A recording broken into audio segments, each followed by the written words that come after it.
My parents told me they never saved for my college because we didn't think you'd amount to much, while my brother got a car and endless praise. I turned 21 on a Tuesday. There was no party, cake or candles. Just a strange, quiet dinner where my parents exchanged glances as if they were expecting something to explode. I recall that the mashed potatoes were lumpy and cold, and the chicken was dry. I sat there pushing food around my plate, wondering if they had a surprise planned. They did not. After dinner, my mother cleared her throat and asked, "Ethan, can you come sit in the living room? We need to talk." My father was already seated in his usual recliner, legs crossed and arms folded. That expression on his face, in which he tries to appear serious but ends up looking like he's trying too hard, was already setting off alarms in my head. I sat across from them, hoping for a brief moment that they would express their pride. Maybe even something cheesy like, "You're a man now." I've been working part-time at a local hardware store since I was 19 to keep my grades up, and I even got into a state university on partial scholarship. I didn't expect fireworks, but I also didn't anticipate what happened next. "We just wanted to be honest with you," my mother began. Her voice was calm and rehearsed. "We never really saved anything for your college." I blinked, trying to process. Before I could react, my father jumped in, as if he couldn't take it anymore. "It's not that we didn't want to," he admitted, leaning forward. "It's just, well, we honestly didn't think you'd actually go or amount to much." I laughed. Not because it was funny, but because it was so jarring. I thought maybe they were joking, but they weren't. My mom just gave me this tired, almost pitying smile. "You were always kind of unfocused, not like your brother." And there it was. My younger brother, Jacob. Golden boy. Honor roll. Private soccer lessons since age 9. I love him. I really do. But he's always been their favorite. When he turned 19, they threw him a surprise party with a shiny new car parked out front. He got a college fund. I got a pair of socks and a keychain that said, "Go get 'em." I shrugged it off at the time, thinking they were waiting to help me when I actually got in somewhere. I figured they were just being cautious. Turns out they'd written me off years ago. I didn't yell or cry, I just sat there nodding slowly, pretending it didn't hurt like hell. "Okay," I said. "Thanks for telling me." I went back to my room, shut the door, and stared at the ceiling for what felt like hours. That night I started applying for every scholarship and part-time job I could find, including weekend shifts at a local diner, odd jobs on campus bulletin boards, and even tutoring younger kids for money. I was determined to go to college, even if it meant crawling there. That was 8 months ago, and now I'm in my second semester working 2 jobs, barely sleeping, and sometimes skipping meals just to make ends meet. But every few weeks I get a text from my mother saying something like, "You've been really distant lately. Is everything okay?" Or worse, she'll send one of those guilt-inducing messages like, "We're still your family, Ethan. You can't ignore us forever." As if I owe them closeness after what they did. As if I'm the one pulling away for no reason. What really drives the knife deeper is how they keep bragging about Jacob's potential as if it's a group project in which they're all invested. He's not even sure if he wants to go to college, they gave him everything, and he's still trying to find himself. Meanwhile, I'm working 10-hour shifts and passing exams with barely enough energy to keep my eyes open. Last week I went home for the first time in months, mostly because Jacob begged me to, and he doesn't know the whole story, just that things have been strange between me and our parents. When I walked into the living room I saw my mother showing someone a photo of Jacob holding up his acceptance letter, grinning like he had just won the lottery. She looked so proud, and I stood there in the doorway, invisible. She turned and hugged me quickly, then said, "You look tired, Ethan. Maybe if you let us help you won't have to run yourself to the ground." Help? Do they now want to help? I said nothing, just smiled and nodded. But something changed in me that night. I realized they'd never see me as anything other than the backup plan, the afterthought, the kid who somehow failed to fail. And maybe that's what bothers them the most. That I didn't crumble when they let me down. That I didn't become the disappointment they were so sure I'd be. What they don't know is that I've been keeping track of everything. The money they put into Jacob's dreams, the way they spoke about me when they thought I wasn't listening, the backhanded compliments, the subtle digs, the complete lack of support. I've been biting my tongue, and if they think I'm distant now, they haven't seen anything yet. I couldn't stop thinking about how my mom looked at me when she said I looked tired, not concerned, not sympathetic, just vaguely judgmental, as if I'd brought it on myself. Maybe struggling to put myself through school, working night shifts at the diner, and early morning stocking shelves was proof that I wasn't. That week, back on campus, I pulled 4 doubles in a row, slept on the floor of my tiny apartment between shifts, and still managed to turn in a 10-page essay on time. Then on Friday, I got a call from my father, who never calls, and I let it go to voicemail. I had just finished a graveyard shift and was walking home in the early dawn, my feet aching and my shirt clinging to me with the scent of burnt eggs and coffee. I listened to the voicemail while walking under gray skies, half zoning out. "Hey Ethan. Listen. We were wondering if you'd be available next weekend. It's Jacob's big showcase for his photography class, you know, the one where his work is featured in the school lobby. We'd love to see you there. The whole family is going. Your mom has even ordered catering. Just let us know." Okay, I stopped walking. Catering for a high school photography exhibit. And suddenly I was 19 again, standing in the rain outside my school's debate final, waiting for someone, anyone, to show up and cheer me on. They never did. They said they had errands. That it wasn't a big deal. And yet here they were, now pulling out the red carpet for Jacob's artsy photo collage. I didn't call back. I didn't even text. When the weekend came, I picked up an extra shift at the diner. During my break, I scrolled through my mom's Facebook and saw her latest post. A dozen photos of Jacob standing next to his photos, framed and lit up. The caption read, "So proud of our baby boy and his incredible talent. He smiles with mom and dad, poses with his friends and laughs. The future is bright, and we'll always be your biggest fans." I kept scrolling until I came across another post from earlier that week, a photo of me taken without my permission while working at the diner. Someone had tagged me in the background, blurry and hunched over a counter, and my mother had commented, "Our other son is working hard. He's always been such a trooper." There was no context, no pride, just pity. Around this time, the requests began to come in, but not for me. "Hey Ethan," my mother texted one afternoon. "Jacob's thinking about applying to the same university as you. Would you be willing to help him with his application? Just some editing and feedback." The same university, the one I fought my way into. The one I could only attend because I practically sold pieces of my soul to every scholarship committee willing to listen. The idea of him simply walking in because he liked the vibe felt like someone had dumped boiling water down my back. I waited a full day to respond, then wrote, "Sorry, I'm swamped with work and exams. Maybe he can ask one of his teachers." There was no response. A week later, my father called again, and this time I answered mostly out of curiosity. I was standing outside the grocery store with a bag of discounted instant noodles. "Hey Ethan," he said casually. "Quick question. Do you still have the old laptop?" "Yes," I said slowly. "Why?" "Well, Jacob's just broke, and we figured if you don't need it anymore, he could use it. He's starting to apply to colleges now, and it would be extremely helpful." I blinked. "You mean the laptop I still use for school? Which one am I currently writing papers on?" There was a pause. "Oh, I just assumed you'd upgraded by now." I laughed dryly and bitter. "No Dad, I have it because I can't afford to." He didn't apologize, just kind of chuckled awkwardly and said, "Well, maybe let us know when you do. All right?" That's when it dawned on me. They weren't just favoring Jacob. They saw me as an accessory, a spare tire, to be used when convenient and stored away when not. It wasn't about love or fairness. It was about expectation. Jacob deserved things, and I was supposed to earn scraps and be grateful for them. A few days later, I got sick. Not just a little flu, but really sick. I had a fever, a sore throat, a full body ache, and it felt like my organs were melting. I had to call out of work, which meant I missed rent by about $50. I texted my mother, not to ask for help, but out of desperation to feel human. "I've been sick. I haven't slept. Can't work." She replied, 3 hours later, "I hope you feel better soon. Drink tea. Maybe Jacob can drop off some soup if he has time." He didn't, and when I finally got out of bed 3 days later to check my mailbox, there was a card in it.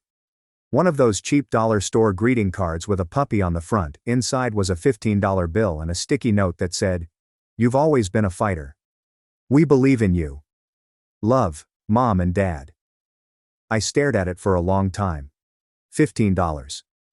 Meanwhile, I knew Jacob was about to get a new camera, which Dad had mentioned on Facebook.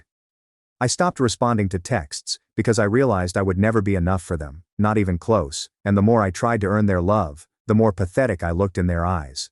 That was the tipping point, not a scream or a blow-up, but a quiet, seething realization. I declined calls, and then came the moment that turned my frustration into rage. 3 weeks later, I was on my way to work when I ran into Jacob on campus. He looked surprised but happy. "Hey man, I didn't know you had class in this building." I told him I was on my way to work, and he frowned. "Still doing that diner thing?" "I'm still paying my own way," I explained. He laughed as if it were a joke, and then he said something I'll never forget. "You know, Mom and Dad were going to help you with your tuition at one point, but they thought it would make you complacent, like you'd give up trying." I froze. "Yeah," he continued, oblivious. "They said you needed to struggle a little to stay motivated. Like if they handed you money, you'd just waste it." I stared at him, my own brother, paring back the logic that justified my suffering. He shrugged. "Anyway, I have to run. I have a meeting with the student gallery director. They're thinking about giving me my own wall this spring." I remained motionless, staring after him as he walked away. The world didn't blur or shake, it just hollowed out. That was when I decided I was done playing along, done pretending the distance was unintentional, done giving them any part of me that they hadn't already discarded. I didn't know what I was going to do, but I knew it wasn't over. Not by a long stretch. I didn't go to work that day. Instead, I walked past the diner, the student center, and everything else until I found a quiet spot behind the library and sat down on the cold concrete. I don't know how long I sat there, an hour or two, staring at the cracks in the sidewalk, watching ants crawl around like they had somewhere to be. I kept thinking about Jacob's words. They thought that if they helped me, I'd stop trying, that I'd become lazy, that I didn't deserve help. I'd been breaking my back for 2 years straight, working myself to the ground while they watched from a distance and congratulated themselves on how my suffering was noble, necessary, and character-building. I felt rage, yes, but beneath it was something deeper, something I hadn't admitted to myself until that moment. Shame. Not because I'd failed, but because I'd spent so long chasing scraps from people who never saw me as worth feeding in the first place. And now, the worst part. I felt hollow. That night I went home to my apartment and stared at the bills on the kitchen counter. Rent was 7 days overdue, electricity was due in 3 days, my phone had a 5% battery and I couldn't find my charger. I hadn't eaten anything but a gas station granola bar since yesterday morning, and I was exhausted. I lay down on the floor because my bed was covered in clean laundry that I hadn't folded, pulled a hoodie over my face to block out the light from the hallway, and just stopped for 3 days. I didn't go to work. I missed class, I let my phone die, I didn't eat, and I didn't shower.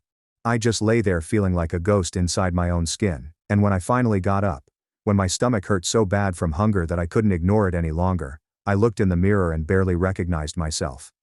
My face was pale, my eyes sunken, and the bags under my eyes were so dark they looked like bruises. Still, I reached for my backpack, grabbed my laptop, and walked to the campus library. The only thing they hadn't taken from me was my mind.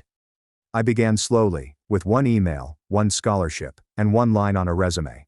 I applied for a campus tutoring job, then another part-time job at the computer lab, and went to the financial aid office to ask questions I should have asked a year ago. I ate ramen for a week straight and drank water from the library fountains. I discovered emergency grants that I had no idea existed, sold a few old books online, and even posted my notes from last semester's chemistry class on a study help site and started making $15 here and there as people downloaded them. I used to sleep with my coat on because I couldn't afford to turn on the heat, but I kept going. I started getting up early, not because I had energy, but because I needed time to work before classes. I'd work shifts at the computer lab from 6 a.m. to 9 a.m., then sprint to class. In the afternoons I tutored high school students via Zoom, using the library study pods for privacy. I even started helping a freshman with math in exchange for meals. He had a generous meal plan and didn't mind sharing if I helped him pass calculus. And slowly, so slowly, I started to breathe again. There was this moment about a month later that I still remember. It was 7:45 a.m., and I was sitting at the computer lab desk eating a banana from the tutoring center's free snack table. The sun was pouring through the windows, lighting up the dust in the air, and for the first time in forever, I didn't feel like a failure. I didn't feel like someone chasing approval or trying to win affection. I felt capable. I'd done this despite them, not because of them. And then the universe threw me a bone. I got accepted into a research fellowship program that paid a monthly stipend and provided me with lab experience. I applied on a whim weeks earlier, thinking I'd never get it, but I did, and the email came with the subject line, "Congratulations, Ethan." I sat there and read it 5 times before I let myself believe it. 4 days later, I was able to pay rent on time for the first time in months. I bought a space heater, restocked my fridge with actual food, and even replaced my frayed backpack with one I found on sale. Then, in an impulsive act of self-care, I bought a cheap journal and began writing again. Something I hadn't done since I was 17. It wasn't all sunshine after that. Jacob posted a video of his college decision reveal, and there they were again, Mom and Dad clapping, crying, and hugging him as he opened his acceptance letter. They bought him balloons, took him to dinner, and made a slideshow about his accomplishments. I still had moments when I was bitter, and seeing family photos online hurt like a wound I kept scratching. The caption said, "One down, one to go." As if I were just background noise, but something inside me had changed. They didn't break me. They tried. Whether they meant to or not, they loaded me down with doubt, tied bricks to my legs, and tossed me in the deep end. But I swam. I clawed my way back to the surface, breathless and shaking, but alive. And one night, sitting at my desk with a cup of actual tea in hand and the heat humming quietly in the corner, I realized something strange. I no longer cared if they ever said, "We're proud of you." Because I was proud of myself. I didn't need their words. I didn't need their guilt-tripped apologies, backhanded praise, or thinly veiled pity. I had built something out of ashes, found my footing in a storm, and now I was watching, waiting, not for them to change, but for the moment they'd need something from me, which I knew would come, and when it did, I'd be ready. By the time spring rolled around, I had a routine that worked. I was still working long hours, but the research fellowship provided me with enough stability to stop worrying about the next rent deadline. I had groceries in the fridge, a desk that no longer wobbled, and my own copy of the campus gym pass, which I had won in a scholarship raffle. But I wasn't exhausted. I was driven, focused, and something else had started to grow alongside that drive. Clarity. It started with a single question, the kind that buzzes in the back of your mind when things go quiet. What would they do if the roles were reversed? I thought about that more than I'd admit. What would they do if I were the golden child and Jacob was scraping by? Would they have let him struggle like they let me? Would they have made him fight for every? The answer wasn't hard to guess. They never expected me to win, or even compete, and now that I was doing better than ever, there was a strange tension in the air whenever we talked, because we still talked on occasion out of obligation more than anything else. My mother would send me little check-in texts, my father would send me boring news articles he thought were relevant to my major, and Jacob would send me selfies from campus, but none of them ever asked me real questions. They assumed I was still floundering, juggling plates with shaky hands. So I let them think that. At first it was just easier that way, but it gradually became strategic. I stopped posting on social media, I let my profile go dormant, and when I received new accomplishments, another grant, a published research paper, or a faculty recommendation, I didn't say anything, especially not to Jacob. Because around this time, Jacob began applying to my university, the same department, the same program, and I knew that the opportunity would come sooner than I expected. One afternoon, I was in the tutoring center when I overheard 2 faculty assistants discussing spring admissions. I wasn't trying to eavesdrop, I just recognized the name they mentioned, Jacob Monroe, and I froze. I leaned in closer, pretending to organize folders on the nearby shelf. His portfolio is strong, but the writing sample, yikes. Yeah. The other laughed. The photography is decent, but the essay was all over the place. A little entitled, if I'm being honest. They moved on to another applicant, but my ears were burning. That night, curiosity got the best of me. I logged into the student portal, where peer review opportunities were occasionally listed, and searched for Jacob's name. I didn't find his application, but I did find a research assistant listing he had applied for, the same one I'd been offered weeks earlier but turned down due to scheduling conflicts.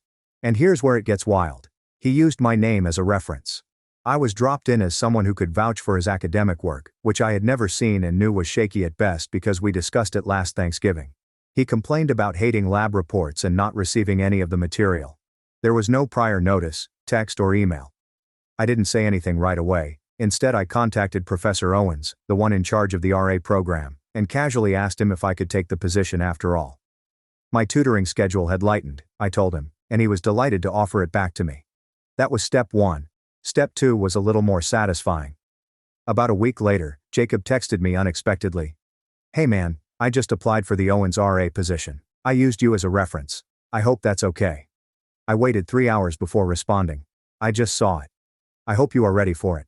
It's a lot of work." He immediately responded. "Haha, yeah, but the props love me. It shouldn't be hard."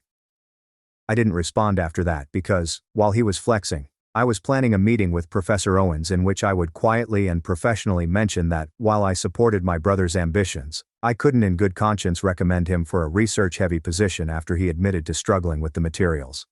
I didn't trash him. I simply told the truth. Owens nodded thoughtfully.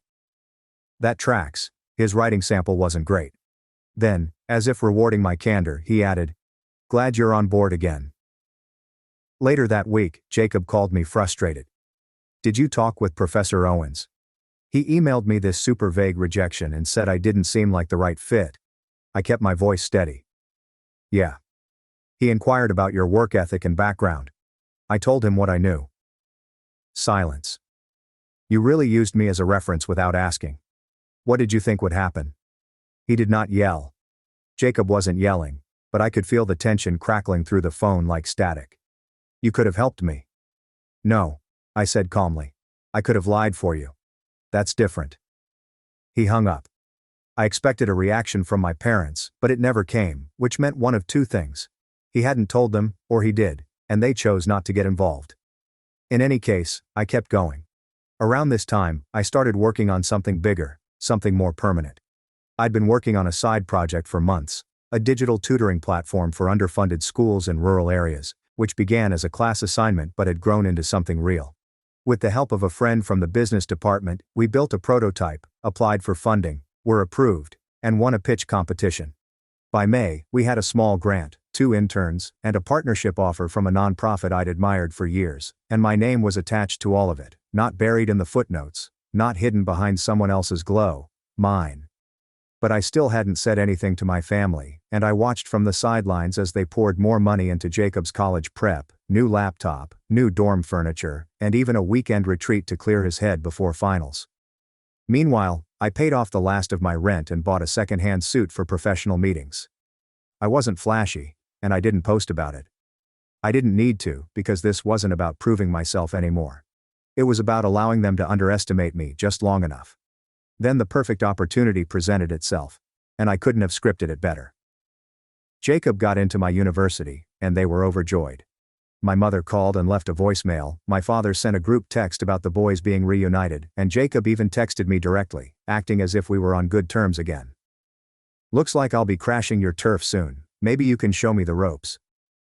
I stared at that message for a long time because he had no idea what he was getting into. The first day of orientation was approaching, and I had already volunteered to help run the student panels that week.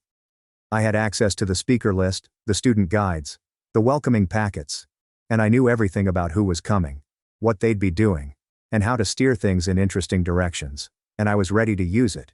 Not out of pettiness, but out of precision. Because if they were going to spend years pretending I was invisible, I was going to show them what orientation week arrived with all the chaotic energy of a theme park on opening day.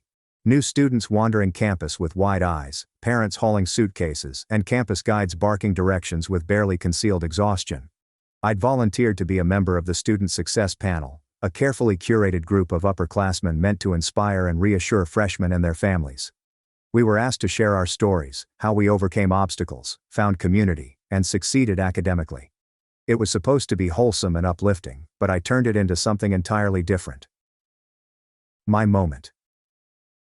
The event took place in the university's main auditorium, which was packed with incoming students and their parents. I recognized Jacob's voice before I saw him shouting something about parking to my mom. Sure enough, there they were. Jacob in his designer sneakers, mom in a bright floral cardigan, and dad scanning the crowd like he owned the place. They didn't see me on stage until I stood to speak. I was the final student on the panel, and the moderator handed me the mic with a smile. "Ethan, you are one of our research fellows and scholarship recipients.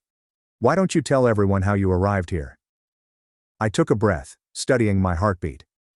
Of course I'd love to, I told the truth. Not the clean, curated version, the real one. I wasn't supposed to make it here, I said, pacing slowly across the stage. Not because I wasn't capable, but because I didn't have the support most students take for granted. I watched as some parents glanced at each other. My mother shifted uncomfortably in her seat. My younger brother, who's here today, actually got a full ride from our parents. They bought him a car at 19, gave him a college fund, and celebrated every win, big or small. I got a lecture on how they didn't think I'd ever amount to much. Gasps and chuckles of surprise. I worked 2 jobs to get here. I lived on instant noodles and barely slept to keep up my grades. Not because I was special, but because I had no other choice. However, I paused, locking eyes with Jacob in the 4th row. Pressure can either break or sharpen you. I chose to become sharper. The moderator tried to gently nudge me back to a lighter tone, but I waved her off with a smile. Sorry, this is important. There are students in this audience who believe they do not belong here and have been told that they will never be enough. I'm here to tell you that they're wrong. You do belong. You can thrive, and you don't need anyone's permission to prove it. The applause was awkward at first. Then it grew. My professors applauded. The faculty coordinator nodded. Even the moderator had to admit how powerful it was. My parents sat stone-faced, completely surprised. Jacob stared at the floor. And that was just the beginning. After the panel, parents and students interacted with the speakers. A few kids approached to shake my hand. One mother hugged me and whispered, "My son needed to hear that." Meanwhile, Jacob vanished behind the auditorium, most likely hoping to avoid the consequences. But I wasn't finished yet. I had one final card to play.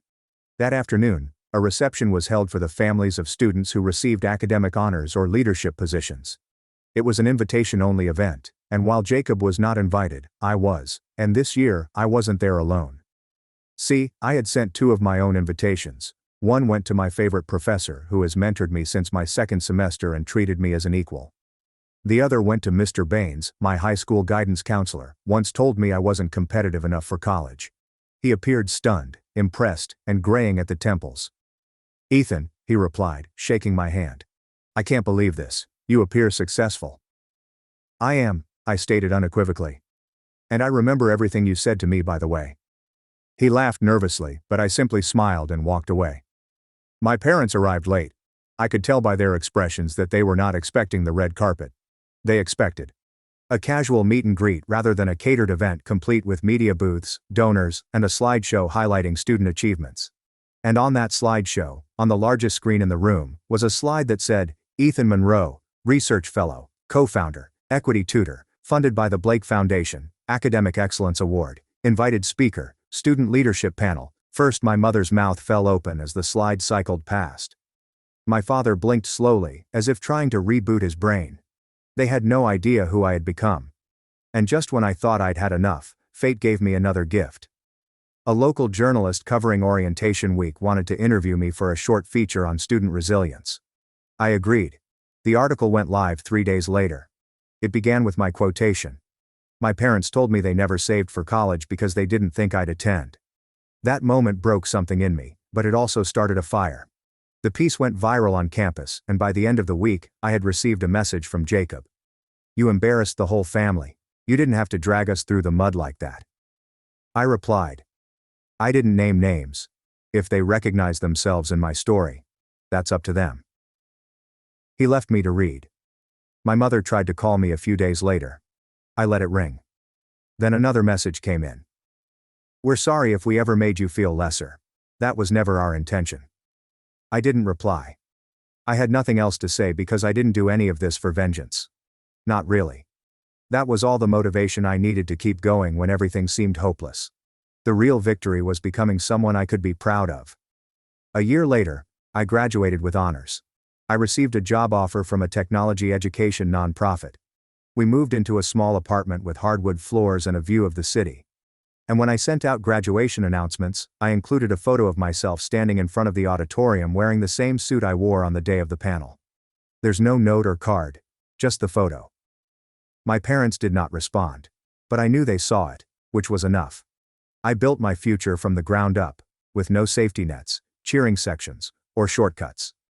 And now, every time I walk into a boardroom or speak with a struggling student, I remember that experience, not as a scar, but as proof that I was never the disappointment. They couldn't see beyond their own expectations. My husband's best friend officiated our wedding.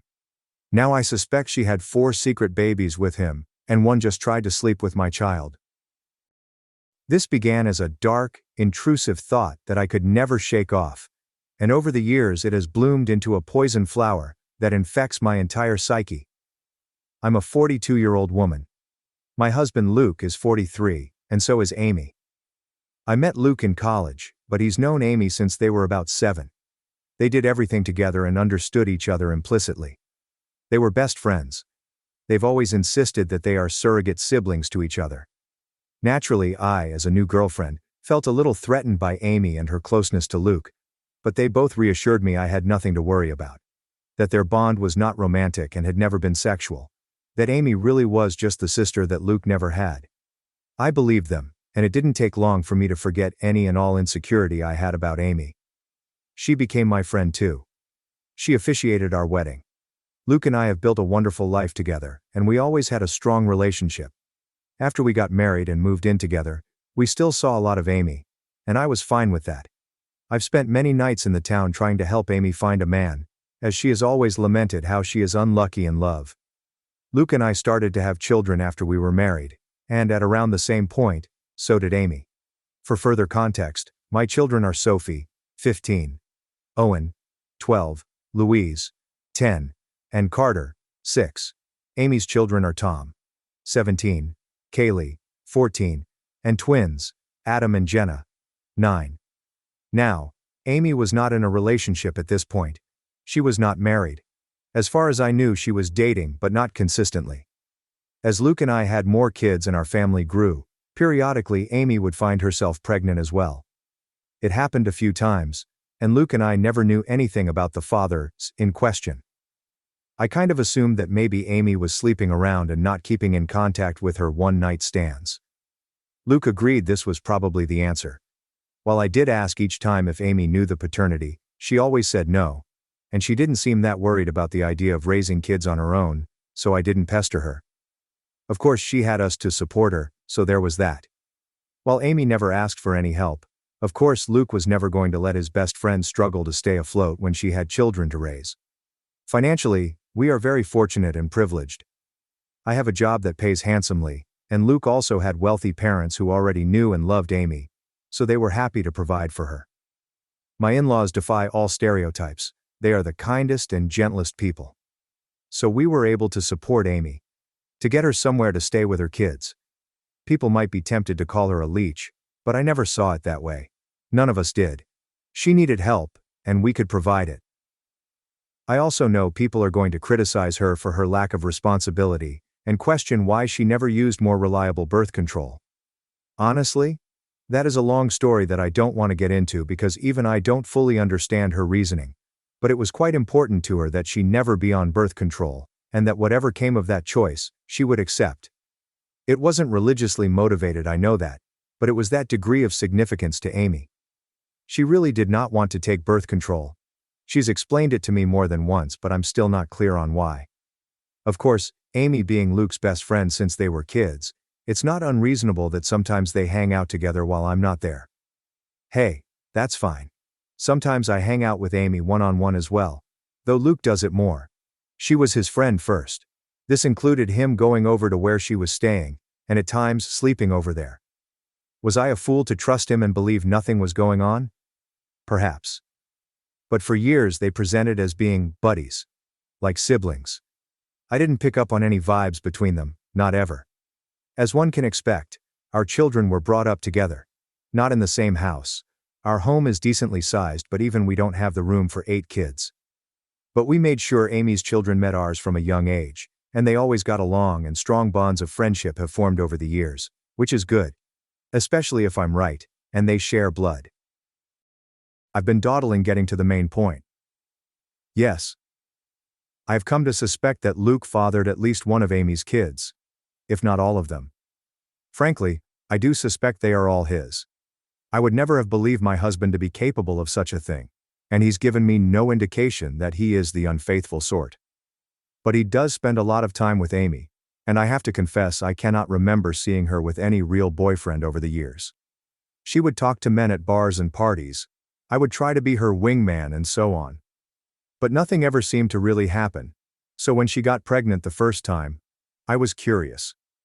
When it happened again, and again, I began to wonder if she had some sort of secret fella who she didn't want us to know about for whatever reason. But I couldn't think of any reason why she would hide him, especially from her children.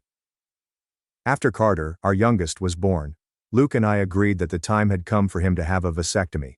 Amy's twins had come just a couple of years prior. Of course, after the procedure, Luke and I continued to make love, but I no longer had to think about pregnancy. Meanwhile, Amy never got pregnant again, after the twins. Is it a coincidence that Luke had a vasectomy, and then both of us stopped getting pregnant? I don't know. But Luke would still visit her, and he wasn't just going to see her, but checking up on her children as well. In general, I should have paid more attention to it sooner, but Luke has always acted like a father to them, especially as they've gotten older. He's the father they never had. He doesn't neglect me, or our children, not one bit. He's doing double duty.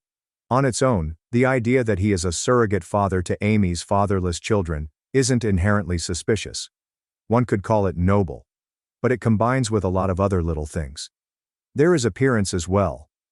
I won't go into specifics of hair color, eye color, or unique physical traits, because I'd rather limit the identifying factors of the people involved and keep this whole thing as vague as possible. But suffice it to say, Amy's children, they certainly look like they could be Luke's. Kaylee has a very unusual allergy that Luke also has. The twins look very much like him, Adam in particular. The older Tom has gotten, the more of Luke I can see in his face and personality. While their race doesn't matter, the reality is that Luke is a different race than Amy, and Amy's children look pretty biracial. I could easily believe their father is the same race as Luke. Doesn't mean Luke has to be the father. But it sure seems like it. I have never voiced my anxieties to either Amy or Luke. I don't want to be the bad guy, and, guilty or innocent. I already know they would flatly deny my accusations, and be hurt by them.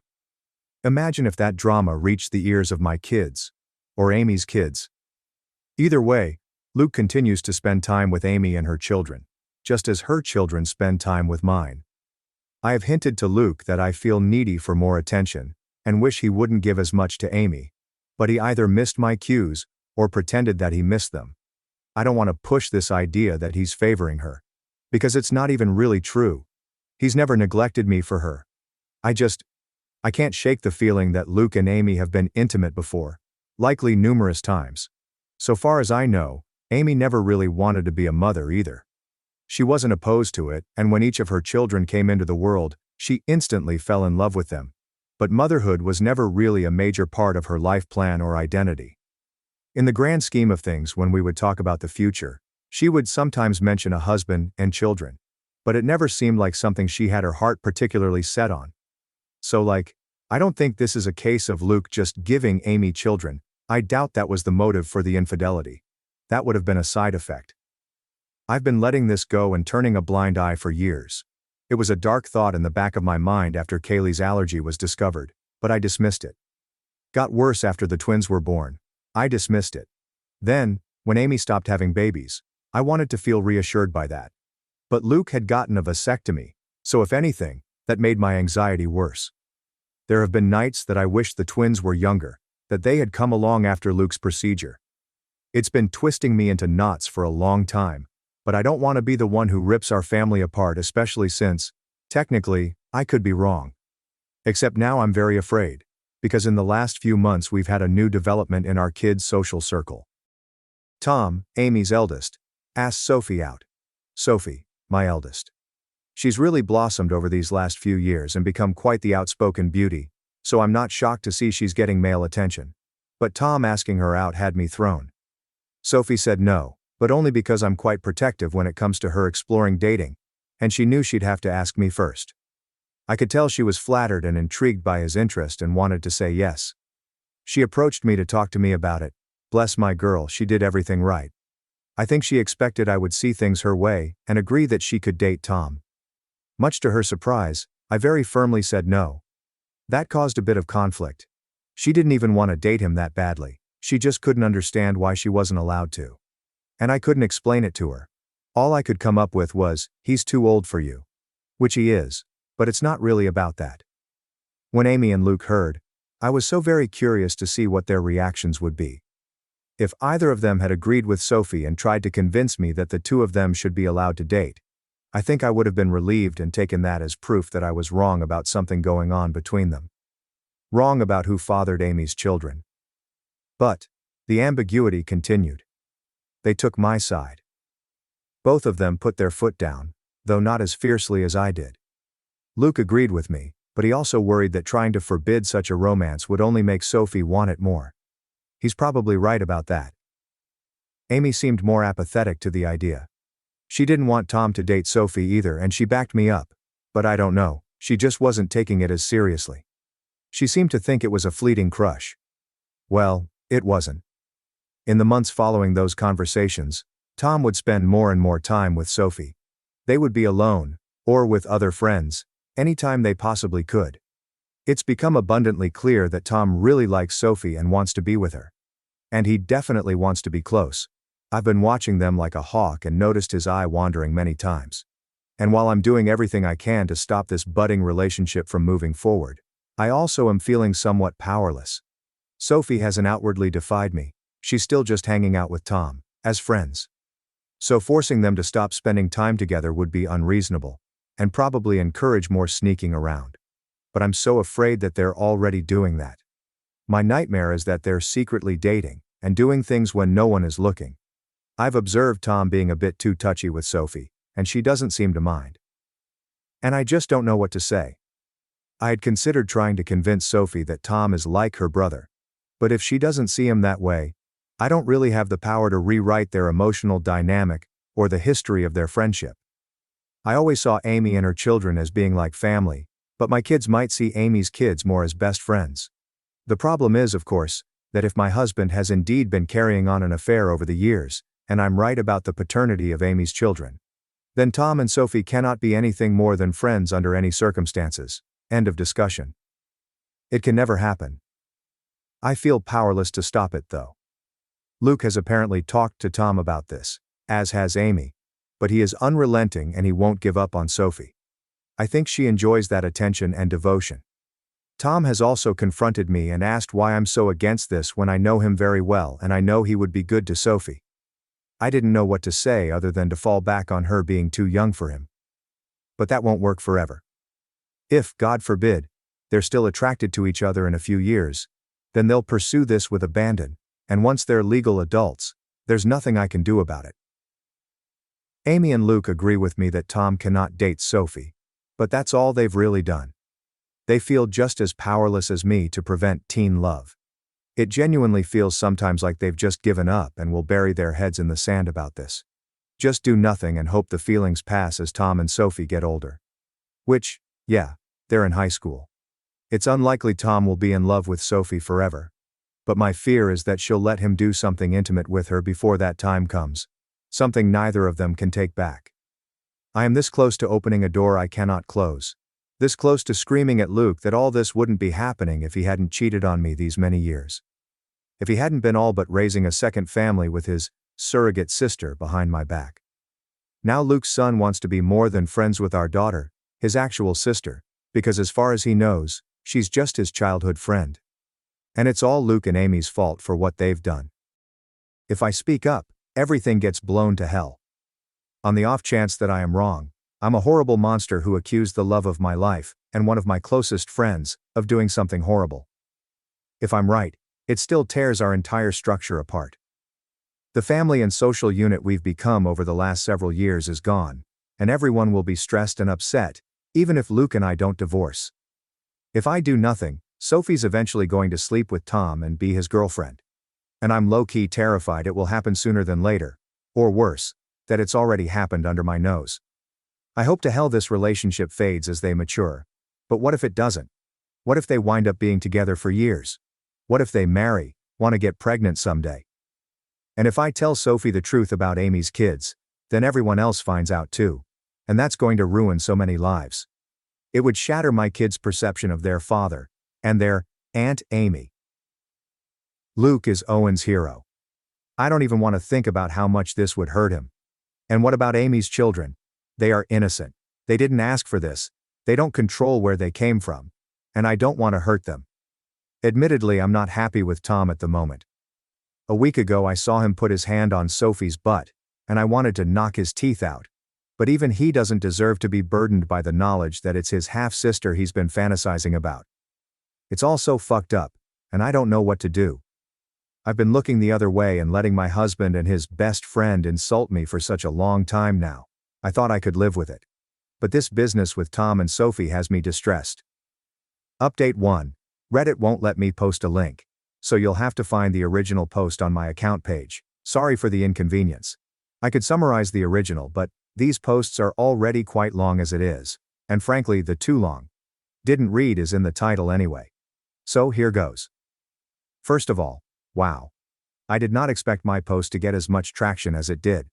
I was half worried that someone in my family or social circle might find it, especially when someone alerted me that the post had been shared to Facebook. But as far as I can tell, no one in my family has seen it. I want to thank all of the kind commenters who wished me well. To those who were more frustrated with my indecision, I get it. But I was operating with an uncertain situation, and the stakes were incredibly high. I feel like no matter what choice I made, something could and likely would go wrong. I've spent the last 5 years imagining different scenarios based on different ways I could go about this, if I ever decided to act on it. To everyone who was clamoring for an update, I have one for you. I previously said that I was going to do a secret DNA test, that I had decided on that course of action. In the end, I couldn't go through with it, and now I am regretting that, because the window to do so has essentially closed. I just felt like it would be out of line for me to do that to another person's child behind their back. Ethically, it was dicey. I've since consulted with my lawyer as many commenters suggested, and she advised me against doing so, because no matter what the results were, it would make me look bad in a potential divorce proceeding. But I really wish I had done it anyway, and just not told anyone. Because I really badly need to know, and I still don't know for sure. Likewise, I wanted to tell Sophie in confidence, but the more I thought about it, even that seemed over the line. Like I had no right to plant such ideas in her mind about her father without even talking to him first. So, what I ended up doing was confronting Luke and Amy. Many comments suggested this as well. I finally told both of them that we needed to have a serious talk. It felt counterproductive to approach just one of them, because I figured they would tell the other about what happened in their own words before I could prepare my own. I wanted them both to hear what I had to say. Once all the kids were at school, I laid down all of my suspicions and the reasons. I made it clear how much I love both of them. But a combination of clues had led me to notice the similarities between Luke and Amy's children. And I didn't even list all of them in the original post. For example, Luke has been a sleepwalker in the past. So have Sophie, Tom, and Adam. I said over and over how much they meant to me, and how I didn't want to believe it. But the thought had crept into my mind in the past. How I had dismissed it before. But now, with Tom and Sophie having crushes on each other, it became necessary to pose the question. So I asked if they had ever crossed the line. If Luke had ever been unfaithful. If there was even the slightest possibility that any of Amy's children were his. I was just trying not to cry. Well, they reacted exactly as I would have expected. Their responses were perfect, and so very well rehearsed. I genuinely can't tell if it was honest emotion, or powerful gaslighting. Amy was more upset than Luke, or at least more outwardly upset. She was angry, offended at the accusation. Luke just seemed heartbroken by it. Maybe they were just acting, but I don't know. Somehow they had reasonable responses to all of the points I brought up. They asked questions I didn't know how to answer. I had never objected to them having alone time before. Why did it suddenly bother me now? Do Amy's children really resemble Luke that much? Or are things like hair color pretty basic traits to have in common? The whole family had always treated Amy and her kids as part of our unit. And I had previously commended Luke for stepping up and being a father to Amy's kids since they didn't have one. Why was I now saying it was a bad thing? What exactly did I want them to do? How could I think such a thing about them? Why had I waited so long to say something? Luke was more understanding than Amy. He respected my feelings, or at least he acted like he did. Amy appeared to feel more betrayed by what I said. I ended up apologizing several times, even though I'm not sure I did anything wrong. Luke also apologized for anything he'd done, to indicate he was unfaithful. I asked Amy more pointedly that, if not Luke, who had fathered her children? She snapped back that it was none of my business, and I could tell she was in no mood to get personal or vulnerable with me after my accusations. I'm not proud to say that I lost my temper, and said that after everything we had done for her and her children, such information was not a lot to ask, and perhaps she owed it to us. I regretted the words as soon as I said them, but Amy shouted back that I had never done anything for her, that it was Luke and his parents who had kept her afloat all these years, not me. She went on a longer tirade about how I had always acted superior to her, which I don't believe I did, though it's possible that I gave off that vibe unintentionally. Luke did his best to calm her down, but the room was still fraught with tension. I don't know Reddit. I just don't know. It's driving me to the edge of madness. There is a way to be certain, of course. Not certain of my husband's fidelity, but of the paternity of Amy's children. So I asked Luke, for my own peace of mind, for the sake of our daughter, and for our family unit, if he could please get a DNA test done, a paternity test. I went on to say that I knew he disliked and distrusted such things, but that I really needed this. I could see the pain in Luke's eyes. Maybe it was an act, but he did seem genuinely hurt that I was asking for this. That him giving me his word that he had always been faithful was not enough for me. But he very reluctantly agreed to participate in a DNA test. Unfortunately, Amy did not, and that's where we hit a roadblock. I was afraid of this. But Amy was infuriated at the whole concept, and told me in no uncertain terms that I would not be getting samples of her children's DNA, and basically told me to fuck off for asking, several times in several variations. I pressed Luke, and honestly he was a bit useless, but probably right. He tried to convince Amy but she wouldn't hear of it, and he kind of shrugged to me when I pushed him for further support. Because he can't force her to get the tests done. If she refuses, that's really a dead end. Trust me, it is. I looked into this quite a bit and consulted with my lawyer. The problem is Luke could, in theory, petition the court to demand a paternity test for Tom and the others. The issue is that, to do this, he'd essentially be claiming he slept with Amy and he believes her children to be his. That would be the version of events he'd be maintaining. But Luke has staunchly insisted that nothing ever happened with Amy. That he never cheated on me. Whether or not he's being honest about this is another story, but he'd essentially have to go on record and make a claim that he isn't prepared to make. He is quite certain the children aren't his, and he has no intention of fighting for custody of them. So no judge is going to compel Amy to submit samples of her children's DNA. Tom is also old enough that his consent would be a factor. If both he and Amy refuse to participate in the test, it's unlikely that Luke would have a case. He'd have to target one of Amy's younger children, like say, one of the twins. But he doesn't want to do that. He doesn't want to take his best friend to court to prove something that, in his words, he already knows isn't true. Luke is asking me to please just let this go, and trust him, because pursuing this will fracture everything. And according to my lawyer, it's not realistic anyway. For Luke to establish paternity, he would need to admit to an affair in the first place, and he's not doing that.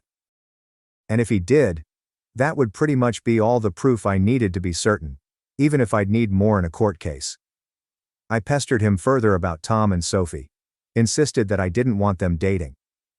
Luke agreed, and apparently Amy still agrees. Luke plans to have a talk with Tom and activate protective Papa Bear mode. Among other things, he's going to remind Tom that in a couple of months when he turns 18, him being intimate with Sophie will literally be a crime.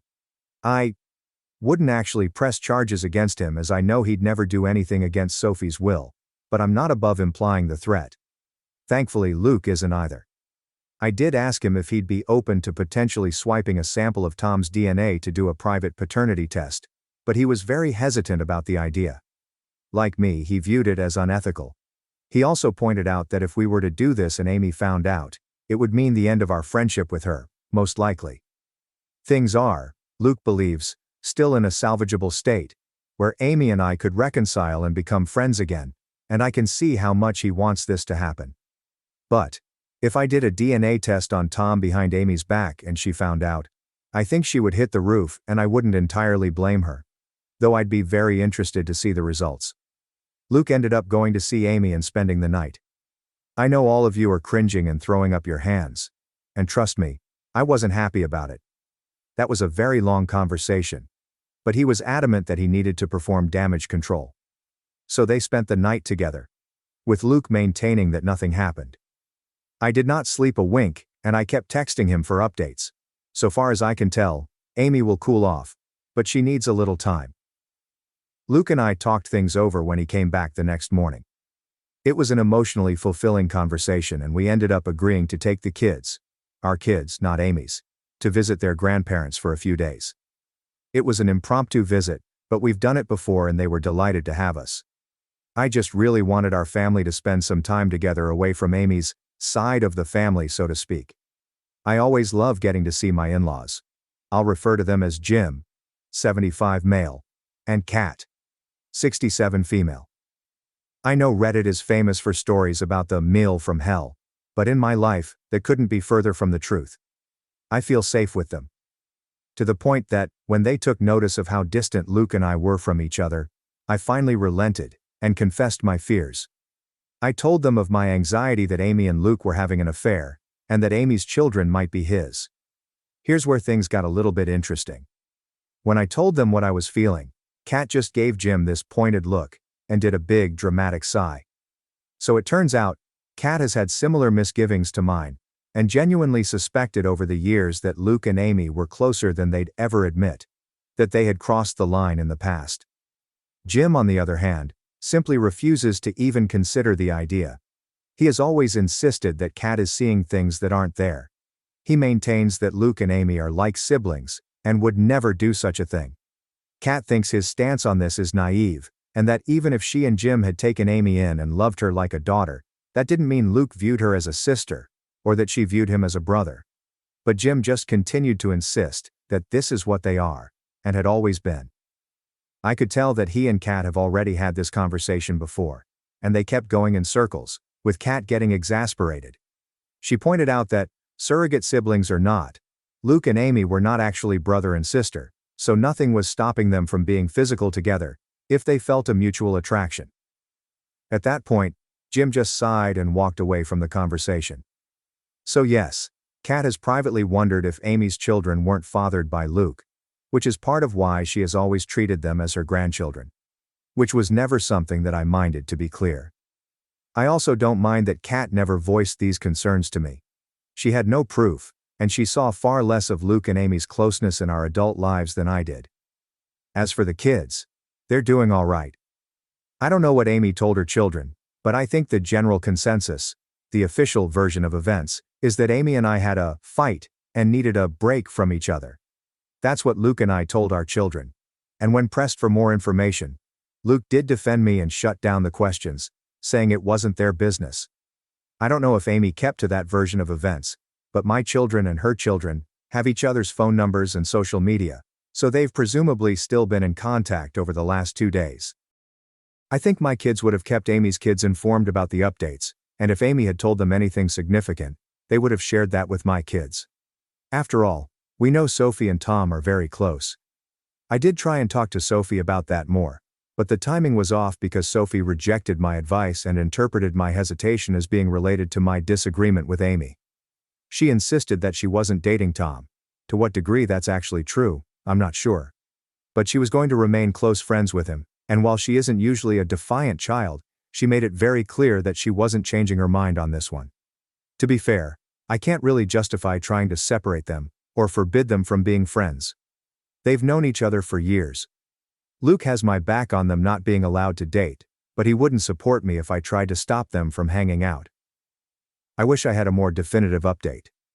If anything significant happens in the next few days, I will update you all. I'm mostly just regretting not doing the secret test for my own peace of mind, as now I feel like I'm locked out of the only way to get clear proof one way or the other. Update 2. I didn't expect to have another update so quickly, but after posting my first update, I did a lot of thinking about my kids. I ultimately decided that whatever happened, I needed to warn Sophie about the situation and do so immediately. To heck with Luke and whatever that meant for him. To heck if it meant all of the kids found out about the situation. She needed to be aware of what she might be getting herself into. So I quietly kept her out of school. We went back home, and that night I dropped everyone off and saved Sophie for last, before driving past her school and telling her that we needed to talk. It's always a frightening thing for a teenager to hear from a parent, but I was quick to reassure her that she wasn't in trouble. But she needed to understand why Amy and I were fighting, and why her dating Tom was out of the question. I very gently explained that because of Luke's closeness to Amy and Tom's resemblance to him, I had come to suspect that maybe Luke and Amy had been together at some point over the years. If that was true, and there was any chance Tom's father was actually Luke, that would be a serious issue. Sophie was quiet during all of this, and even after I stopped talking to let her respond, she paused for quite a while before she finally said that we needed to talk to Tom as well. I didn't object, so she texted him to meet with us. They're both skipping school today, but Sophie gets straight A's, and this was extremely important, so I overlooked that. Tom came to meet us, and Sophie had me explain everything to him too.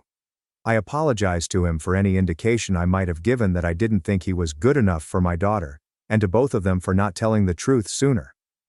Tom and Sophie just exchanged a knowing glance. And read it? That's when they surprised me. Sophie spoke first, with Tom supporting her. They revealed to me that in fact, they had already known about Luke and Amy. Or at least they had strongly suspected.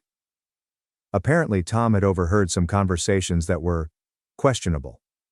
As well as overhearing sounds from Amy's room. Sounds he would rather forget. But all signs pointed to Amy's partner being Luke. Tom had been wondering for a long time, and back in January, he finally voiced his suspicions to Sophie. She agreed with him. She could also see the odd closeness between her father and his mother. They both thought Luke was likely having an affair.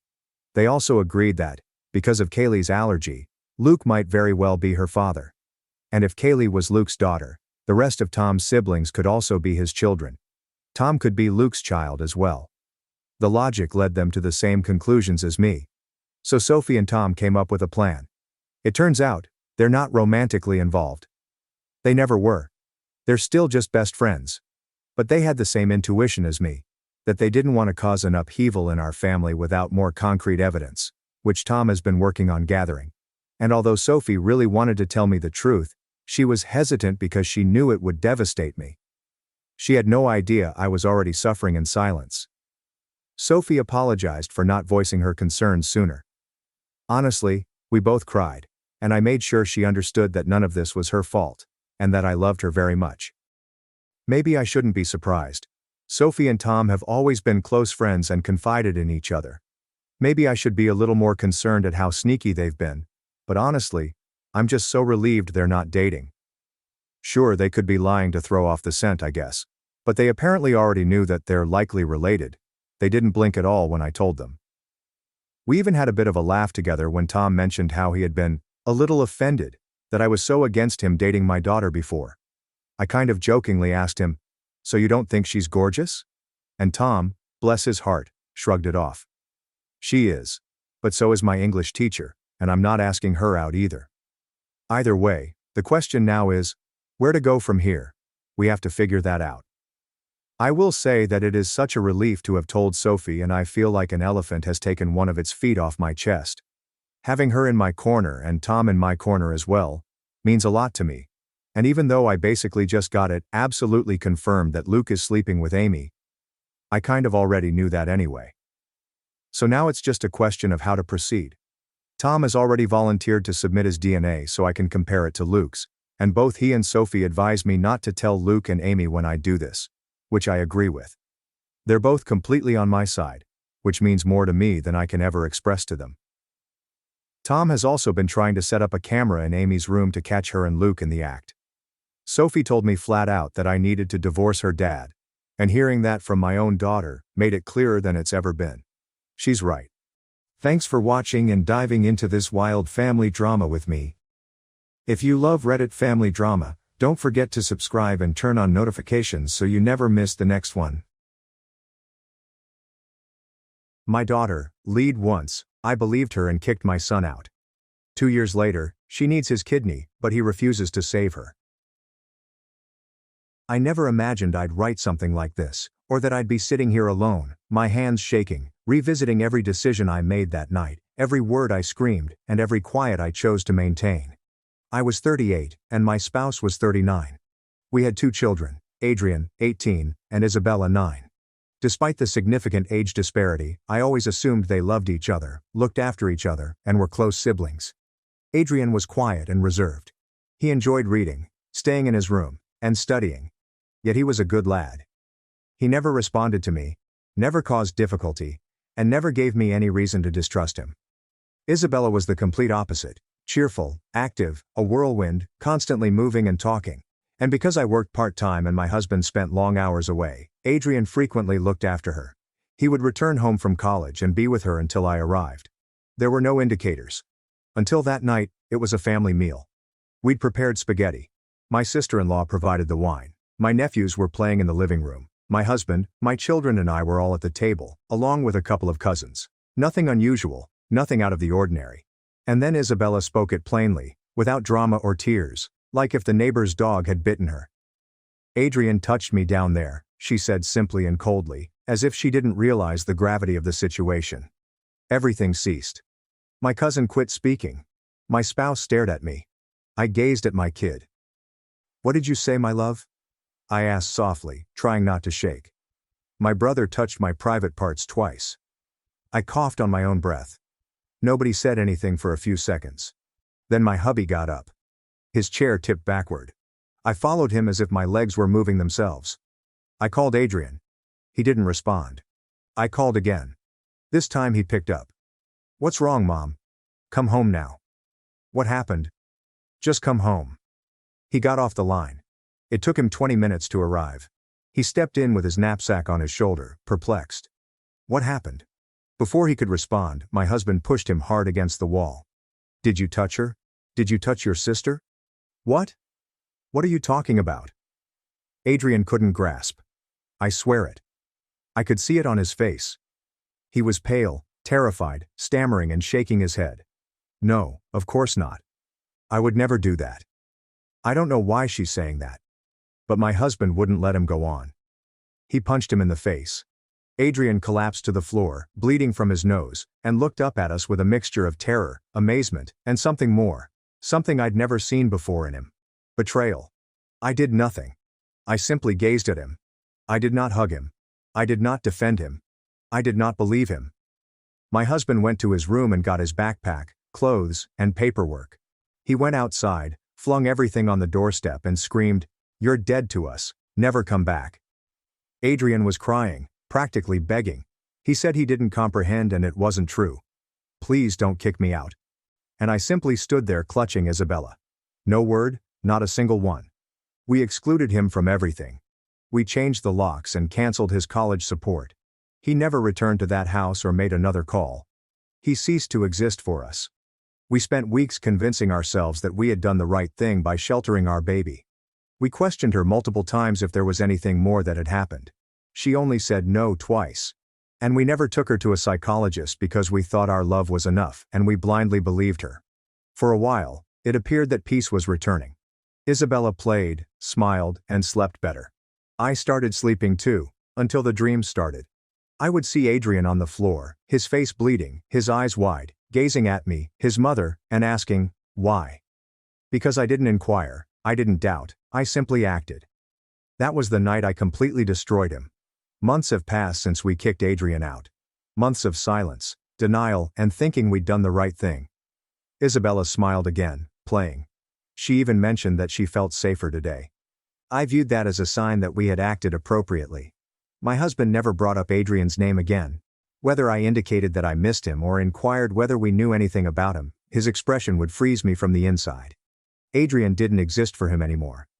Until that Saturday, Isabella was on her way to art class. An elder cousin was driving her. It was a calm afternoon. I was folding laundry when the phone rang. I don't recall much of the call. Only a few words remain in my ear. Accident, head-on collision, ambulance, 1 person killed. The girl is in critical condition. My husband followed me as I hurried to the hospital. We arrived as she was being brought to the ER. There was blood, there were shrieks. Doctors were scurrying everywhere. I saw her pale, unconscious little face covered in tubes. For a little moment, the world fell silent again. My niece was killed in the impact. Isabella lived, but only barely. The diagnosis was straightforward: serious damage to her left kidney, several internal hemorrhages, and contusions. She would require immediate surgery, most likely a transplant. The physicians advised us that time was of the essence, and that we should be prepared for the worst. We spent days in the ICU.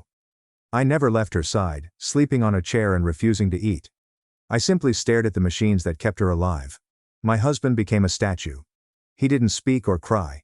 He was simply there. One night Isabella opened her eyes. She was weak. She couldn't speak clearly, but she recognized me. She gave me a small grin and asked, "Mom, do you think there is a heaven?" My throat tightened. "Yes, my love, of course there is." "And do you think bad people can go there if they're sorry?" "Why do you ask that, sweetheart?" She took a break. Her gaze grew far away. "Because I did something very bad. Something exceedingly awful." I felt my stomach drop. "A few months ago I lied to you. I lied about Adrian." I didn't speak. "What? What did you lie about?" "I made it up, Mom. The part about him touching me. It wasn't true. I was just angry because he wouldn't let me use his tablet. I wanted to punish him. I thought if I said something I don't know. I didn't think all of that would happen. Then I became afraid and didn't know how to convey the truth." Her eyes flooded with tears. Mine had already overflowed. "I killed my brother," she replied, sobbing. "And now I'm going to die too." I clutched her, as if I might draw her soul into mine. "Don't say that. You're not going to die. Forgive you. I'm right here with you." But inside, a fracture was tearing me apart. Not for her, but for him. Adrian. For his expression on the floor and his quiet. That night I returned home. I dragged myself like a dying beast. I told my hubby everything. He was calm. He didn't say anything for several minutes. Finally, without looking at me, he murmured, "We're not going to judge her. What's done is done," and walked away. His apathy hurt me more than his fist that night, but I couldn't take the stillness any longer. In the early hours of the morning, I looked for Adrian. His phone number was disconnected. I found him after searching social media platforms. A profile image without a face indicates a semi-abandoned account. I emailed him, "Hi, it's me. Please just read this." He did not respond. I waited 1 day. 2. On the 3rd day, I sent an additional message. Long and painful. I informed him about the accident, Isabella, and the confession. I told him I wasn't expecting him to forgive me.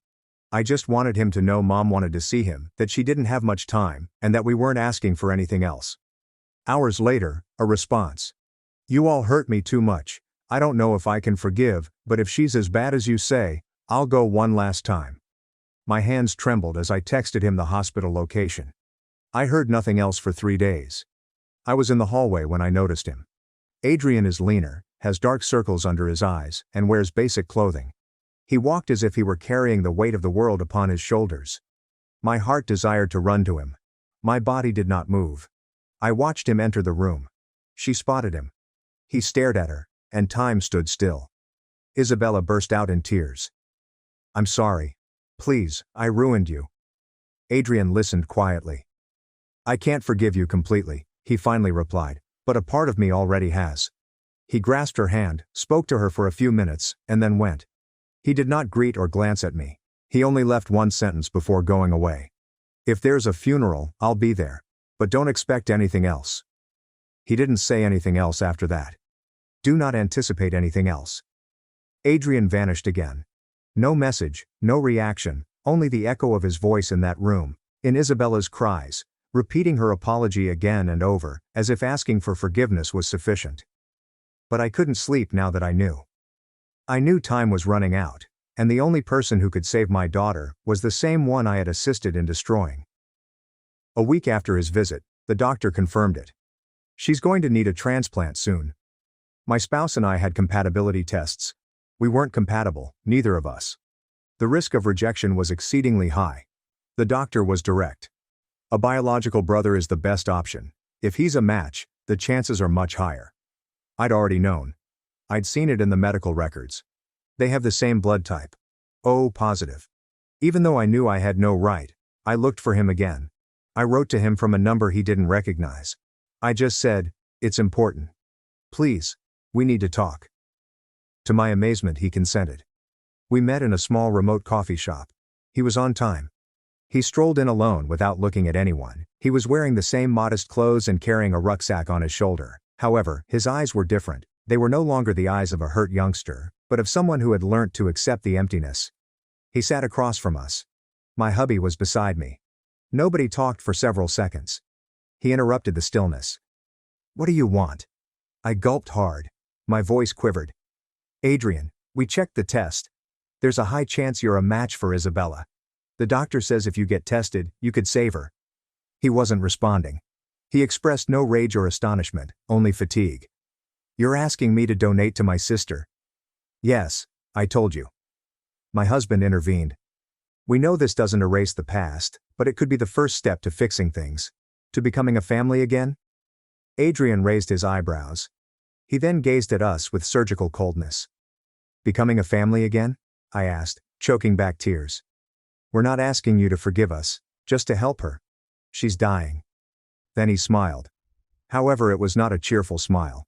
It was a sad, sardonic, and perplexing smirk. "And you think this fixes everything?" My spouse asked, winking. "It's not for us. It's for her." Her? The same one who said I touched her? The one who watched me sleep on the street and didn't lift a finger? The one who only said she was sorry when she realized she might die? I tried to interrupt. "Adrian, please. Do you know how many times I thought about dying?" he asked. "How many nights I slept clutching my backpack? How many times I didn't eat for 2 days because I didn't have a single coin?" He looked at us but didn't notice us. He was speaking to his recollections. "I was about to throw myself off a bridge, not once but 3 times. And you know why I didn't? Because I told myself, if I survive this, then I'm going to live my way without owing anything to anyone." He took his place. "And now you come to ask me to cut myself in two, to give a part of myself to save you." My husband stood up as well, this time with his fists tightened. "Your sister is dying." "Doesn't that mean anything to you?" Adrian asked, his expression mixed with wrath and pity. "You know what it means to me? That now it turns out I'm worth something. That now you need me. That now you want to listen to me." I was shaking with joy. "Just think about it, please. If not for her, then for yourself. So you can get closure on this." He was grumbling. "I've already got closure. I received it the night I slept on the street with a bloodied face while you celebrated Christmas without me." He then left. He did not shout, cry, or disrespect us. He just departed. That was the last time I saw him. I did not sleep that night. My husband paced the living room like a caged lion, muttering words like, ungrateful, selfish. What kind of brother does that? I heard him, but I didn't disagree because one phrase kept replaying in my head. She is dying, and he can save her. I felt useless, empty, and increasingly desperate. So I did the unthinkable. I opened Facebook. I shared a photo of Isabella in the hospital. Tubes, dark circles, her little face sleepy, delicate on the verge of death. I wrote a lengthy, honest, yet twisted text. I informed them that we needed a donor, that her brother was a match, that we had already apologized, that the girl had sought forgiveness, and that he was the only thing missing. I tagged him, using his full name, and concluded with a condemnatory sentence. What kind of monster refuses to save his sister when he has the power to do so? First there was silence. Then the post blew up. Dozens of reactions, hundreds of comments, initially from acquaintances, then relatives, and finally from complete strangers. Everyone held an opinion. Everyone pointed fingers. Everyone judged. Seriously, he's going to let a little girl die? A kidney, it's one kidney, you can live with one. After everything she suffered, it's the least he could do. What kind of human trash? A life for a life. It makes up for the damage. Some people went even further. A monster disguised as a victim. Anyone with a heart would donate without thinking. Maybe he did what the girl said, and that's why he doesn't want to help. That one hurt more than I expected because, despite knowing Adrian was innocent, I had made him the target again. I had unleashed a digital mob, but in my mind, I kept thinking the same thing. If he feels forced, he might say yes. Several hours passed. I reloaded the post every 5 minutes, waited, and checked his profile. Nothing.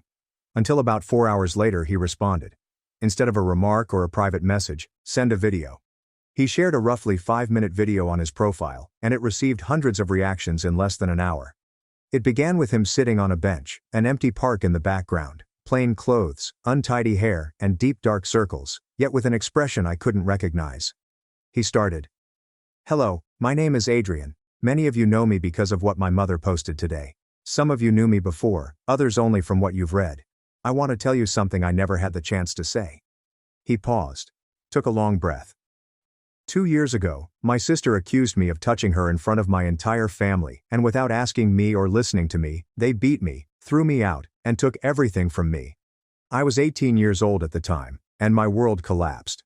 I slept on the street, went hungry, lost my scholarship, had no one to call, slept in libraries, hid in public restrooms to wash myself, and considered suicide several times. He then presented a recording from his phone. It was a talk with Isabella in the hospital. Her crying, confessing, pleading for his pardon, claiming she made it all up, that she had wrecked him, and that she did not deserve his forgiveness. Then he looked back at the camera.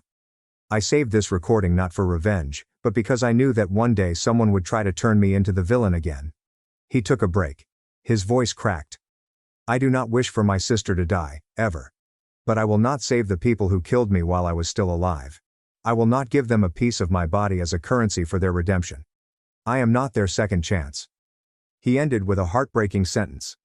I am not a monster, I just learned to say no, and this time, I am the one breaking the silence. He stopped the video, and I stood there stunned, my phone in my hand. The notifications began coming in. But now the comments were intended for us. What kind of mother allows that? You are the real monsters. She lies. You attack. And he's supposed to save you? Disgusting. I hope you live with that guilt for the rest of your lives. The private messages were terrible. My sister has blocked me. My folks called me and cried. My sister-in-law wrote to say she hoped the same thing happened to me.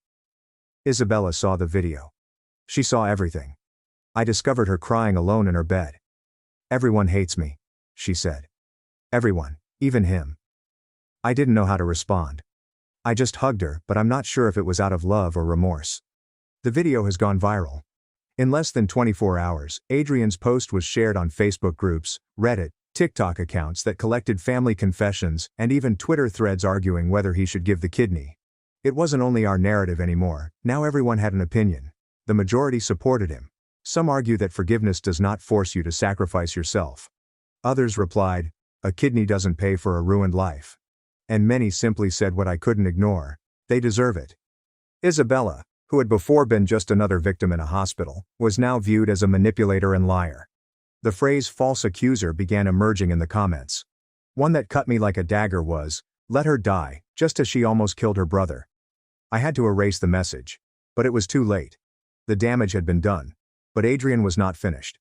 A day after the first video, he posted another. This time, he wasn't speaking in the park, he was sitting at a table, holding a piece of paper in his hand. I've received a lot of questions, and the most common one is, why can't you just forgive? I'm going to try to explain it without anesthesia. His voice was calm, tired, and precise. I was accused of child abuse. There was no trial or proof, just a phrase shouted aloud, and that was enough. I lost my house, my schooling, and my name. I became a pariah, and no one wanted to be near me. Have you ever attempted to rent a room with the rumor that you abused someone? Have you ever tried to find work with a stain you can't erase, even if it's a lie? He held up a document.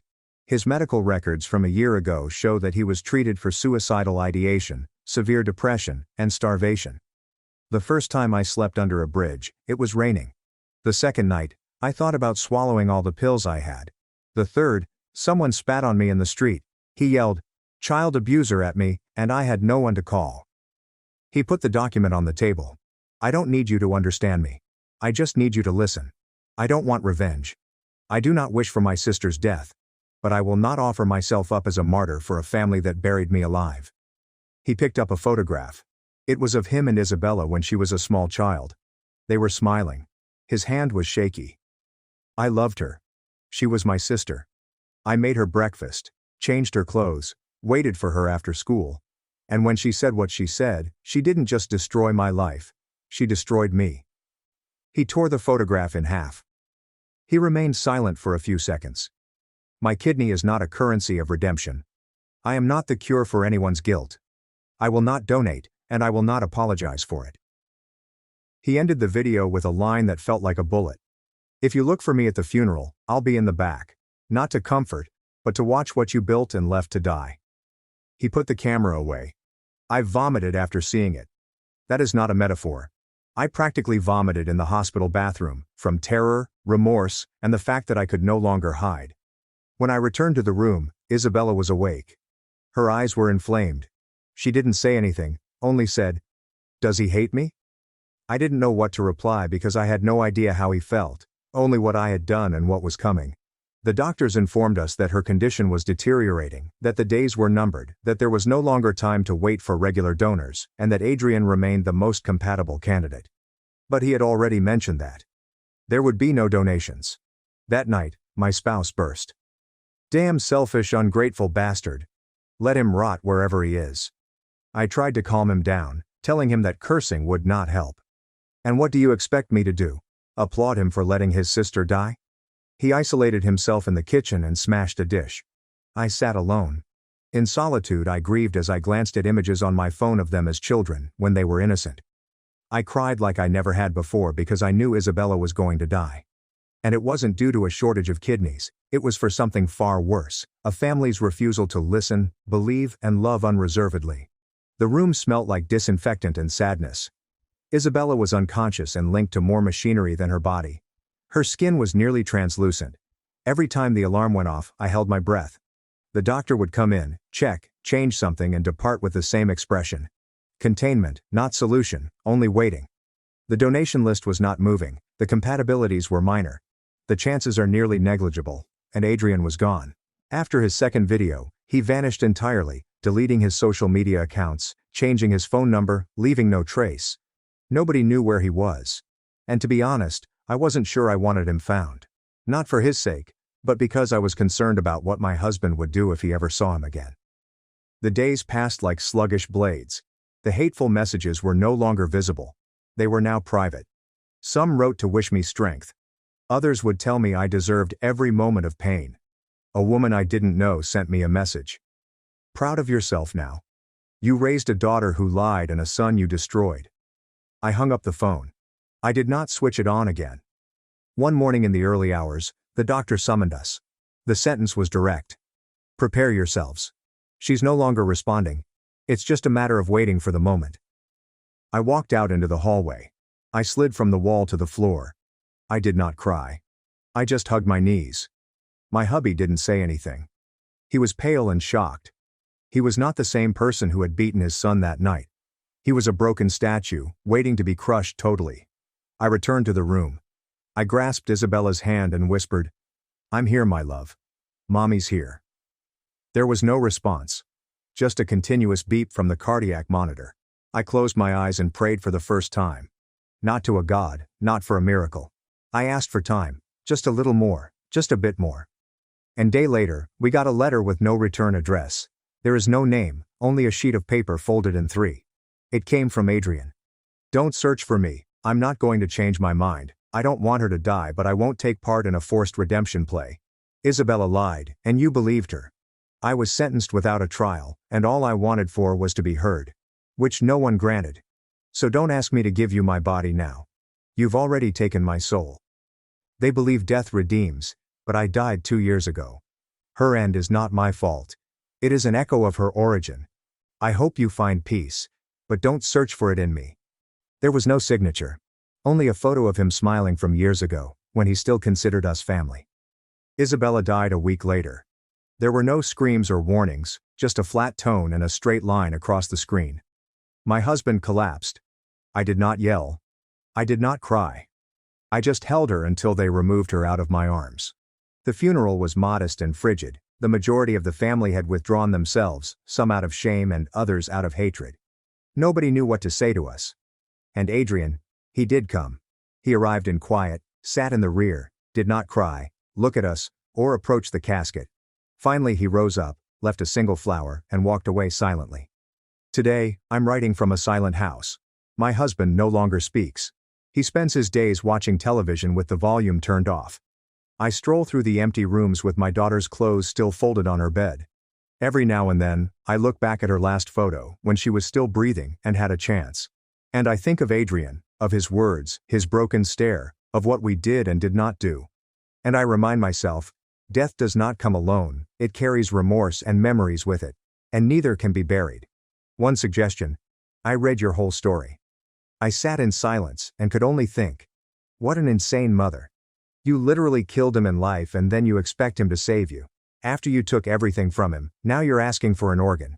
If I were him, I wouldn't have given it to you either. In fact, I'd be in the line of people spitting in your face. I hope his gaze haunts you until your last day. 2 further comments. You left him without a home, without food, without emotional support, without a future, and you wanted him to risk his health for you. How can you even ask why he didn't want to donate? The answer is obvious and painful, because you killed him first. A third comment. Your story is the closest thing I've read to a slow-motion murder. Adrian died when you threw him out on the street like trash, and now you're crying because he wouldn't save the one who lied. Did it not occur to you that every time he saw his sister, he was reliving the trauma? The nerve? The ego. The total lack of humanity. A fourth comment follows. The way you minimize everything you did is terrifying. My husband hit him. It sounds like you're saying he spilled his coffee. Your son was physically assaulted, thrown out, abandoned, and vilified by everyone. And you recount it as if it were an uncomfortable anecdote. What kind of emotional psychopath are you? The fifth comment is. You know what the worst part of all this was? That your daughter confessed she lied and you still decided to use her tragedy to manipulate your son again. You learned nothing. You just changed tactics. First it was guilt, then fear, then public blackmail. You are the nightmare of any human being with a mother. The sixth comment. I refuse to feel sorry for you. You made your son's life impossible. Then you tried to paint him as a monster for not donating a damn kidney. You used him like a piece of meat, and when he said no, you tried to manipulate the entire internet. How shameful. What moral depravity. I hope you never find peace. The seventh comment. Adrian is a hero for still being alive after what you did to him. He was the one who deserved help. He was the one who needed urgent therapy. But you were too busy protecting your parental egos to see that you were destroying him. And even today, you continue to blame him. Monstrous. The eighth comment. What did you expect? That he would give you the kidney and then you'd all pose for a reconciled family photo? This isn't a fairy tale. This is real life. And in real life, the people you destroy don't come back when it's convenient for you. They don't forgive you automatically. They don't save you just because you're bleeding crocodile tears. Comment 9 is as follows. You used his pain as a public weapon. You exposed him with his full name. You humiliated him after having already thrown him onto the street. And you wonder why he blocked you? The question should be, how did he not sue you? Because he had more than enough reason. It's a miracle you're not in jail. And it's a miracle he's sane. A 10th comment. Isabella didn't die from lack of a kidney. She died from a lie and from parents who didn't know how to handle it. The blame isn't Adrian's, it's yours. You killed her with silence, with denial, with manipulation. And now you want to lay the corpse at his feet? I don't buy it. I'm not swallowing that. For 12 years my family ignored me, then mom demanded I donate both my kidneys to my brother. When I refused, she accused me of trying to kill him. My mother thought I was selfish for not giving Ethan both kidneys. In my living room she cried phony tears and said I killed him for retaining undeserved organs. You have 2 healthy kidneys, Ethan none. You might save him without harshness now. Daily vodka use for 12 years ruined Ethan's kidneys. Started at 18. Never stopped. His mother purchased his first bottle. Boys should practice liquor handling, he suggested. Mom thought physicians were exaggerating when they revealed his kidneys were failing at 28. She accused physicians of neglecting him when he required his first dialysis at 33. 2 kidneys died at 35. He required a transplant or died in a year. Unsuitable kidney from mom. Dad had poor ones. I had great ones. I said 1 kidney when she asked. Give him 1. 1 isn't enough, she said. His physique is feeble. He needs both to succeed. Permanent dialysis required. I'm 30. For 45 years machines have kept me alive. You're stronger than Ethan. You're capable. Her parenthood was amazing. His mother raised Ethan as her golden boy. He acquired an automobile at 18. I received nothing. Paid, he quit college. I had student loans. 3 jail releases. I was evicted at 20 for pregnancy. That pregnancy failed. Mom felt my carelessness warranted it. I became a nurse anyhow. Paid for school with 3 jobs. I became independent from a family that disregarded me until needed. Mom never called for 12 years. Neither did Ethan. I learned about family events on Facebook. Not invited to Ethan's wedding, Mom's 55th birthday, or Dad's retirement party. Now they need my organs. I rejoined family. Refusal caused harassment. Mom phoned work about mental collapse. So I informed my landlord I was unstable. I told my partner I would murder my brother. In my shift, she visited my hospital. Everyone, look at the nurse who won't save her brother. She won't split kidneys. Security escorted her out, but she returned the next day. She texted, phoned and visited me for 2 weeks. You murder Ethan. You're selfish. What sister loses brother? Is she unaware Ethan won't die? Not really. He had dialysis 3 times a week. Tolerable, not nice. That might last decades. I knew from dialysis. For 25 years, 70-year-olds have used machines. Ethan craved peace. Neither did Mom. Restoring her ideal baby without machines was her goal. She bound me to gear. I phoned Ethan immediately. I talked to him 4 years ago. Do you know Mom needs both kidneys? I requested. Yes, he said.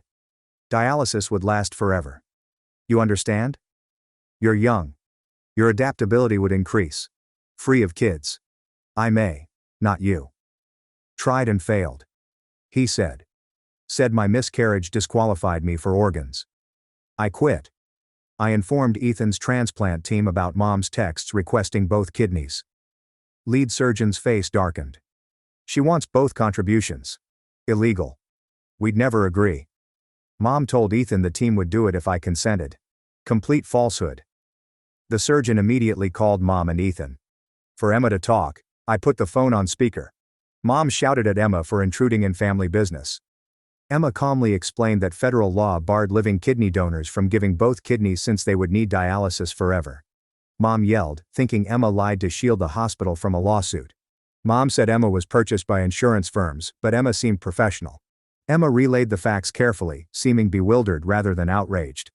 Live donors can donate 1 kidney. The law is federal. Transplant doctors denied my double donation request. Mama cried. She cried phony tears for anything. Under the act, I heard terror. A obstinate doctor ruined her plan. Emma gently clarified that Ethan didn't need both kidneys. A healthy living donor kidney suffices. The mom was misled about medical needs. Mom wept more and hung up before Emma finished. Emma apologized across her desk for my mother's behavior. She stated the transplant team wanted to document everything in case my relatives pressured me again. People couldn't discuss contribution with me without the team since they marked my file. Emma filled out forms and took notes as I napped. Mom made me feel awful for 2 weeks for declining. She convinced Ethan I killed him intentionally. I was selfish and unpleasant, she told Dad and half the family. However, a 25-year-old doctor stated Mom's request was unlawful. I wasn't insane. I wasn't rude. Refusing a surgery no U.S. hospital would accept. Driving home with steady hands was the first time in weeks. I felt lighter with expert approval. Out of mind. I had Chinese food on the couch table for Daniel. He stood up when I entered and I informed him about Emma and the call. I started weeping as he gripped me too tightly to breathe. No sobs, just stress relief. Daniel embraced me as I wept into his shoulder and splattered tears on his shirt without saying. After I calmed down, we ate Chinese and he held my hand. My phone exploded at 11 o'clock that night. Mom texts harder after messages. She said I lied and incited physicians to detest her. Poisoned them against Ethan with lies. I was accused of wishing my sibling dead to impress my parents. I threatened disclosure. Sometimes 3 or 4 messages alternated fury and guilt. Ethan sobbed for me, she added. My daughter let Dad down. I regretted this when Ethan died and was responsible. Daniel screenshotted all my phone texts. In my laptop's harassment documentation folder he put each screenshot's date and time. Shaking hands I watched him work. Mom's opinions were more accurate after seeing the grid. Daniel highlighted that her actions justified my refusal. A kind mother wouldn't let one child jeopardize her health for another. Loving moms wouldn't say this. After arriving early, Sophie summoned me into her office before my shift.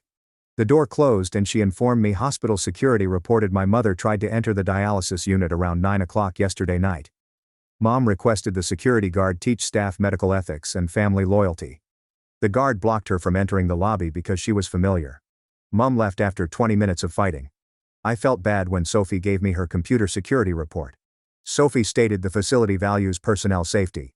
My mother's arrival was detected by security.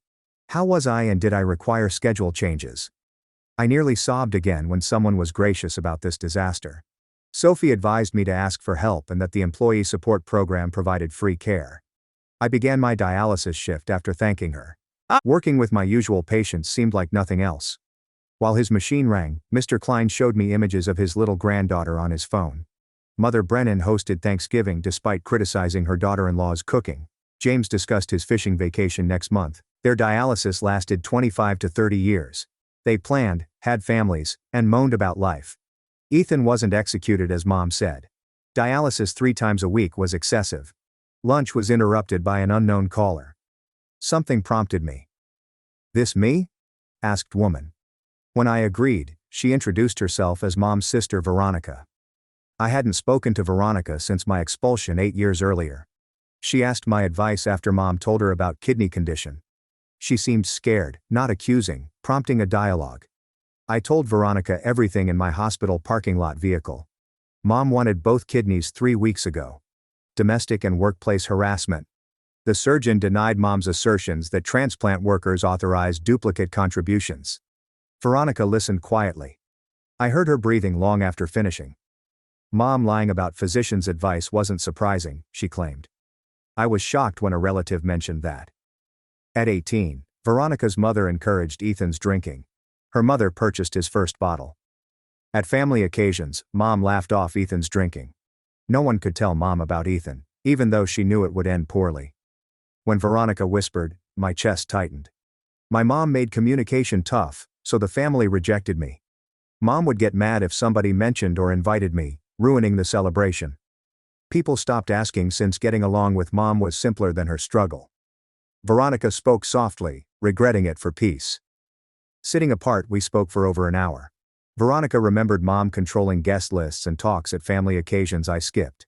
She added numerous family members were unhappy with Mom's nagging, demanding demands, and conduct but didn't say anything. Mom isolated or hurt opponents until they died.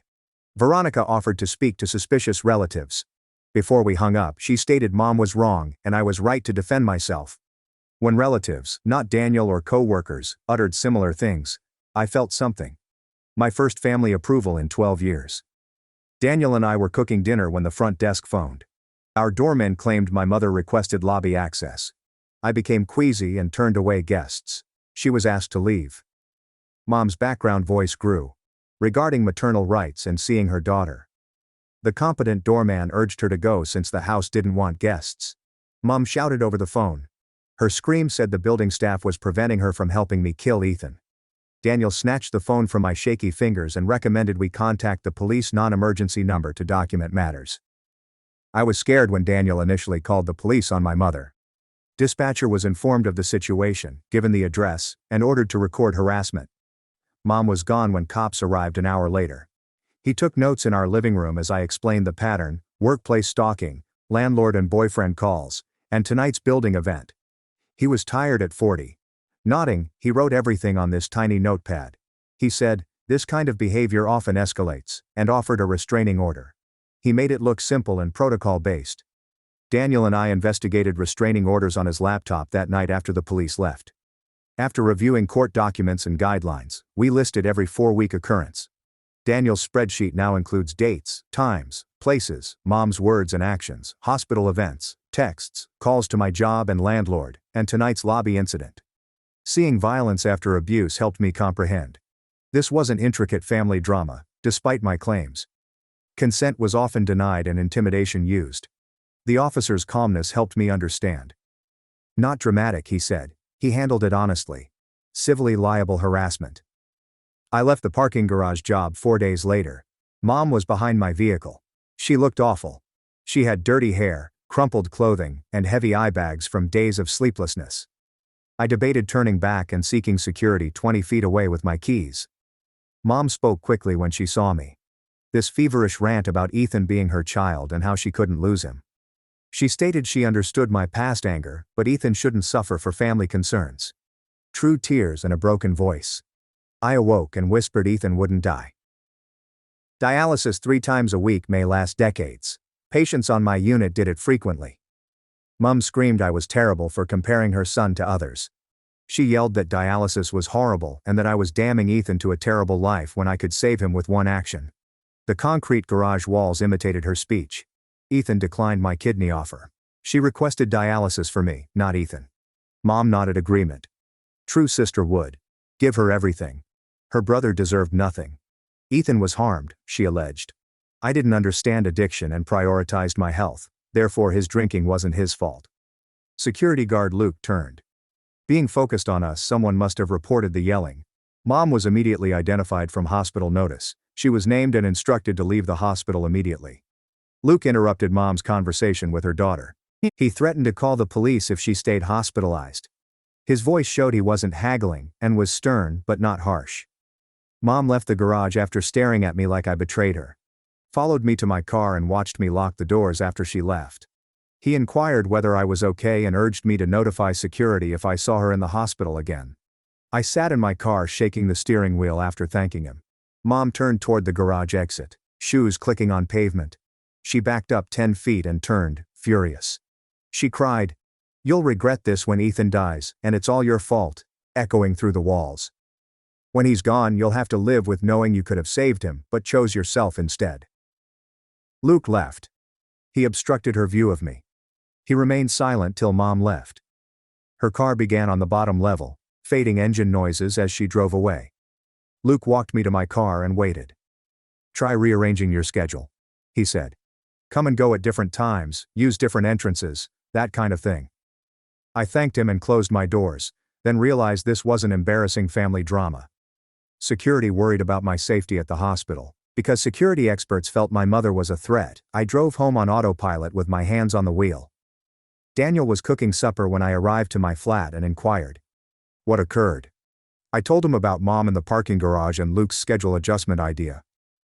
"I found a lawyer," Daniel said, bringing out his phone. "I called Mark Sullivan this afternoon after you texted about your mom returning. I was glad to be no longer alone." Daniel called lawyers and researched as I worked. Seeing Mark's restraining order and family court website, I called right immediately as Daniel made dinner. Mark answered on the third ring with a kind, professional voice, and I explained Mom seeking both kidneys, job harassment, and tonight's parking garage incident. After patiently listening, he invited me to meet tomorrow afternoon and asked me to bring my documents, Mom's texts, hospital incident reports, and the police record from her visit to my building. Bring anything that shows a pattern of behavior. I drove to Mark's downtown office early the next day after work to see his modest but neat waiting area with office furniture and periodicals on the coffee table. After a secretary checked me in, Mark emerged 10 minutes later, shook my hand, and led me back to his office in a suit without a tie, maybe 50. Sitting across from his workstation, I pulled out the folder Daniel and I had made, which contained screenshots of Mom's messages grouped by date, hospital security records from each visit, my apartment building's police report, and the transplant surgeon's statement about the illegal double kidney request. Mark lay everything out on his desk and wrote notes on a yellow legal pad as I described Mom's original demand to last night in the parking garage, asking about witnesses, dates, and Mom's physical violence. After talking, Mark sat back and glanced at his desk documents, saying, "You have an excellent case for a restraining order. The pattern is clear. Numerous witnesses and documented workplace disruption." Mark explained the process. I felt better when a lawyer indicated my case was strong. Legal authorities would take it seriously. 4 weeks after we petitioned, the court scheduled a restraining order hearing. I'd testify and provide proof concerning Mom's activities during the hearing. He'd help me prepare court testimony. "Given what you've shown me, I'm confident the judge will grant the order," said. "You have hospital security involved, police reports, workplace complaints, and a clear pattern of escalating behavior." Mark's assurance calmed me. I wasn't mean or theatrical, I was protecting myself from a boundary breaker. We scheduled a hearing preparation meeting next week. While making leftovers that night, I answered an unknown phone. "Hello?" Dad's tired, scratchy voice said. It's me. After Mom booted me out 12 years ago, Dad contacted me to say, Mom told me what transpired in the hospital. I know she's been out of line, but please reconsider. I closed the microwave and placed my hand on the counter for Ethan. Where were you when Mom expelled me at 20, when I miscarried alone, when I worked 3 jobs to graduate nursing school? The connection was quiet, but I could hear Dad breathing and visualize him at my boyhood home. I know I should have spoken up for you back then, said. Why not forget the past when Ethan's life is at stake? Dad, Ethan is safe. He gets dialysis 3 times a week. Many patients at my hospital do it. Dad looked bewildered. Your mother stated the transplant experts advised her both kidneys would offer Ethan the best chance. 1 kidney may not be enough. After the transplant surgeon phoned to say double kidney donation is unlawful and impossible, I told Mom she lied. Despite my efforts, the hospital refused. Dad grew quieter. She said the doctor said that. He hesitated. Mom lied to you, Dad. She showed me paperwork and everything. She misled Ethan. Dad didn't say anything for nearly a minute, but I heard him stirring, maybe rising or pacing. I don't understand all the medical stuff, so I just trusted your mother to handle the technicalities. I knew Mom was manipulating everyone. Ethan thought the transplant team had authorized removing both my kidneys if I consented. Dad felt the doctors advised it for Ethan's best chance. The whole family undoubtedly accepted Mom's version, where I was the greedy villain refusing to rescue my dying brother. Everyone believed her because nobody imagined she'd lie about something so important. Ethan isn't dying, I said. Dialysis is unpleasant but effective. You could live normally on it. Just 1 kidney transplant is needed. Only living donors offer that. Mom lied about requiring both. I explained how the transplant procedure works and how 1 healthy kidney from a living donor is typically better than 2 from a deceased donor because it's fresher. I told him about my patients who'd been on dialysis since the 1990s and had careers, families and full. Dad listened without interrupting, collecting data that contradicted Mom's claims. His voice sounded older than I recalled, worn down by years of letting Mom make all the choices. I need to figure out what's true. Dad listened to the facts and said he needed to think about it, not scolded or embarrassed me. 1 phone conversation didn't erase 12 years of quiet, but maybe Dad was finally seeing through Mom's deception. Or maybe he'd decide it was simpler to believe her story, and I'd never hear from him again. After Catalina suggested family stress therapist Michaela Fields, I took the elevator to the hospital's staff support program on the 3rd floor the next week. Catalina told me Michaela knew tough family circumstances and wouldn't push reconciliation, as I completed out intake papers regarding my family history and present pressures in the quiet waiting area with comfortable seats and serene colors.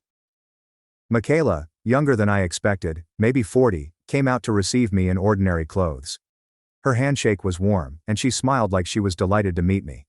Her office had a couch, 2 chairs, windows facing the parking lot, and a psychology and fiction bookshelf. Catalina told me a little about your circumstances, Michaela said, holding a notepad. Why are you here? I got carried away talking. Mom's kidney request, Ethan's entitlement, the 12-year agreement, the harassment campaign, and last week's parking garage situation all unfolded. Michaela said, it sounds like your mother has never seen you as a separate person with your own needs and rights. Rather than fixing or advising me, it felt like you've always existed in her mind as either an extension of her or a resource for your brother. I thought about that sentence all week, working and sleeping. Michaela urged me to recollect other examples of this trend. I saw it wherever I looked. My mom had me take piano lessons for 3 more years even though I hated them at 12. She liked telling people my daughter played. I wanted to attend community college near home, but she pushed me toward expensive universities so she could brag about my acceptance and refused to help pay for my tuition. After I became pregnant at 20, she kicked me out since having a teenage daughter didn't fit her image. Michaela revealed Mom's kidney requirement matched. She wanted Ethan well again and wanted to utilize my body without my consent. I didn't realize removing both kidneys would kill me because my needs hadn't registered. Anything else was selfish self-revolution for her convenience. Understanding the pattern didn't ease the suffering, but it made rejection less weird. Mom, I wasn't rude. Michaela inquired about the miscarriage at my second therapy appointment the next week, something I hadn't discussed in years. Daniel knew, but I didn't explain. I got pregnant at 20 while living at home, working part-time at a grocery store, and planning college. Mom was furious, screaming that I was squandering my life, hurting her name, and that everyone would think she raised me poorly. Mom said to pack and go 3 days later. She didn't care where or how I managed. Additional shifts let me pay a friend's basement rent. I cramped at work at 12 weeks. My emergency room doctor told me I needed surgery to miscarry after bleeding heavily. Without someone to call, I did everything alone. I told my mom 4 days later, and she thought it was excellent since I wasn't responsible enough to be a mother. After the defeat, she said my body judged my character for not being ready. I didn't hear from her for 12 years. After informing Michaela, I realized my embarrassment was never mine. I blamed myself for becoming pregnant, worrying out, and miscarrying. I was 20, alone, and scared, abandoned by everyone who should have helped me. My loss and mom's abuse weren't my fault. They failed me, so I bore their shame for a decade. This was my first night of sleep in weeks following therapy. Daniel immediately saw I was calmer and didn't react to phone alarms. At his home meal, he discussed it. He said he wanted a real future with me. He wanted to offer me to move in before the renal crisis, but he didn't want me to think he was helping. He wanted me to know he didn't fear my family's issues. He witnessed the worst. He picked me despite mom's nagging and Ethan's animosity. We spent hours discussing our ambitions that night. He desired marriage, kids, and a life without my upbringing's turmoil. I had similar goals but was scared to aspire over 20. Daniel clasped my hand across the table and said I deserved good things and loyal customers. I cried with relief, not anguish, for the first time in months and felt better. The late October restraining order hearing was on a cold Tuesday morning. My hands trembled as I held our binder of paperwork when Mark met me outside the courthouse at 8:30. He told me the court would hear all sides and to stay calm and factual no matter what Mom or her lawyer said. The right courtroom was third floor after security. Mom and her lawyer, an older man in a suit, spoke softly on a hallway bench with his head near to her. She looked compassionate in a nice dress, little makeup, and well-styled hair. Mom's face contorted in misery when she saw me, like I hurt her. I gazed at Mark's serenity. He gripped my shoulder and told me we had facts, but Mom looked so regular and maternal that I worried the court would see her acting instead of the truth. I thought my statistics would reveal a vicious daughter fabricating family strife instead than a harassment victim defending herself. With wooden seats and a judge's platform, the courtroom was smaller than expected. Mom, Mark, and her lawyer sat at different tables. The mid-50s judge with gray hair and a no-nonsense approach quickly reviewed the paperwork and invited me to testify. I stood shakily and vowed to be honest. My testimony was thoughtfully questioned by Mark. Mom hounded me for refusing both kidneys despite medical impossibility. I described Mom appearing to the hospital during my shifts, her lobby drama, security ordering her out twice, and she sitting outside my car in the parking garage refusing to go when asked, with the security man interfering. Mark showed screenshots of text messages, call records showing frequency, hospital security statements proving trespassing, and Mom's apartment building police complaint. A pattern made the judge uneasy. The court stiffened when Mark presented the transplant surgeon's evidence that double kidney donation was illegal and that Mom had lied about the medical team's willingness. My mother's lawyer stepped up to cross-examine me gently.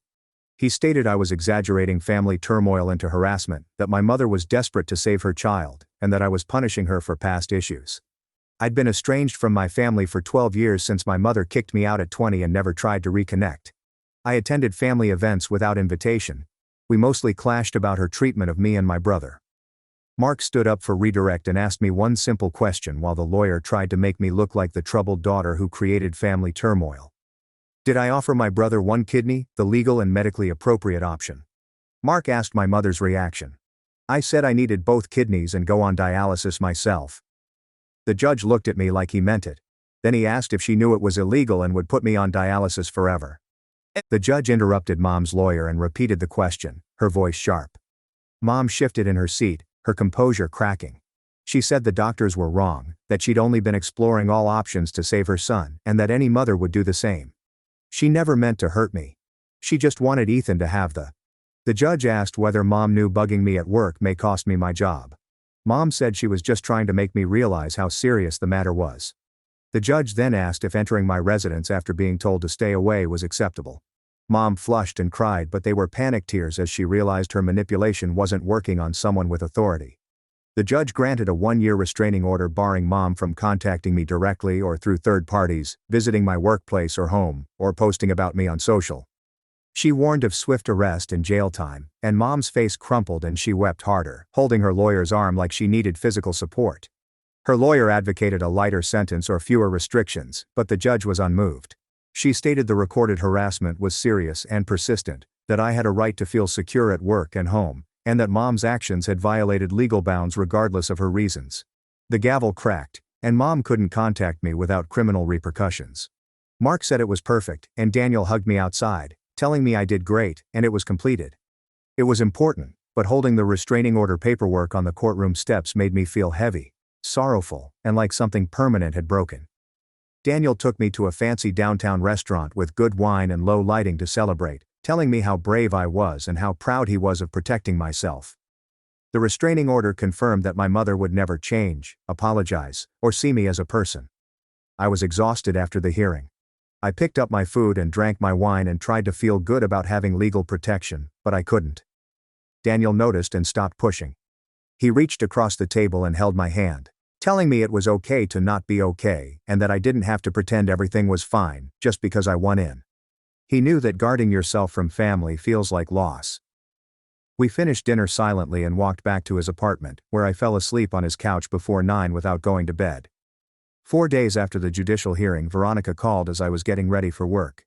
After asking for the medical papers, she told me Dad confronted Mom about the falsehoods with a strained but resolute voice. The transplant team never indicated both kidneys would offer Ethan a greater chance, and the physicians never said one wouldn't be enough. After learning the truth, Dad was furious, and Veronica said they had their biggest fight ever. He packed a suitcase and came to Veronica's house that night to stay in her guest room while he resolved things. Veronica said she'd never seen him so angry or dejected. He was seeing 30 years of marriage clearly for the first time and despised it. She told me other family members had been calling her wondering what happened because Mom's narrative kept changing and nothing made sense. My cousin wanted to know why I was thrown out at 20. I felt strange buttoning my scrubs as Veronica said Mom's long-held story was crumbling and family members were reaching out to uncover the truth. That afternoon between appointments, my cousin Olivia, who had spent summers with me before the family split, sent me a long, awkward Facebook post apologizing for believing Mom's statements about me being unstable and greedy. She apologized for not reaching out sooner and suggested we meet for coffee. No pressure. She understood if I said no. I pondered at the message for a while before responding. Yes, I'd appreciate that. The next morning, Catalina summoned me into her office before rounds. I worried one of my patients had a problem, but she grinned and said the hospital management wanted to recognize my approach to Mom. Catalina wrote a letter explaining how I'd never let the harassment affect my work and how I'd continued providing excellent care even when Mom was at the hospital causing scenes. The board would put the commendation in my personnel file and give me a small bonus for maintaining patient care standards during a difficult personal time. Anxious, I arrived early for the coffee meeting with Olivia on my day off and watched people pass by the window. Being praised for surviving my mother's pestering felt strange and gratifying. Olivia looked older than the Facebook photos and tired, like life had worn her down. We hugged awkwardly, ordered drinks, and sat across from each other, unsure how to start. Olivia apologized again for the years of exclusion, saying she'd always questioned Mom's version but went along rather than make.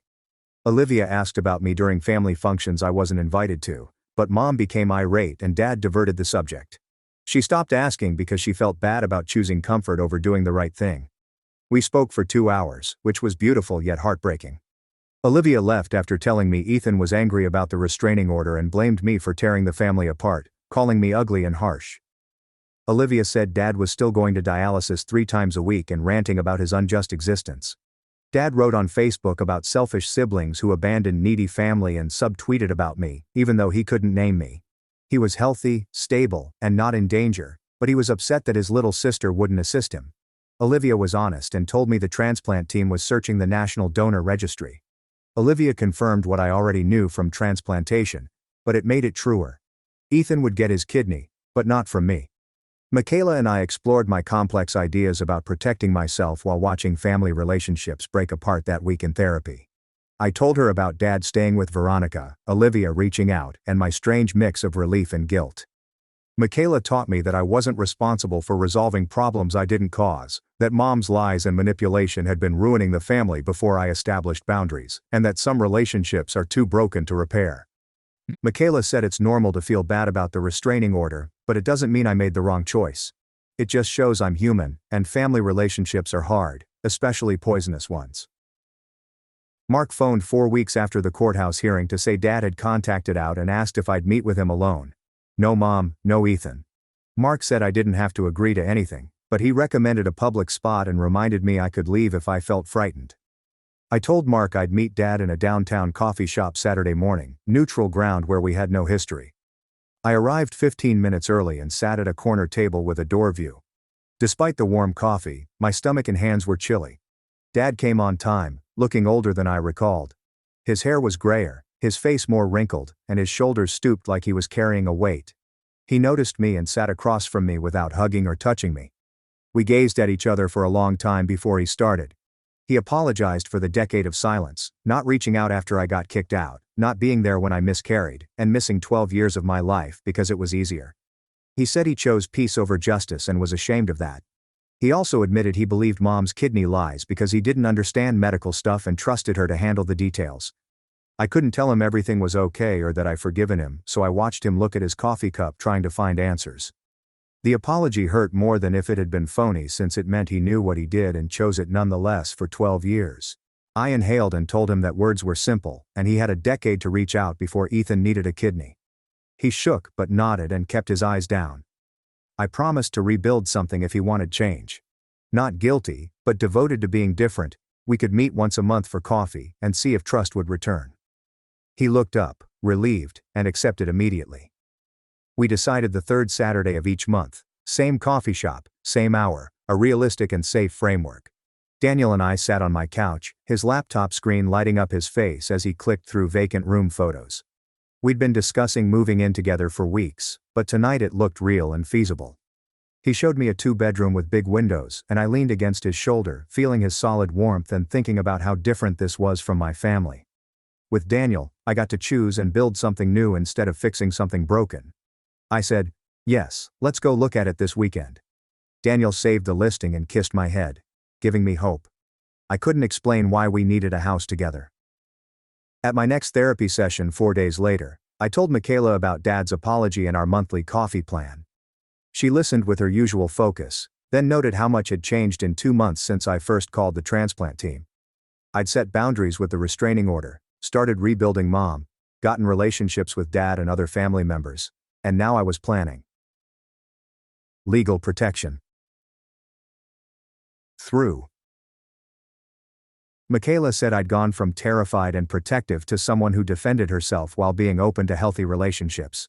I wasn't conscious of the changes since I was too busy surviving each day, but sitting in her office with the afternoon light shining through the curtains, I realized 2 months earlier, I was terrified and alone. Now Daniel, Mark, Catalina, and even Dad were trying to help me. Not everything was fixed, it probably never would be. But I wasn't drowning anymore. The following week, Veronica invited me to a small family dinner at her house. Dad, my cousin, and a few other relatives wanted to reconnect with. Veronica said Mom and Ethan wouldn't be there and I could leave any time if it felt wrong. I almost said no because family gatherings had been painful for so long, but her voice made me think this could be different. I agreed and she sounded happy, telling me to come Saturday at 6 and bring nothing but myself. On Saturday the home smelled like roasted chicken and garlic and Veronica hugged me like she hadn't seen me in years. Dad was uncomfortable in the living room, and my cousin hugged me. After Veronica served supper and everyone started talking, the 6 of us, relatives I hardly recognized but who remembered me, relaxed. My aunt shared a tale about a Christmas when I was 12 and Mom insisted me sit at the kids' table while Ethan sat with the adults despite being 4 years apart. I heard from people that Mom treated me unfairly. My cousin said she saw Mom give Ethan college money and told me to sort it out myself. She felt bad, but didn't know what to say. Mom often stated that others saw the unfairness and brutality and looked away because it was easier. Each story impacted me hard, proving I wasn't dreaming it or being oversensitive. Though I wanted to be angry at them for their silence, for all the years they could have said something, I felt sad for the young me who struggled to be good enough while everyone watched and said nothing. I thanked them for their honesty, but it was too late. My cousin casually said that Ethan had been matched with a dead donor and was scheduled for transplant surgery in 4 weeks at the end of supper. I felt glad, and something other since he'd have the kidney he required without risking my health or future. Relief that this would resolve the months-long crisis. but also a hollow sensation that our relationship was destroyed and that even receiving what he wanted wouldn't change how he treated me. I told my cousin I hoped the transplant went well because I didn't want Ethan to die or suffer. Dad clasped my hand under the table, a modest gesture that meant a lot. The next week at work, Catalina called me into her office and told me the hospital was establishing new family harassment regulations for staff. My case exposed gaps in the hospital's protection processes, which they were fixing. The hospital now has clearer rules about family members, faster complaint response systems, and mandatory recording of threatening relatives. I sat there thinking about how mom's misdeeds may assist another nurse from having their mother pursue them at work. Catalina stated my experience would help safeguard other healthcare workers in similar situations. 4 weeks later, Veronica called to say Ethan's transplant went well that morning. I was glad the surgery went well because I didn't want my brother to die. The replacement kidney was filtering his blood nicely, and the doctor expected he'd be off dialysis in a few months. Transplant patients need lifetime anti-rejection medication. After the medical catastrophe, we both realized some relationships were too fractured to heal. Veronica claimed Ethan was already whining about the hospital food and the uncomfortable bed, which sounded like him. Dad called me that evening to say he'd visited Ethan at the hospital, but Mom had been there too, so he'd kept the visit short. Even though Mom kept calling to come home, he said Veronica's house was giving him space to think clearly for the first time in years. Even though it was hard and lonely, he recognized he'd spent too much time managing Mom's emotions and supporting her worst behaviors and couldn't go back. I told him I was proud of him for holding his boundary, and he became silent and said that meant more than I probably knew. We spoke about our days. After years of nothing, Daniel and I leased a 2-bedroom apartment across town, far enough from my old home to seem like an escape. The walls were white, plain, and neutral like every rental apartment I'd seen. I painted the bedroom a soft blue from a dozen color samples the first weekend, and Daniel chose gray for the living room to make it feel bigger. We put furniture to fit our lifestyle, not someone else's. I hung pictures of Daniel and me on the walls. Every decision appeared ours, not inherited or influenced by family or a toxic background. Our vacations and dinners, a record of our life together. No family photographs or photos of people who'd ignored me for years. This place was ours, where nobody could demand things or make me feel bad for defending myself. I woke up 4 months after the restraining order to find I'd slept all night without feeling concerned. Catalina said I'd delivered good patient care despite personal stress. Daniel and I got into comfortable routines, preparing supper most nights and talking about our days without family conflict. After discovering Mom's demands, I started reconnecting with cousins and extended family over coffee or lunch. It was awkward at first, but it got easier as we built new relationships based on honesty rather than Mom's carefully controlled narrative. My cousin invited me to her daughter's birthday party, my first family event in over a decade. Instead of waiting for the next crisis or harassing occurrence, I brought a gift and spent 2 hours with relatives who apologized for believing Mom's lies and rejecting me. Dad and I met for coffee on the first Saturday of every month at the same downtown cafe where we could talk uninterrupted. He always arrived on time, which may seem easy, but it was crucial given his history of prioritizing Mom's comfort above mine. During these coffee encounters, he said he should have protected me when I was younger, stood up to Mom when she booted me out, and reached out during the 12 years of quiet. We would have been better off if Dad had been a better parent from the start, but our connection was becoming genuine and honest instead of the dream relationship I sought as a kid. He cared about my life, remembered facts from earlier talks, and accepted my boundaries when I didn't want to talk about Mom or Ethan. The monthly coffee sessions seemed like beginning again rather than healing something that had always been broken. I sat in the flat. Daniel and I created together, looking at the blue bedroom walls and our life photos and realizing something had changed inside me. I didn't need Mom's approval or Ethan's gratitude or acknowledgement that his expectations were unreasonable to know I'd made the right choice protecting my health and refusing an illegal demand. Daniel, Catalina, Michaela, Mark and family members respected my boundaries and treated me like a person, not a resource. The restraining order protected me, and I carefully documented everything in case Mom tried anything else. I had created a life where my needs and voice were heard. I let some family relationships die because they were toxic and one-sided. Others improved over time based on honesty and mutual respect instead of blame and guilt. Dad was trying to change, so I let him show his dedication. After 30 years of impressing rejection-prone individuals, choosing myself felt wonderful. My brother tackled my groom before the vows, I screamed at him, then realized he'd tried to save my damn life. As I came down the aisle, my brother dashed past me with a gas can, doused the entire altar in gasoline, and set it on fire before tackling my groom directly into the burning flowers. My veil caught fire as guests stampeded toward the exit, shouting, while my brother pinned my fiancé down amid the flames, hitting him and yelling something I couldn't understand over the noise. The groomsmen carried my brother away, while my fiancé rolled on the ground, second-degree burns covering his hands and arms. My mother sobbed so hard that she vomited on her dress.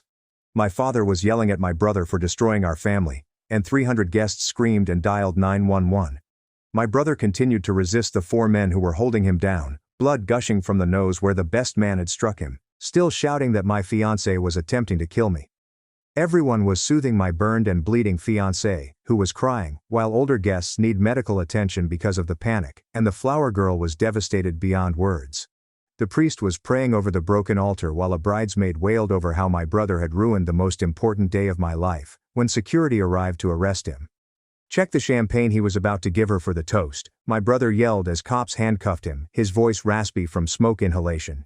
"He's been poisoning her with mercury for months, and today's dose would have killed her before you cut the cake." Everyone became silent, except for the fire that remained blazing through what used to be our ceremonial space. And my brother continued to speak quickly since he knew he just had a few seconds before being hauled away. "Look at her hands shaking, her hair falling out in chunks. The confusion she thinks is wedding stress, but it's actually mercury poisoning from the makeup he's been switching out since March when they moved in together." My quivering hands moved to my thinning hair, which I had been finding on my pillow every morning. And my brother kept going, exhibiting texts from his phone that the officers hadn't yet collected. I have screenshots of him asking his pharmacist friend about lethal doses and how to make it look like sudden illness, plus receipts for mercury compounds he bought online using cryptocurrency so it couldn't be traced. My fiancé attempted to stand, but the best man stopped him, though I noted the grip had shifted from supporting to restraining as uncertainty crept across his face. He took out a $3 million life insurance policy on her last month without telling her, and their honeymoon suite already has a syringe of concentrated mercury hidden in his luggage that would have caused complete organ failure within hours of injection. My aunt, a nurse, approached the champagne table and dipped her finger in my glass, then jerked back, saying it smelled off, like metal and chemicals mingled with the champagne. More guests began checking their phones, looking up mercury poisoning symptoms, and staring at me as they recognized the symptoms I'd been exhibiting for months, which we'd all attributed to wedding planning stress. My brother was able to pull up further proof on his phone, displaying bank statements indicating that my fiancé had been depleting my savings account in small increments that I hadn't seen since I was too bewildered to check, preparing himself financially for after my death. But that's not even the worst part, my brother exclaimed as 2 officers grabbed his arms and his voice broke with despair. My fiancé had already given me a partial dose this morning in my breakfast smoothie, knowing it would take effect during the reception to make my death look more natural, and the antidote window was closing fast because mercury binds to your organs within hours. My brother had broken into my fiancé's apartment last night and discovered his journal documenting every dose he'd given me for 6 months, with notes about my increasing symptoms and calculations for how much more He'd gone to the police at 2 a.m., but the chief, my fiancé's uncle, stated there wasn't enough evidence for an arrest, and then called my fiancé right away to warn him that my brother was causing trouble, which is why my fiancé bumped up the timing. That's when my brother understood that the only way to save me was to cancel the wedding before I drank the last dose. And lighting the altar on fire was the only way to ensure that the wedding could not proceed because my fiancé had duped me into believing my brother was envious and unstable.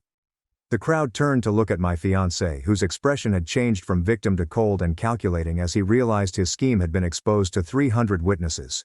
2 groomsmen grabbed his arms, but he was already going faster than anyone anticipated of someone with burns, adrenaline overcoming his anguish. The cake table was just behind him, so he grabbed the ornamental knife we were going to use for cutting and spun toward me before anyone could react or stop him. His scorched palm gripped my neck, despite the anguish it must have given him, and the blade pressed against my throat as he drew me back against his chest, using me as a shield. The police officers who had been arresting my brother paused, hands on their firearms. But my fiancé was using me as a fantastic human shield, so they couldn't get a good shot. "Everyone, stay exactly where you are," he urged, his voice chilly and methodical, as if he were reading from a pharmacology textbook. "Or I'll finish what I started right here in front of everyone." The blade cut deeper as he dragged me backward toward the kitchen doors, leaving 300 people transfixed in amazement. My brother battled the two cops who were holding him and yelled for my fiancée to let me go. His expression contorted with desperation as he saw the man he'd tried to stop use me as a shield. The best man, who had been holding my fiancée back, dropped his arms entirely and stepped away with his hands up, suddenly realizing he'd been defending someone who had been poisoning me for several months. Even with the knife digging into my skin, I pushed myself to speak, telling my fiancée that everyone knew the truth, and that hurting me would make no difference. He drew me closer to his scorched chest and remarked that if he was going down anyhow, he may as well finish what he started because the mercury was now in my system. The priest stepped forward with both hands raised, as if confronting a ferocious animal, and begged my fiancée to consider his soul and what this meant for eternity.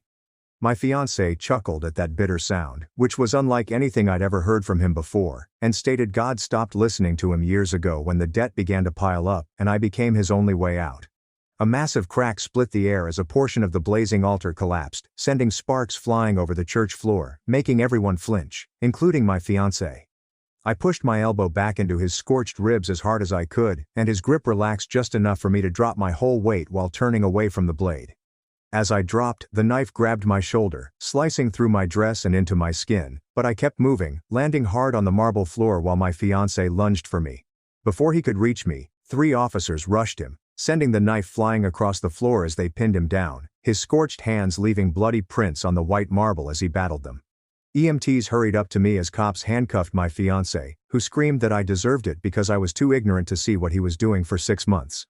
My brother broke free from the officers who were holding him and went on his knees beside me, again apologizing for not finding another way to save me.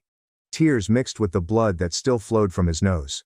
The EMTs put bandages against my shoulder wound while stating that I needed to be sent to the hospital straight away for something called compilation therapy to treat the mercury poisoning. My mother sank into my father's arm, sobbing, and I overheard him tell my brother that he had saved my life. His voice breaking on the words. The EMTs pulled me onto a stretcher and rushed me out, past all of the wedding guests who were still stunned, past the flaming altar, which was now mostly smoking ruins, and past the champagne table, where my poisoned glass remained.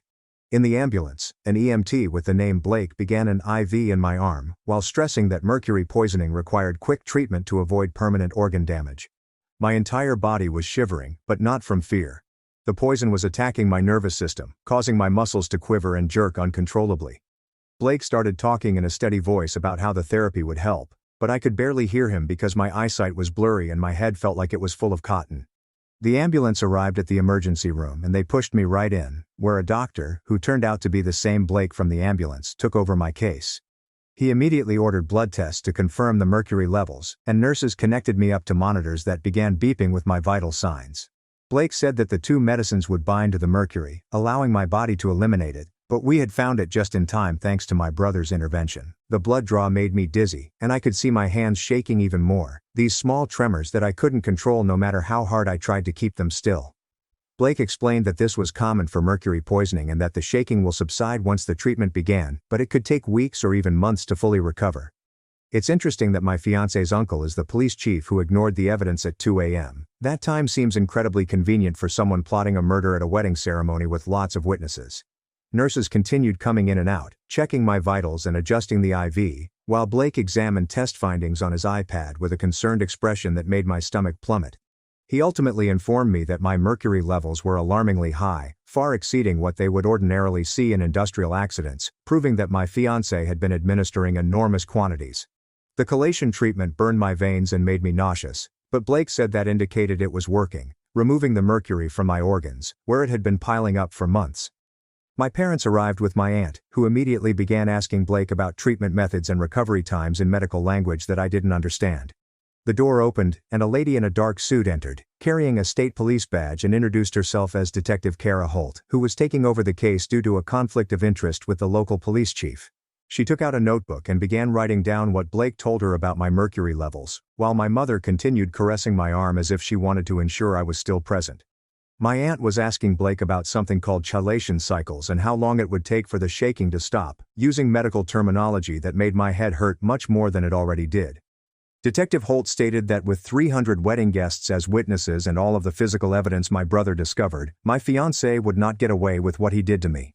She left to collect evidence, but returned 20 minutes later with plastic bags containing the champagne glass from the wedding and a sample of the smoothie my fiancé had prepared me that morning. The field tests revealed extremely high amounts of mercury in both, enough to kill me if I drank it all, so she sealed everything up for the crime lab. My brother arrived with 2 officers holding his arms, burns on his flesh from the altar fire, and swollen eyes where the best man had hit him. Detective Holt instructed the officers to remove the handcuffs because my brother's actions were clearly protective and had saved my life. So they were releasing him on his own recognizance. He just stood there staring at me with a relieved expression on his face while the nurses drew more blood from my arm for further testing. The results revealed that my mercury levels were significantly higher than expected, nearly fatal. But Blake claimed the interrupted dose indicated that my organs hadn't entirely failed yet. He started me on aggressive chelation therapy, stressing that I'd need repeated rounds for the following 3 months with careful monitoring to ensure the mercury was out of my system. The police chief stormed through the door, demanding to see his nephew. But Detective Holt stood directly in front of him and informed him that he was suspended pending an investigation for obstruction of justice. He began ranting about litigation and how she lacked authority, but she presented documents proving that state police had taken over jurisdiction due to his involvement in covering up an attempted murder. He stormed out, slamming the doors while Detective Holt called for someone to follow him to ensure he did not interfere with the inquiry. A lady called Rachel Monroe from the district attorney's office arrived next, putting up a chair beside my bed to take my statement on everything that had happened over the previous 6 months. She was writing quickly as I described the symptoms I'd been experiencing, the confusion and shaking I assumed were due to wedding stress, and how my fiancé had been so supportive when I was sick. Rachel stated that she was moving forward with charges for attempted murder in the first degree, as well as poisoning and fraud, and that she was certain of obtaining a conviction based on the evidence and witnesses. The wedding photographer then knocked on the door, carrying a bag full of memory cards and stating that he had documented everything on video, from my brother's attack to my fiancé holding the knife to my throat. Detective Holt confiscated the memory cards as evidence, claiming that the footage would be critical in showing the jury exactly what happened and establishing that my brother was trying to save me, not harm anyone. A man in a suit arrived, introduced himself as Victor Shaw, and stated that he was representing my brother and needed to discuss defense strategy for the fire and assault accusations.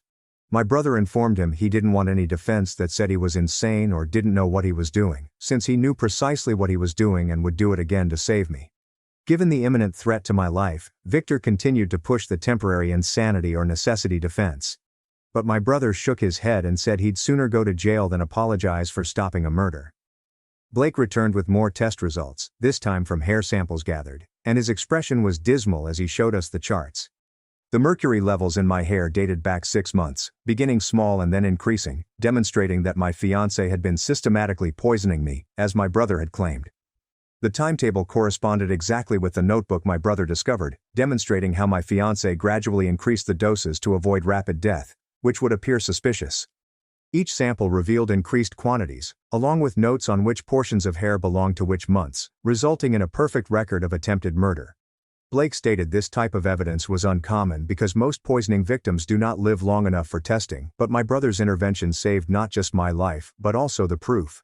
My hands shook even more as I realized that the man I was about to marry had been slowly killing me for half a year, calculating doses and watching me get sicker while appearing to care. Detective Holt photographed all of the test findings and stated, "This evidence, combined with the journal, would make it impossible for my fiancé to claim innocence or accident. She was putting together a case that would land him in prison for decades, if not life, and she guaranteed me he'd never be able to harm me or anybody else again." The next morning, Detective Holt called to say they had arrested the pharmacist friend at his workplace, bringing him out in handcuffs as his co-workers looked on in disbelief. She informed me he tried to flee when he saw the authorities approaching, but they apprehended him in the parking lot, and he was now in jail, with a lawyer urging him not to say anything.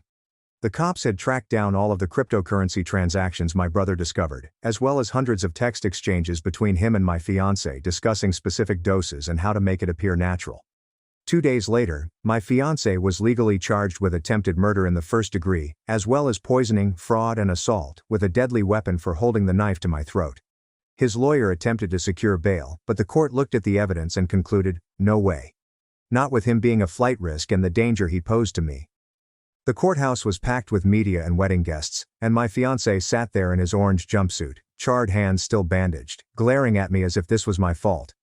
After 5 days in the hospital, they finally let me go home, but I had to return every day for additional chelation treatments, which made me feel ill and weak. My hands wouldn't stop trembling, and I kept discovering clumps of hair in the shower drain. But the doctor suggested the symptoms would improve with time and treatment.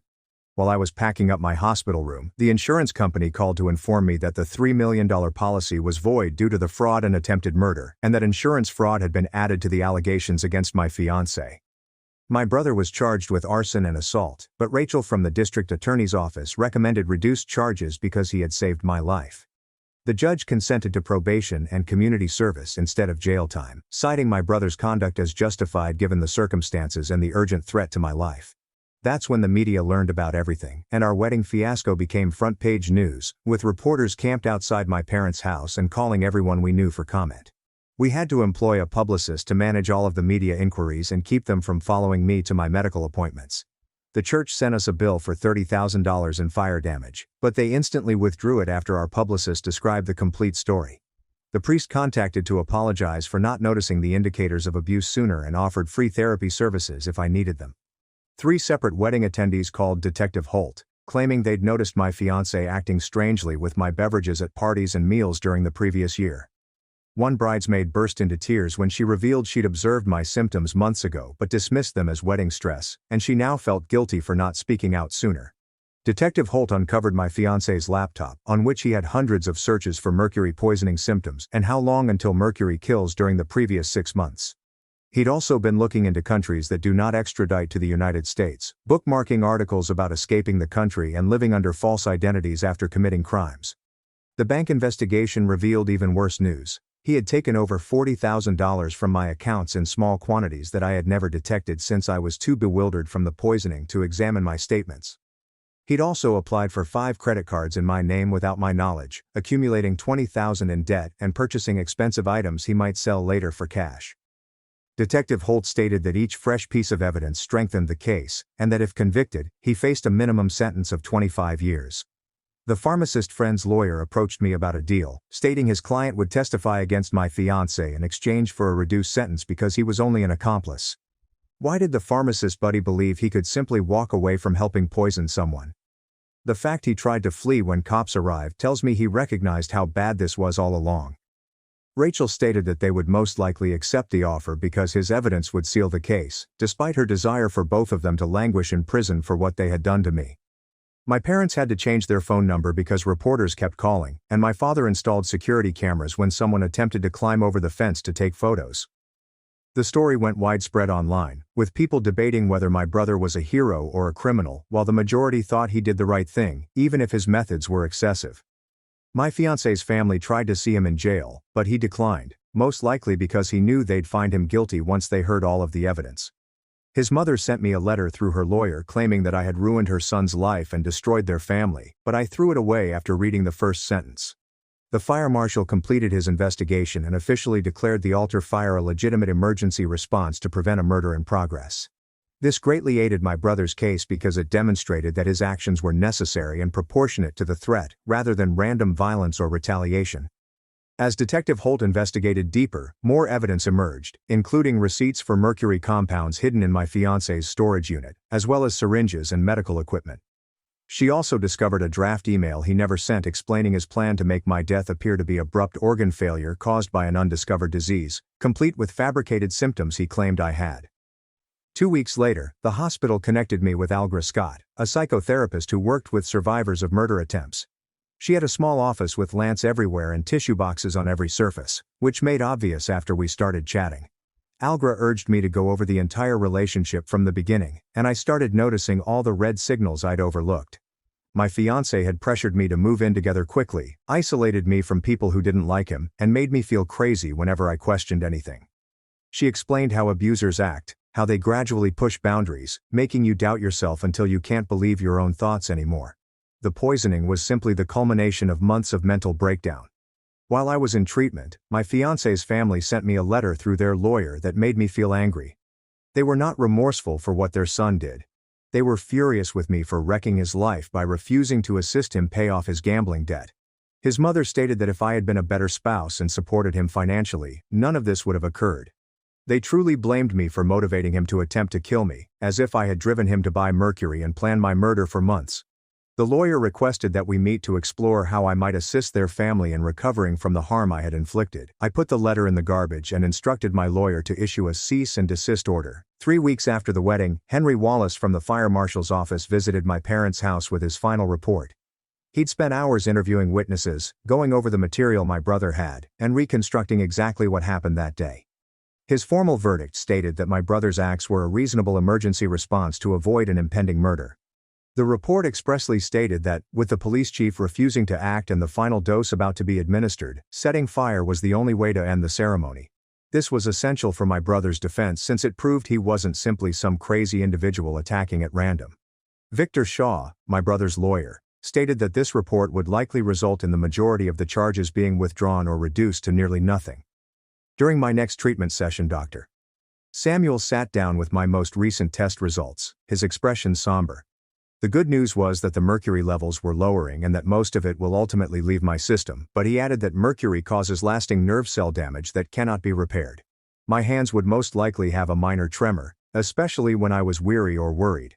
Some cognitive impacts, such as difficulty concentrating or remembering, may also linger. He claimed I was lucky my brother stopped taking it when he did because another few doses would have resulted in irreversible brain damage. The tremble in my hands worsened as he spoke, and I realized I'd be carrying evidence of what my fiancé had done to me for the rest of my life. The grand jury convened a month after the wedding, and Rachel Monroe delivered their findings. Aside from the attempted murder and poisoning accusations, detectives discovered that my fiancé had used my identity to open credit cards and take out loans. He had faked my signature on documents and set up false email accounts in my name to approve transactions. The grand jury indicted him on 15 counts, including attempted murder in the first degree, aggravated assault, identity theft and fraud.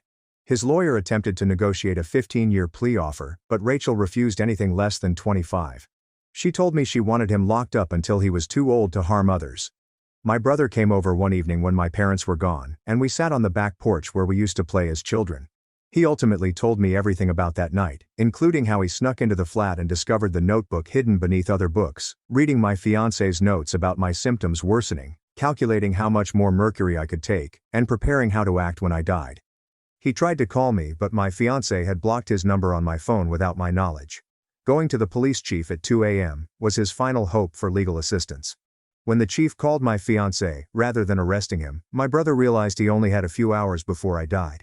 He bought the petrol can at an all-night station and spent the drive to the chapel trying to think of an alternative route. He could only think of one way to utterly halt everything: set fire to the altar. We both burst into tears, and I told him that I could never thank him enough for saving my life. 2 months after the wedding, the state police arrested the chief on allegations of obstructing justice and abuse of office. They found phone records indicating that he called my fiancé immediately after my brother presented him with evidence. He'd also destroyed the initial report my brother attempted to make and directed other officers to ignore any calls regarding the incident. His 30-year career was finished, and he faced up to 5 years in prison, though everyone expected him to get less. Watching him in handcuffs on the news seemed like a small measure of justice. I returned to rigorous work after 3 months, but it was more difficult than I had anticipated. The mercury had interfered with my ability to concentrate, and I'd lose track of what I was doing midway through chores. My hands shook as I tried to type, and I had to take breaks every hour because I was so fatigued. My boss was very understanding, allowing me to work from home most days with flexible hours. But sitting at my desk, trying to concentrate on spreadsheets while my hands trembled, I wondered whether I'd ever feel normal again. When confronted with actual prison time, the pharmacist friend who had helped prepare everything went completely insane. His lawyer contacted Rachel and offered to testify against my fiancé in return for a lower sentence. He kept meticulous records of every interaction they had regarding dosing, timing, and how to make it appear natural. My fiancé's text conversations revealed him asking about drug interactions and whether mercury would be detected in a regular autopsy. The pharmacist had even taken notes on my fiancé's intention to inject me with a final concentrated dose during our honeymoon. With his testimony, the case against my fiancé was almost certain to end in conviction. My parents announced their separation the week before the trial was set to begin. The stress of everything had made existing problems impossible to ignore. My mother blamed my father for pressuring me to marry, claiming he ignored her reservations about my fiancé because he wanted me to settle down. My father chastised her for not recognizing the indicators of abuse, claiming that a mother should have noticed her daughter had been poisoned. They'd been fighting non-stop since the wedding and decided they needed space. Watching my family fall apart as a result of my fiancé's actions made me detest him more than the poisoning itself. Detective Holt called me the next morning while I was at another treatment session, her voice strained from what she had just learned. She'd obtained a warrant for my fiancé's credit card information and discovered monthly payments to a storage facility across town that he had rented 3 months before we were engaged. The hazmat team discovered 12 vials of mercury compounds, as well as needles preloaded with various doses and a notebook in which he had written down backup plans in case the wedding poisoning failed. He intended to continue dosing me after we married, making it appear like a chronic condition that would gradually kill me over time, while he played the loyal husband caring for his sick wife. The storage container also had bogus medical paperwork he had made, claiming I had a family history of neurological issues and putting up a scenario for after my death. I threw up when she told me about the mercury-filled children's prescription bottles he planned to hide around our future home to appear like an accidental poisoning if anyone became suspicious. My treatments lasted 6 more months, with me visiting the hospital 3 times a week at first, then twice, and then once for monitoring. Dr. Samuel performed blood tests at each visit, observing my mercury levels gradually fall from the dangerous red zone to yellow, and ultimately into the safe range. Finding 12 vials of mercury in that storage container made me wonder how long my fiancé had been planning this entire thing. Was it truly only for our wedding, or has he done this before? My hair started growing back in patches at first, then more evenly, but it was thinner and had a different texture than previously. The tremors in my hands improved but never totally disappeared, especially when I was fatigued or anxious. Some days were worse than others, with headaches that made me want to stay in bed and confusion that caused me to forget simple things like where I had left my keys. Dr. Samuel told me that I was fortunate to have survived it all, as most people with my levels of exposure would have lifelong kidney damage or worse. The trial date was established for 8 months after the wedding, giving both parties time to prepare and allowing me to heal sufficiently to testify. Jury selection alone took 2 weeks due to the media hype, with potential jurors admitting they had already formed opinions after seeing the wedding video that had been released online. The judge had to summon people from nearby counties to discover anyone who had not heard about the burning altar or the hostage situation. Seeing my fiancé in court for the first time since that day made my entire body shake, and I had to rush to the restroom to throw up before we even began. He had lost weight in jail, and his burns had healed to leave brilliant pink scars on his wrists and arms. But his eyes were cold and calculated, much as when he held the knife to my throat. I testified for 3 days in a row, detailing every sign I'd ignored, every lie I'd believed, and every time I'd trusted him with my life without realizing he was steadily stealing it away. His lawyer attempted to make me appear insane, questioning if I had invented or exaggerated symptoms for attention, but the medical records spoke for themselves. She questioned why I hadn't seen my money vanishing, or my health deteriorating, attempting to make me appear ignorant or reckless. I detailed how the mercury had confused me, how he had convinced me that the symptoms were caused by wedding stress, and how he had isolated me from people who could have detected something was amiss. When I described the moment he seized the knife and pushed it against my throat, several jurors appeared distraught, and one woman had tears streaming down her cheeks. My brother stood up next, still looking terrible about the fire, despite the fact that everyone knew he had saved my life. He burst into tears when the prosecutor showed him the notebook entries in which my fiancé estimated exactly how much mercury would kill me, with notes such, "She's weaker than expected," and "Increase morning dose." The courtroom was dead silent except for my brother sobbing as he read aloud the entry from the night before the wedding that said, "Tomorrow she dies." He testified about finding the evidence, attempting to get help from the police, and making the desperate decision to burn the altar when he realized no one could stop the wedding. Even the court was moved when my brother recalled watching me degenerate for months, noting the indications but not knowing what they meant until it was too late. As part of his plea agreement, the pharmacist testified next, staring at the floor the entire time as he admitted to assisting in my murder plot. He validated every allegation, displaying text messages in which my fiancé inquired about prescription combinations and how to make mercury poisoning appear to be a natural disease. My fiancé gazed at him with absolute contempt throughout the testimony, his hands gripped so tightly that his knuckles turned white. The pharmacist stated that he knew it was wrong but required the money promised by my fiancé and that he had provided the precise substances and dosing regimens. The defense attempted to prove temporary insanity by bringing in an expert who discussed financial hardship and mental breaks. However, their own witness had to admit that the months of planning, comprehensive journal, and backup plans demonstrated clear premeditation and knowledge of right and wrong. The notebook entries were particularly upsetting, as they demonstrated how he had followed my symptoms with scientific precision and altered doses based on my reactions. After 5 days of waiting while the jury debated, they returned with guilty verdicts on all charges. My fiancé did not react at all, instead staring straight ahead as if he had expected it. However, his mother began yelling from the gallery that I had wrecked their family and ruined her son's life. At my sentencing 3 weeks later, I gave my victim impact statement, my voice quivering as I detailed how he had taken away my ability to trust anyone, my health, and my sense of safety in my own house. I informed the court about my nightmares, therapy sessions, and how I couldn't leave my apartment because I was frightened of everyone. The judge listened to everything and sentenced my fiancé to 35 years in prison with no chance of release for 25 years, calling it one of the most calculated and vicious attempted murders he'd seen in his 30 years on the bench. 3 weeks later, the police chief's trial began, and I had to witness him sit there in his dress uniform, attempting to be dignified, as the prosecutor explained how he shielded his nephew despite seeing proof of attempted murder. The chief continued fixing his tie and glancing at the wall behind the judge, as if he couldn't believe what was happening to him after 30 years in law enforcement. His lawyer attempted to argue that he was only protecting family members and had no knowledge of the full scope of the conspiracy, but phone records proved that he called my fiancé within minutes of my brother approaching him with a notebook.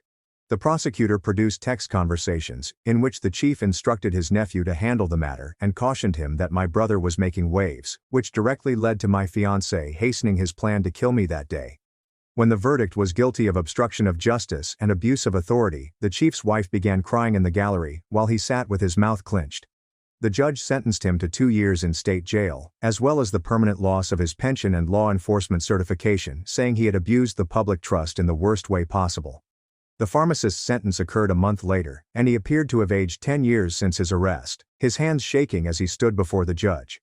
He had fully cooperated with prosecutors, and his testimony had been critical in convicting my fiancé, as his lawyer repeatedly emphasized when pleading for leniency. The judge acknowledged his assistance, but stated that supplying poison to kill someone constituted attempted murder regardless of who delivered it.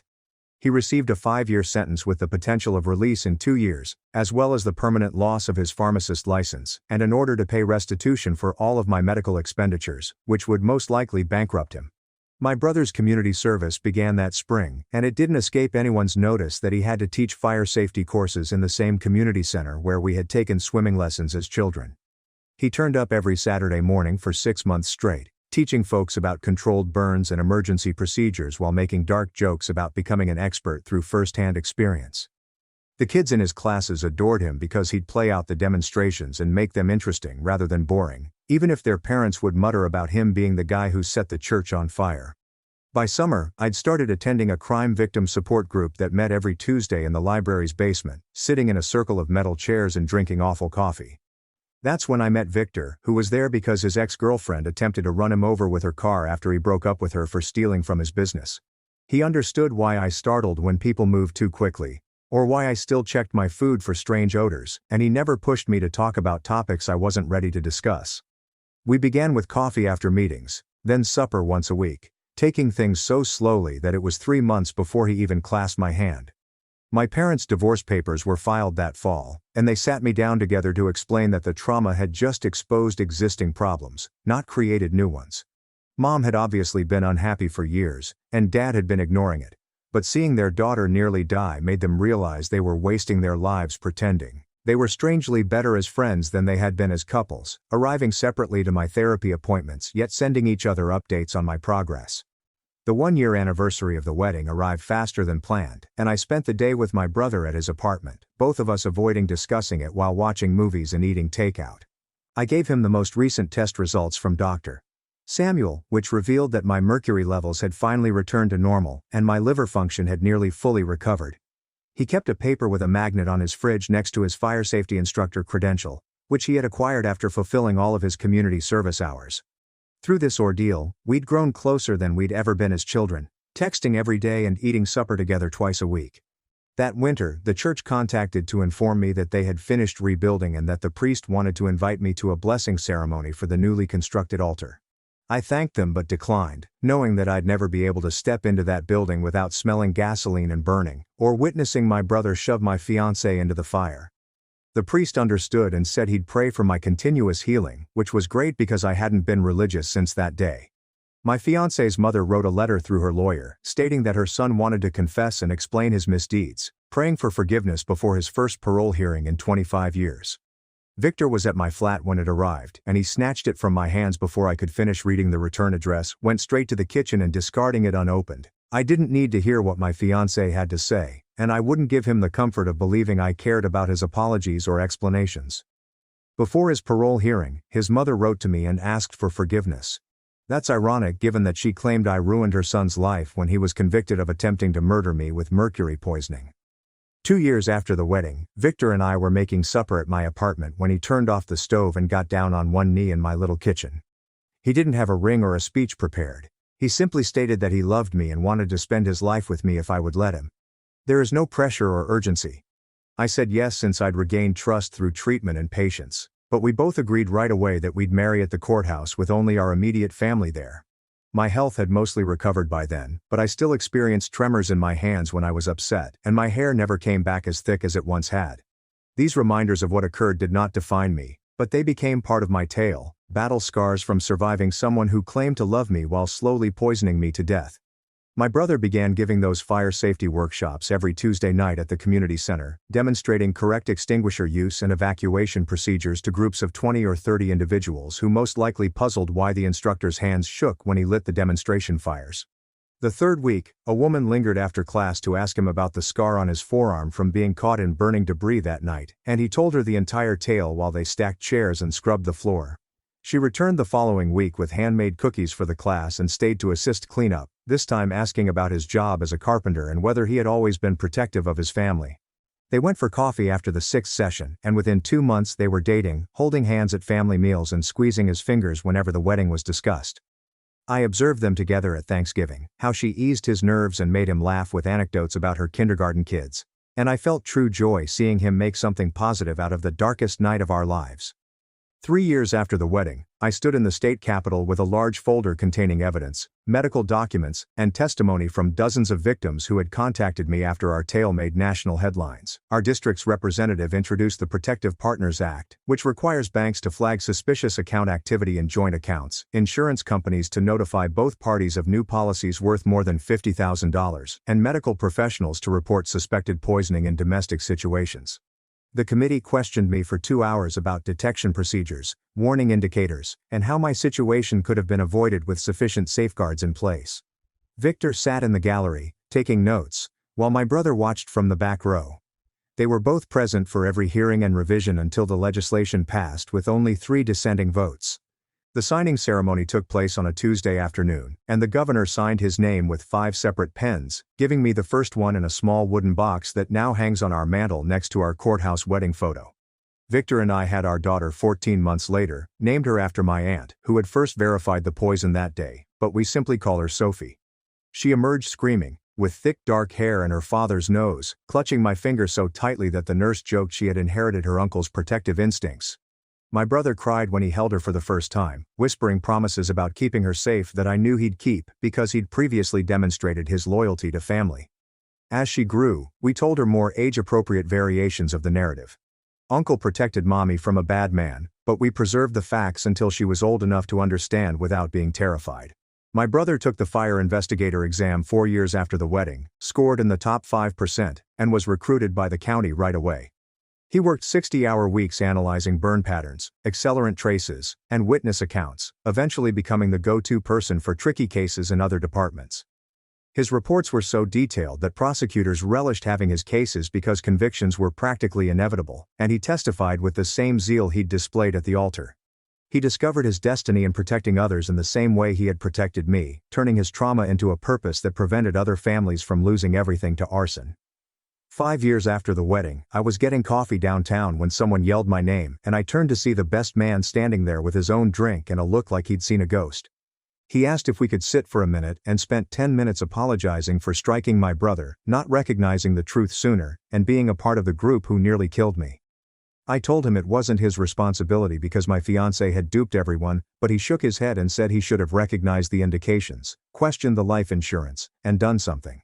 We didn't exchange numbers or commit to remain in touch, but the chat offered us both the closure we didn't realize we needed. My mother met her second husband at grief counseling, a widower whose wife had died from cancer, not attempted murder disguised as illness. He was compassionate with her guilt for not protecting me, gentle when she awoke screaming from nightmares of the burning altar, and unconcerned when family dinners involved lengthy conversations about the trial or my continuous medical care. Their wedding was small, with just his immediate family in his backyard, a justice of the peace and grocery store cake. But seeing her smile again, without that haunting look in her eyes, helped me recover as well. Sophie's 5th birthday party was held at a park near our house, with 30 children from her preschool running around while parents spoke over juice and pizza. My brother pushed her on the swing, and she screamed with delight. Victor manned the grill and flipped burgers for the adults. And my parents were sitting at a picnic table, peacefully making vacation plans with my mother's new husband. This ordinary occasion with chocolate cake, party games, and kids bickering over toys felt like the greatest win after everything we'd been through. 10 years have passed since that flaming altar and the knife at my throat, and days go by without my thinking about it at all. Too busy with Sophie's school projects, Victor's promotion, my brother's engagement party, and my mother's garden club fundraising. My tremor only appears under high stress. My hair grew back fuller than before thanks to some costly procedures, and the scar on my throat disappeared to a faint white line that most people don't see. My life is filled of individuals who genuinely want me to live and be happy, which is all I've ever wanted. Thank you for staying around with me and meandering through those memories. Mom said, "Born ugly, die ugly." Then helped sister abandon her kids at my house. Now I'm suing them both after they tried to destroy my career. My sister always had her way. No matter how cruel or unreasonable she was towards me, she always got away with it because she was the golden miracle child. My sister's outstanding beauty most certainly contributed to this as well. She had thick, wavy hair and light eyes, and my mother spent a lifetime comparing our appearances. I had dark eyes and straight hair, but I was never as attractive as my sister. My mother loved to make comparisons between us. After we both became teenagers, she was continually encouraging me to dress like my sister and begging her to teach me makeup. However, if I ever sought my sister for help making myself more attractive, she would ridicule and mock me. That's how we grew up to be so resentful of one another. I believe my sister simply adopted the worst characteristics that we witnessed in my mother, whereas I rejected them completely. I believe that my mother's constant putting her on a pedestal for her beauty has made her into a horrible person who doesn't care about anyone but herself and believes she can get away with anything because of her attractiveness. My mother's comparisons and criticism of me caused me to have low self-esteem, and as an adult, I am extremely quiet and reserved. Some folks call me a pushover. I recently started attending therapy to try to strengthen my spine.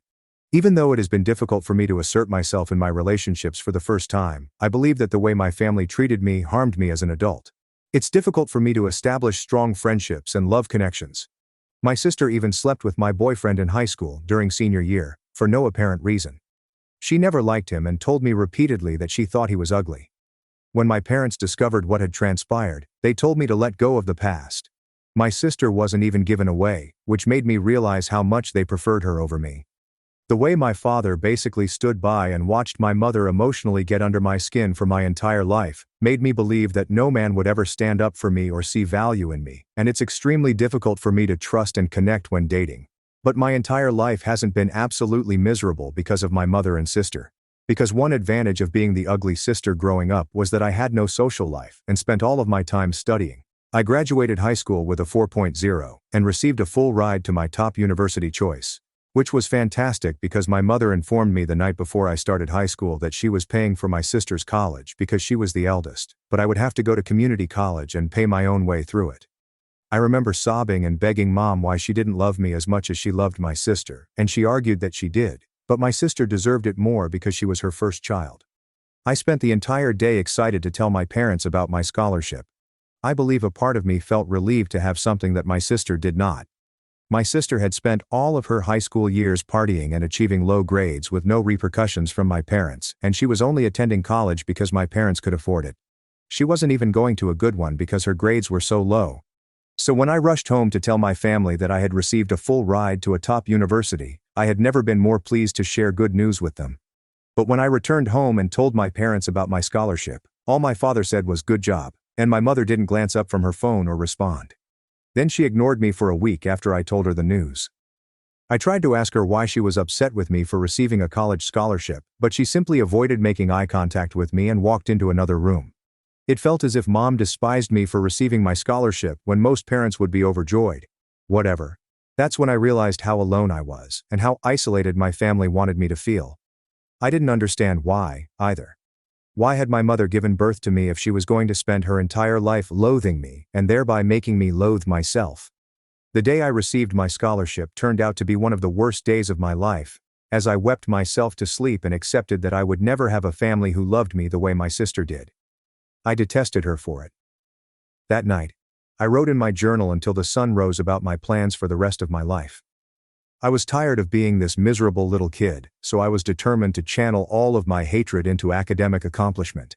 Instead of throwing myself a pity party and begging my parents for love and attention, I was going to devote all of my focus and energy to my academics, like I always had, and give myself something they could never provide. I was going to be stable, independent, bright, and educated, even if I was never loved. So that is exactly what I did. I attended school and finished with honors. I obtained a great job at a company I interned for right out of college, and I've been making six figures since I was 23. When I returned home for the holidays, I would tell my family how I was doing and receive occasional praises from extended family members, but my own parents never went out of their way to recognize or congratulate me on my accomplishments. As an adult, I knew better than to tell my mother about my high position at my job or how much I was earning, since I knew it would just make her despise me more. But I told my father, and one year he even told me how glad he was for me. It was the greatest thing my folks had ever said to me. But even as an adult, my mother treated me like an unwanted guest. And even though I only saw them around the holidays, she would do everything she could to divert their focus away from me if they asked me a question or directed the conversation toward me. For example, one year over Christmas dinner, my uncle congratulated me on a promotion I had mentioned to him earlier in the day. It was my second promotion with the company, and I had received a hefty rise as well. I had been telling him that I was looking at buying my first home. My uncle mentioned the promotion and the potential house, and a few other extended family members thanked me and were surprisingly positive about the news. Another of my cousins asked me what region I was looking for a house in, and that's when my mother stopped me off and said, "This is boring. Can we change the subject?" Then, under her breath, I heard her remark, "It's probably not even true." I ended up buying my house later that year, and when I announced it on social media, everyone in my family appreciated it, except my mother. I realized she was probably angry since my sister had an entirely different life experience than me. She had attended college right out of high school, all paid for by my parents, but failed out and became pregnant by her first college lover. I had a sneaking notion that my parents had encouraged her to end the pregnancy, but she kept it and tried to work it out with the baby dad, whom she had only known for 4 months. It turns out they were absolutely incompatible. But I suppose it didn't stop them from attempting to make things work, or repair their relationship by having another child. When I saw her post about having a second child, I had to hold back tears since I knew the baby would most likely be born into a toxic atmosphere because my sister, and her baby dad, were such nasty people. I encountered him around the holidays, but he never remembered my name or engaged in conversation with me. Every year, he would bring home platters of food despite the fact that he had brought nothing. Obviously, my sister and I's relationship deteriorated as we grew older, and we barely spoke after we both moved out of our parents' house. We had each other on social media, and the few times we saw each other around the holidays, my sister would make disparaging remarks about my weight or the way I dressed. I honestly believe she was just projecting, because I wear a lot of fancy clothes and enjoy cycling through my designer purses. She kept asking me what phony purse I had brought this time. One year, as soon as I stepped into the house for Thanksgiving, Mom looked me up and down and remarked literally, "I see you're dressed up again like the stuck-up bitch you are." It was incredibly disrespectful and uncalled for. Despite the fact that her children were still little, she would regularly insult me in front of them, using profanity and everything. I don't feel guilty admitting that my sister is complete garbage, and I don't feel bad about whatever I did after she put her kids on my doorstep out of nowhere. One Saturday morning, I was relaxing in my house after a long work week when my doorbell rang, and I was utterly surprised to see my sister's 10- and 7-year-olds standing on my front porch, clutching overnight bags. When I asked what they were doing here, they explained that their mother was going on vacation for 8 weeks, and that she had told them I was watching them. My sister and I hadn't spoken since our family's July 4th BBQ, when she warned me not to eat more than one plate because she was tired of staring at my muffin top. I had no idea why she assumed I would be her free babysitter for 2 months. My nephews were good, quiet kids who were clearly puzzled, so I let them in while I called my sister. My sister rejected my first 10 calls, but I kept calling until she answered. As soon as she picked up, I told her that there was no way I was watching her children, and that if she didn't come to pick them up herself as soon as possible, I would call CPS on her. I was practically Googling the number for Child Protective Services as she was speaking to me when she dropped a bombshell. Her voice became extremely deep and frightening as she blackmailed me, threatening to phone my employer and warn them that I was not taking my bipolar medication, resulting in my termination. Even though my sister was an idiot who knew nothing about my profession, my career was the most important thing to me, and I couldn't risk losing my position there. I simply hung up after she said that and attempted to figure out what to do next. I felt like my head was about to explode from tension. Not only could I not care for her kids, but I had a month-long trip planned to see my long-distance boyfriend Greg in Australia and meet his family for the first time. We'd been dating for a long time, and I had been looking forward to this vacation all year.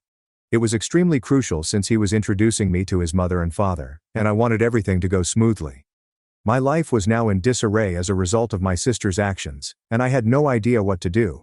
I had no idea who else to call to save my mother, and I shouldn't have been surprised when she sided with my sister, as she had always done. I told my mother that my sister hadn't even been to drop off her own children, and she stated they were big enough to come to my place on their own anyhow. My mother began guilting me, telling me that my sister had done so much for me, and that I needed to be there for her just once, because I had never been. That made me lose my mind, and I screamed at her at the top of my lungs, asking her to tell me one single moment when my sister helped me, or improved my life in any manner. I informed my mother that she and my sister had never been there for me and treated me as if I were an unwashed dog in their home rather than a member of their own family. I demanded that my mother visit me so that, in the worst-case scenario, I could leave her at home while I flew to Australia to care for my nephews instead of myself. I had very little faith that my sister would abandon her vacation to return for her children, given how quickly she dumped them on me. When my mother finally arrived at my house, she was as icy as ever, staring at me with the same nasty gaze she always had for me. We sat down in my living room, and my mother told me that I was being an awful sibling to my sister as usual, and she lectured me on the importance of family being there for one another in times of need. I ignored my mother's compliments and demanded to know exactly what kind of vacation my sister was taking. It was so crucial that she would forget about her children and leave them with someone who essentially despised her, despite being her own sister. I told my mother that everything about this was strange and suspicious, that my sister departing for 8 weeks out of nowhere and leaving 2 young children behind made no sense, and that I wanted to know the truth if I was going to be engaged without consent like this. That's when my mother's expression changed, and she eventually disclosed to me that my sister wasn't just taking a holiday, she was being flown out by her sugar daddy. I literally chuckled when she said this because I assumed she was joking, but her expression was dead serious. I was so emotionally weary at this time that I flipped out on my mother, asking her how she could be good with it in any manner. I informed her that she had created a complete loser of a daughter who fled the nation to see a sugar daddy rather than simply getting a job to support her children. My mother, of course, retaliated and supported my sister as she always did. At one point, she even stated that no matter how much money I had or how gorgeous my house was, I would always be the ugly duckling in comparison to my sister. Born ugly, and you're going to die ugly. After she said that, I had to stop myself from seizing her shirt and throwing her out of the house. When I yelled at my mother to get the heck out of my house, she replied that she was not going anywhere. When I tried to direct her out of the room, she shoved me into a coffee table that held one of my favorite vases. My lover had given it to me the last time he visited, and it was one of my favorite possessions. But as my mother shoved me into the coffee table, it tumbled to the floor and broke into a bunch of little pieces. Looking at the shattered vase on the floor made me feel just as devastated, and I believe I had a complete mental breakdown. I began yelling and crying at my mother, telling her to leave my house or I would call the police. I feel terrible because my nephews could clearly hear me from the other room, but I was a mess at the time. It had been a long and hard day. After I eventually got my mother out of the house, my nephews popped their heads out of the room and inquired if everything was okay. Their eyes were big, and they appeared anxious and sorrowful, which crushed my heart. Even though I didn't know them very well, they were just kids with a disaster of a mother, and I felt terrible for them at the time.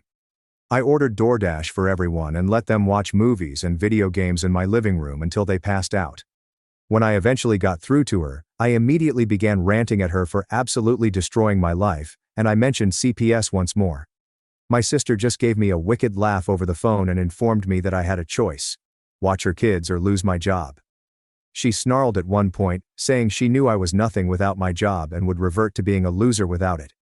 This struck me in the heart because it was the absolute truth. I had a degree and a strong resume, but I was deeply attached to my professional success and would go to any length to maintain it. At that time, I was crying and asking my sister why she hated me so much, and why she had abandoned her young children for a sugar daddy. She simply stated that she was the type of lady who could make millions from a sugar daddy in 2 months. And I never had to worry about it. I believe she was just trying to break me down and make me feel tiny at that point, so I gave up. And frankly, it was working. We went back and forth for a while until my sister literally hung up on me after a final threat to notify my employer, and I burst into tears again, understanding that I had no influence over her. My nephews were downstairs watching a movie in the living room, so I had some privacy upstairs and decided to phone my boyfriend. I hadn't spoken to him since my nephews were left on my doorstep, and I ended up breaking down and talking to him about the entire incident. I could not hold back tears as I informed him about my sister's threats, my mother's continuing disdain, and how I felt absolutely trapped by my sister. Even though he lives on the other side of the world, my partner made me feel loved and supported, and he was literally the only one in my corner. And I'm so grateful for that. He stated that my sister was potentially committing many crimes by abandoning her children and threatening me with career blackmail, and that I needed to gather solid evidence of her acts. He suggested that I contact my sister again and try to persuade her to repeat her threat regarding the phony medical accusations, but this time, secretly record the discussion as evidence. My partner was aware of my history with my sister and mother, and he pointed out that my sister was plainly insane, and it wouldn't take much for her to act on the threat. He told me to do everything I could to prepare. Of course, hearing it terrified me, but he was absolutely correct. I knew my sister was insane more than anyone else, so I chose to follow his plan. Even though I was still feeling emotionally overwhelmed by everything that was going on, I wanted my nephews to feel safe and cared for. I understood what it was like to be a child in a family where you were unwanted, and I never wanted to make these innocent little guys, who were connected to me, feel that way.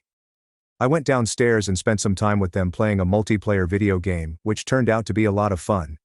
They were amazed that I knew how to play first-person shooters, and they were adorable as they giggled and laughed as they watched me answer call after call. I wasn't expecting to bond with them after such a stressful weekend, but when we all ordered pizza and had a contest to see who could eat the most pepperoni, I found I genuinely liked the two little boys. They were nothing like their mother. Even though I knew my sister wouldn't have been a good parent, they were both quite courteous. And, while it took some time for them to come out of their shells, they were both very sweet and hilarious little guys. They were quite good at cleaning up after themselves and were constantly saying, "Please," and "Thank you." As I hung around with my nephews throughout the afternoon, I saw that they both had holes in their socks, and my elder nephew's clothes appeared a little short for him. I went through the rest of the clothes my sister had brought for them and found they were all either too old or too small for the boys. Again, I wasn't surprised that my sister was a cheap, irresponsible parent, so I took my nephews to the mall to get some new clothes. I almost stabbed several times on that excursion to the mall because my nephews burst out of their shells and were running around the mall, joyful and happy.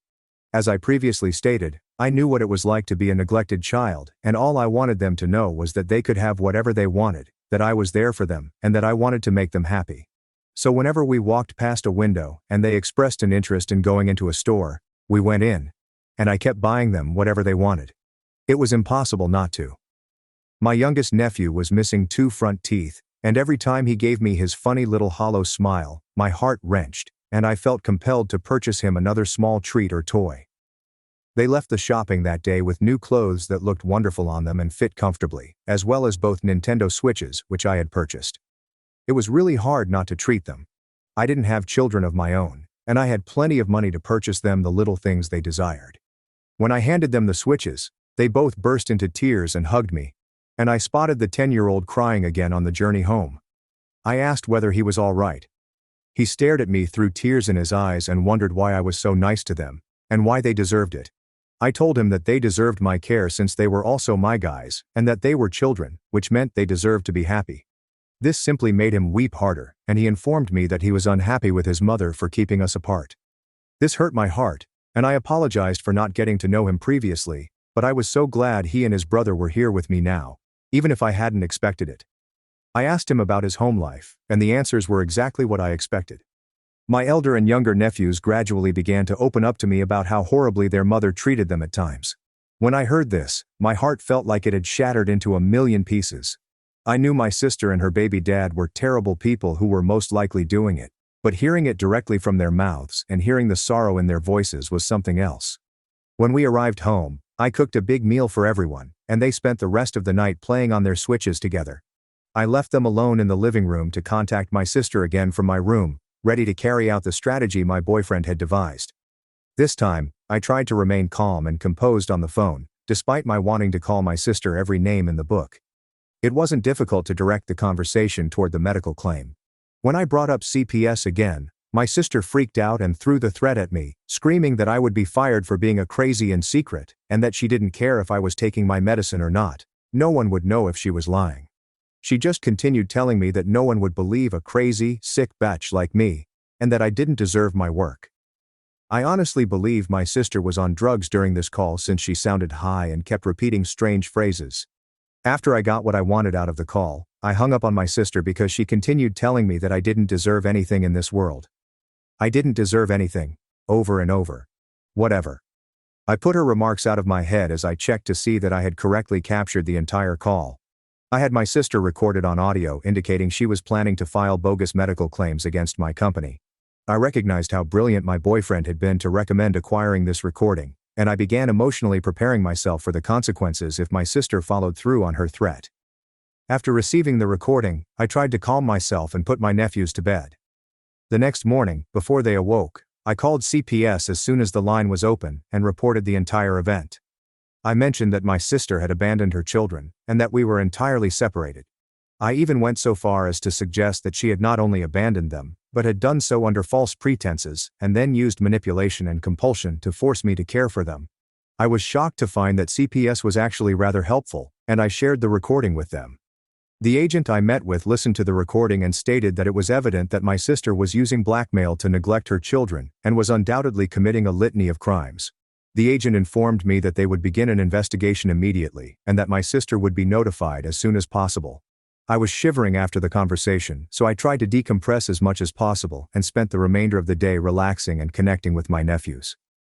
My mom called me the next day, and I'm not sure why I answered. I guess I was still bewildered and emotionally sensitive, and I ended up having another massive fight with her over the phone. I told her I had called CPS and that my sister would eventually pay for the way she treated me, and my mother hung up as soon as I said that. I'll be honest. I was shaking after those calls. Just making the call to CPS was nerve-wracking, and then fighting with my mother over the phone and telling her about CPS felt like a tremendous mistake. I didn't regret calling CPS, but I knew my mother would do everything to protect my sister and didn't care about my nephew's safety, just like my sister. All I knew about my mother was that she hated me and loved my sister, and I had no idea what would happen next. There was no way my mother wasn't going to contact my sister right away after learning that I had contacted CPS and tried to put her 2 steps ahead. I was certain she had hung up the phone on me to call my sister right away, and there was no way my sister wouldn't find out about my call to CPS by the next day. I had a restless night, and the next morning, when I got to work, my receptionist informed me that my supervisor had booked a meeting with me before lunch, indicating that it was important. As frightened as I was to learn about this unexpected meeting, I knew it was coming. And, as I already stated, I knew my sister was insane, and she was clearly out to ruin my life. I sat in the conference and cracked my knuckles to relieve the tension I was experiencing. My 2 supervisors were present, as was a higher-up whom I had never met before. They all looked at me suspiciously, and I felt like a bug under a microscope. Sure enough, they told me that they had been contacted by a trustworthy member of my family, and had been advised that I was potentially unmedicated for a severe mental condition. They also told me that they had been provided detailed information about previous mental problems I had had, and that they were afraid about me having a psychotic break in the office. But neither they nor my sister realized how well I had prepared for today's encounter. Of course, I knew my sister would follow through on her promise. She had always despised me, and being able to take my high-paying job would be the ultimate "screw you" to her ugly little sister, and I knew she wouldn't hesitate to do so. But she would relish it. If I hadn't been minding her nephews, or if I hadn't called CPS, I'm sure she would have kept it over my head and blackmailed me into doing whatever she wanted me to do for her. So, in some ways, I was relieved to be dealing with this and getting my sister's issues resolved. I took out my briefcase and handed each of the managers a copy of my doctor's letter, as well as the associated documents proving that I had been adhering to my medication routine. There was proof that I had never missed a prescription pickup date, and that both my medication and my moods had been consistent over the previous nearly 5 years. My primary care physician, as well as my therapist and psychiatrist, all confirmed my diagnosis. I gave my supervisors an informative but concise explanation of the issues in my family, as well as my sister's own mental health struggles, and informed them that the claims were completely unfounded, and that they could be confident in my stability based on all of the medical documentation I was providing for them. My supervisors took some time to go through all of the paperwork, but once they saw that I had medical evidence from multiple MDs, they seemed completely satisfied and even apologized to me for the inconvenience of calling me into this meeting. They explained that they only had a responsibility to conduct due diligence before closing this case. My one supervisor even used the meeting to congratulate me on a successful quarter and brag about my performance to the other supervisors, which made me look good. I literally left the meeting giggling because of how well it had gone, regardless of the reason, and thinking about how badly my sister's moronic plan had failed. I couldn't concentrate on my work for the rest of the day because I kept smiling stupidly every time I remembered how I got to call my sister after work and tell her how her plan had failed miserably. I called my sister as soon as I got back to my car that day and nearly burst out laughing as I told her how the meeting had only lasted about 15 minutes because she had sounded insane and stupid on the phone, and my bosses had never believed her in the first place. My sister became enraged and accused me of lying, claiming that she was certain I had been fired and that I was simply trying to save face. This made me laugh even harder, and I told her that she had failed at everything in her life, including trying to get me fired. I told her that as a woman approaching 40, the only skills she possessed were lying and failing, and that her own children were disappointed in her. My sister lost it again and continued to call me the B word and the C word, claiming that I had completely betrayed her. She said she was getting on the first plane back and was going to make me regret everything I had done to her. I was still laughing after the call, but by the time I got home and reunited with my nephews, who had been in a much better mood since being dropped off at my house, I realized that this situation was far from over and could get worse before it improved. All I knew for certain was that my sister was completely insane, and she was flying home from another country to exact revenge on me. I realized I was truly terrified of what would happen next. My sister had nothing to lose at this point, and she had always been unstable, so I began to fear for my safety. Then I began to think about my nephews. I worried if I had made a mistake by phoning CPS. A large part of me wished my sister had lost her passport overseas and never returned home. I had grown so close to my nephews in the last several days, and I knew my heart would shatter when they had to leave. I did not want to say goodbye to them. I did not want to see them walk back into my sister's arms. She was doing the same thing my mother had done to me, and I knew I despise her more than anyone else on this planet. I checked on my sleeping nephews since I couldn't sleep due to my racing mind, and I cried silently in the hallway after closing the guest room door. They were such innocent little lads, and they deserved none of this. The next day was an absolute shit show. I awoke to the sound of someone knocking on my door, but it sounded like someone slapping a sandbag repeatedly on my front door. When I opened it, there was my sister next to a guy who had to be about 6 feet 5 inches tall and weighed almost 300 pounds. He was massive, and one of his hands was the size of my entire head. I could barely see my mother standing right behind him, and before I could even open my mouth to tell them to get the hell off my property, the man put his hand on my shoulder and shoved me down with all his might. My sister and my mom and the stranger all made their way inside my house, and I collapsed on my floor as soreness sank into my shoulder where the man had thrown me down. I immediately started screaming at my sister for bringing the stranger to my house and screaming at him not to touch me, but he seemed to speak only Russian. I had no idea how this was even happening.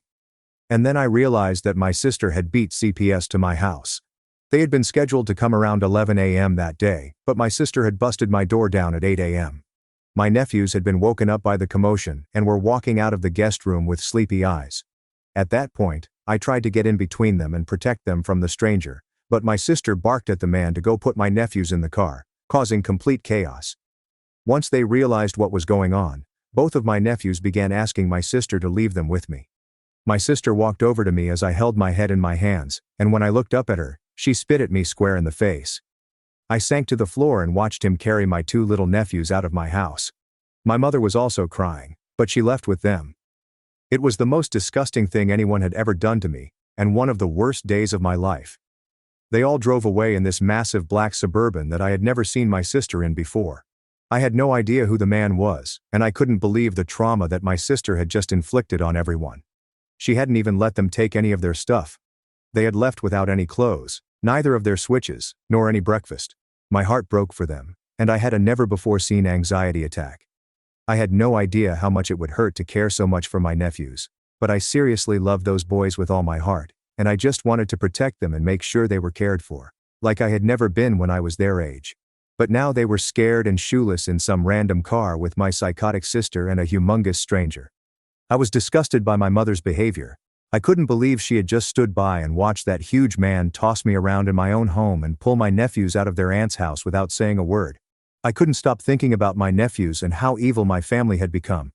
After calming down from my anxiety attack, I realized that I needed to take action and that time was of the essence, and I was running out of it. When I finally came to my senses, I immediately called the police, who were already aware of the ongoing investigation due to Child Protective Services involvement and an open case against my sister. My voice was shaking, but I tried to stay steady and focused as I described the stranger. I racked my mind to try to remember the image of the license plate. Fortunately, because of how much responsibility I have in my job, I was used to picking up on and remembering little details that other people ignored, and I somehow managed to. I gave the cops a description of the stranger, the full license plate, and a description of the outfits that my mom and sister were wearing. When my sister came to my house that morning, she looked absolutely feral and had this wild look in her eyes. I believe she had been doing substances since she landed overseas, wherever she was vacationing with her sugar daddy. My sister was insane, but something snapped in her, and I had never seen her act so truly unhinged and detached from reality. After I gave the cops every single detail I could remember about my sister and the car they had driven away in, I hung up and did my best to take my mind off things, but I literally couldn't focus on anything else. I couldn't sleep, I couldn't eat, I couldn't nap, I couldn't watch anything on TV. I just kept seeing I reflected on my mother and how she had always made excuses for my sister, allowing her to grow up to be a truly evil person. I also reflected on my sister's trip, wondering what she had done there, if she really had a sugar daddy, and how much he had paid her. I wondered if the money she had earned on her trip was truly worthwhile. I began to consider what it would be like if it was just me and my nephews. I had room for them, and now I definitely had room for them in my heart. The more I thought about it, the more I wanted that outcome. My sister out of the picture, and just me and my nephews.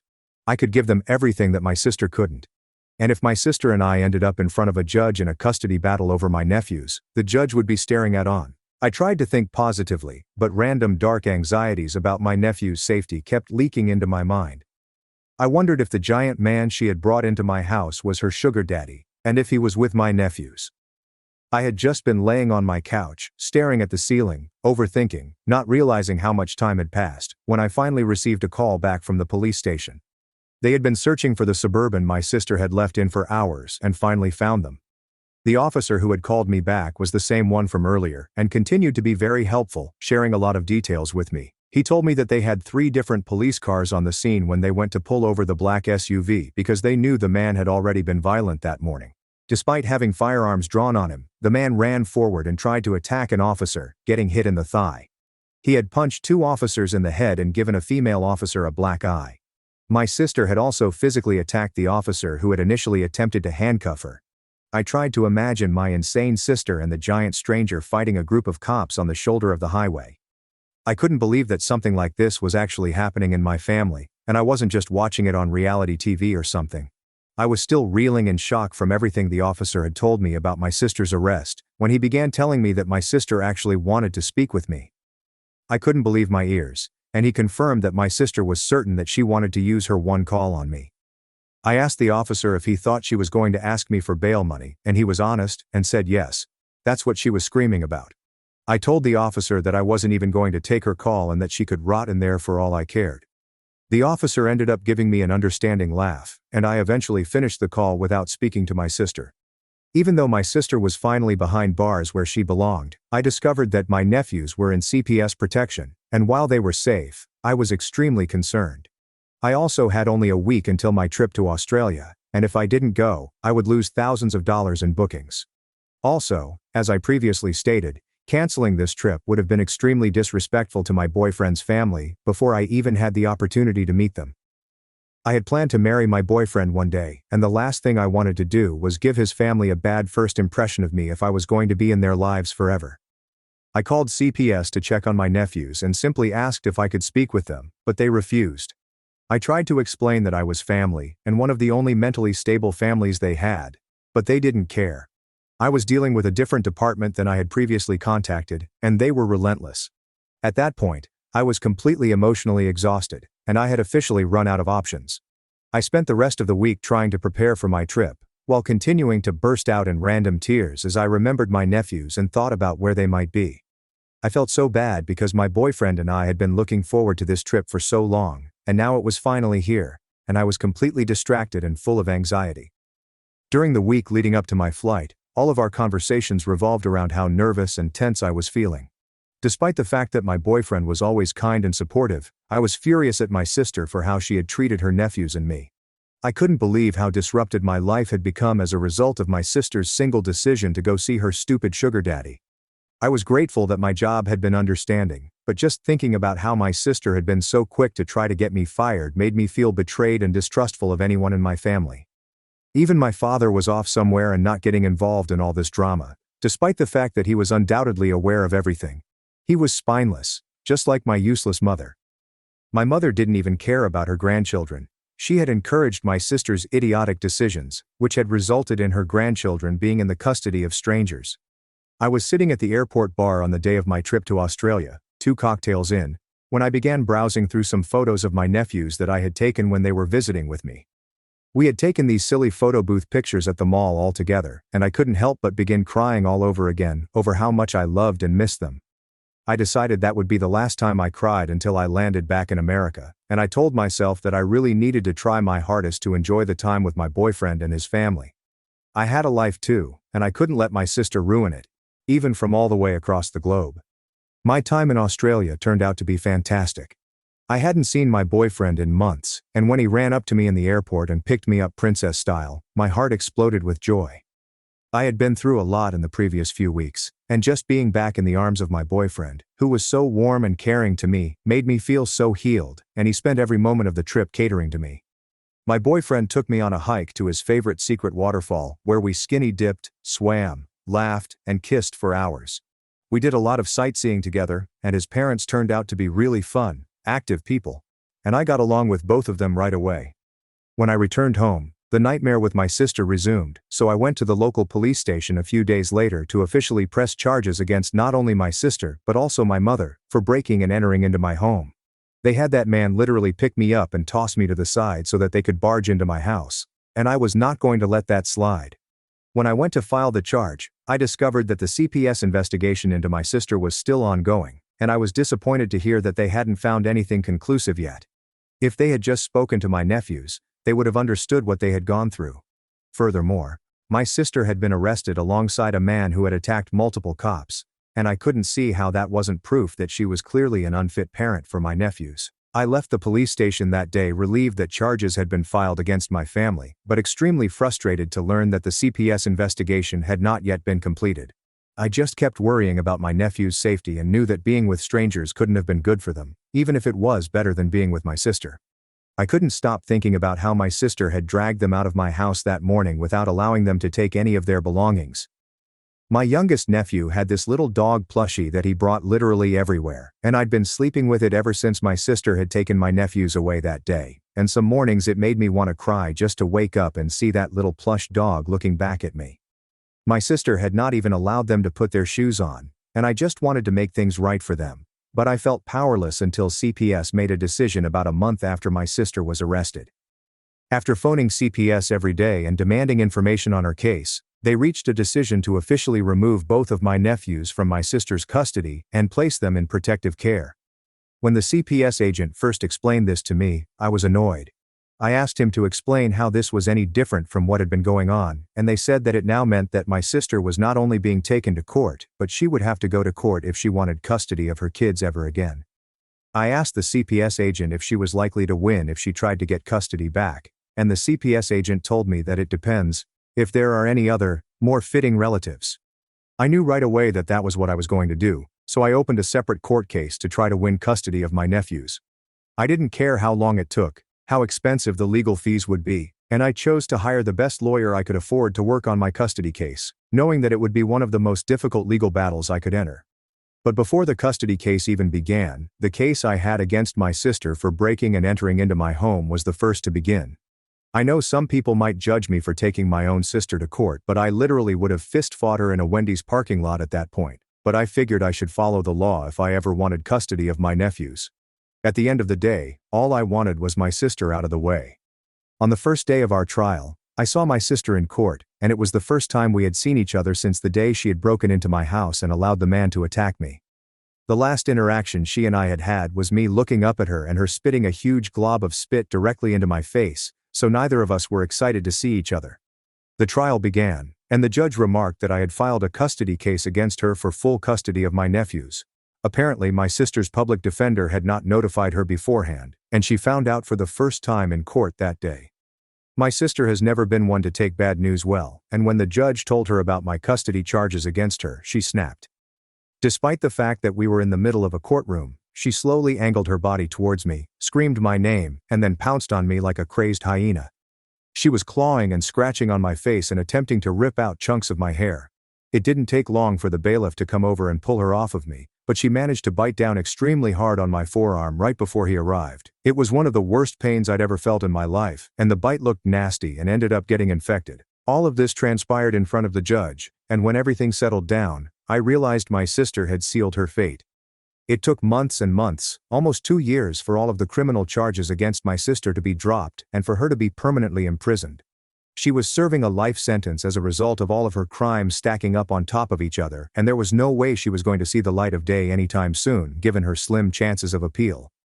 I never dropped the breaking and entering charges against my mother, and the only way my mother stayed out of jail was by testifying against my sister in court and throwing her under the bus. I don't think I've ever felt such sweet satisfaction as watching my mother blame my sister for everything that had happened while sobbing her usual crocodile tears. I couldn't believe my mother was finally betraying her perfect golden child, even though it had taken a lifetime and the government's help. I knew that day, looking up at my mother on the stand, that it was the last time I'd ever see her. I'd seen enough of her and my sister for a lifetime, and I was tired of their constant toxicity. My sister had turned my life into a never-ending court struggle, and all I wanted was to live a regular life again. The custody battle for my nephews dragged on. Their birth father and his family began battling me in court for full custody against them, which only drew the case out further. I didn't care. There wasn't a force on earth that could keep me from my nephews now that my sister was imprisoned. It took nearly 2 years of legal fights, but I eventually won full custody of my boys and brought my nephews home. I'll never forget how huge they grinned and hugged me when they arrived home and saw the bedrooms I'd designed for them in my house. When I walked into my youngest nephew's room, he ran to me to show me his rediscovered Switch. I surprised him with his little plush doggy and caught him in a tight hug when he fell into my arms. Before I knew it, my eldest nephew joined us, and both boys cried into my hair and told me how much they miss me. My eldest son glanced up at me, smiled with tear-filled eyes, and simply said, "I knew it, Auntie. I just knew you would come back for us one day."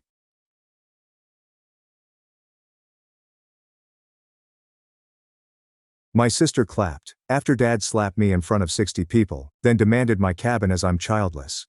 I made one silent call. Everything changed.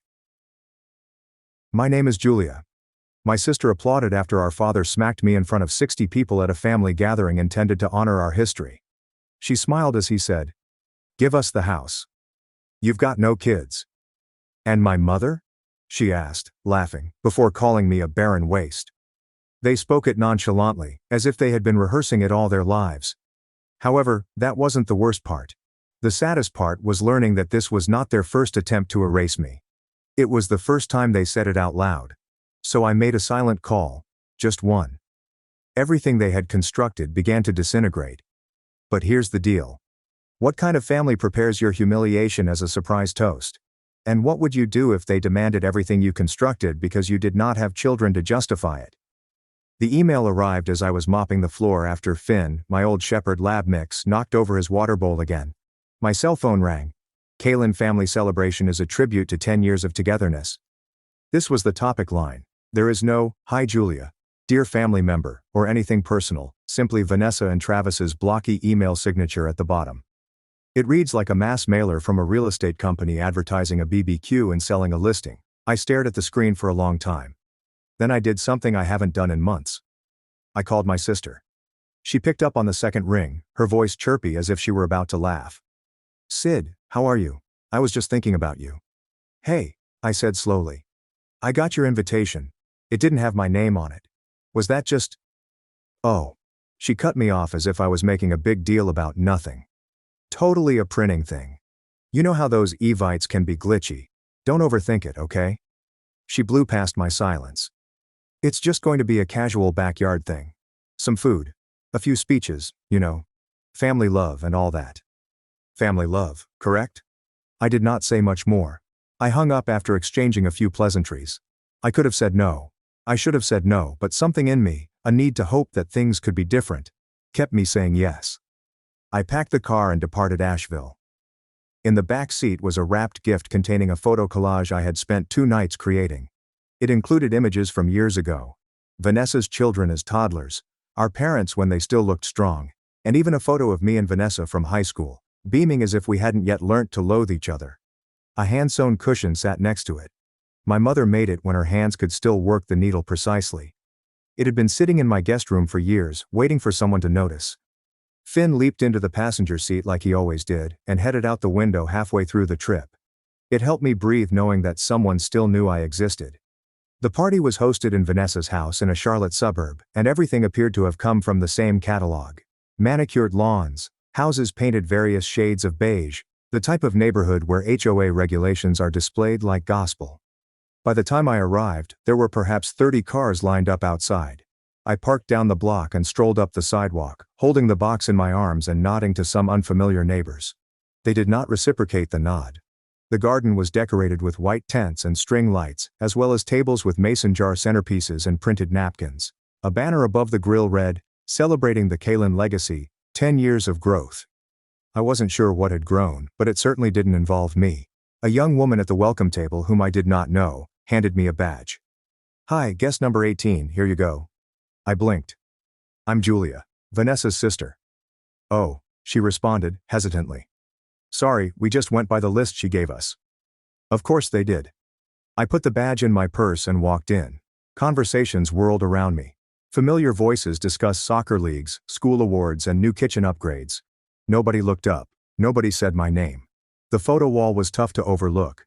10 feet wide, surrounded by fairy lights. "Kalin Family Memories," it read.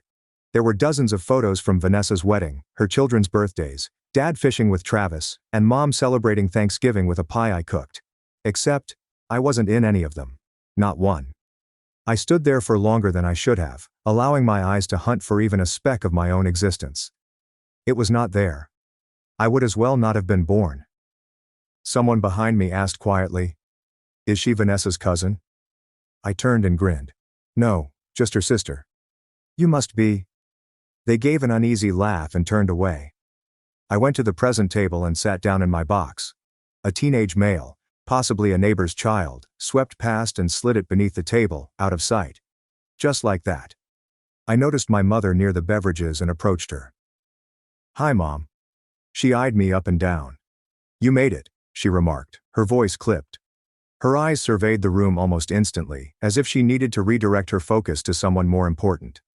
Dad joined her and nodded to me. No hug, no warmth. "Nice to see you both," I said. Dad nodded again and reached for a Coke. By the time dinner arrived, I was sitting at a folding table behind the speaker stand, next to the portable toilet. No one mentioned my name throughout the talks. Nobody unwrapped the gift. Nobody inquired how I was, what I was doing, or if I was all right. I smiled through every course, toast and phony chuckle. But something inside me began to twist. The sun had set when Vanessa tapped her wine glass, the gentle chime cutting through the din of discussion like a sword. I was seated at a folding table shoved awkwardly against the tent's far side, virtually in the shadows. No one seemed to notice. A portable restroom was located just feet from my chair. The irony did not escape me. As I adjusted in my seat, a young woman in a lilac outfit approached me, most likely recruited by Vanessa for the event, holding a plastic badge. "Here you go," she replied, presenting it to me with a big empty smile. I looked down. The tag said 37. I flipped it over once or twice, wondering whether there was a mistake. Others around me had badges identifying their roles, including Aunt Susan, Uncle Mark, and the Kalin matriarch. Labels that meant something. Identities. Mine felt like a placeholder, a number, an indication that I didn't belong. I slipped the badge inside my purse without comment. There was no use in making a big deal over something so little when the message was already obvious. Across the yard I noticed Rachel Lee. We hadn't seen one another in years.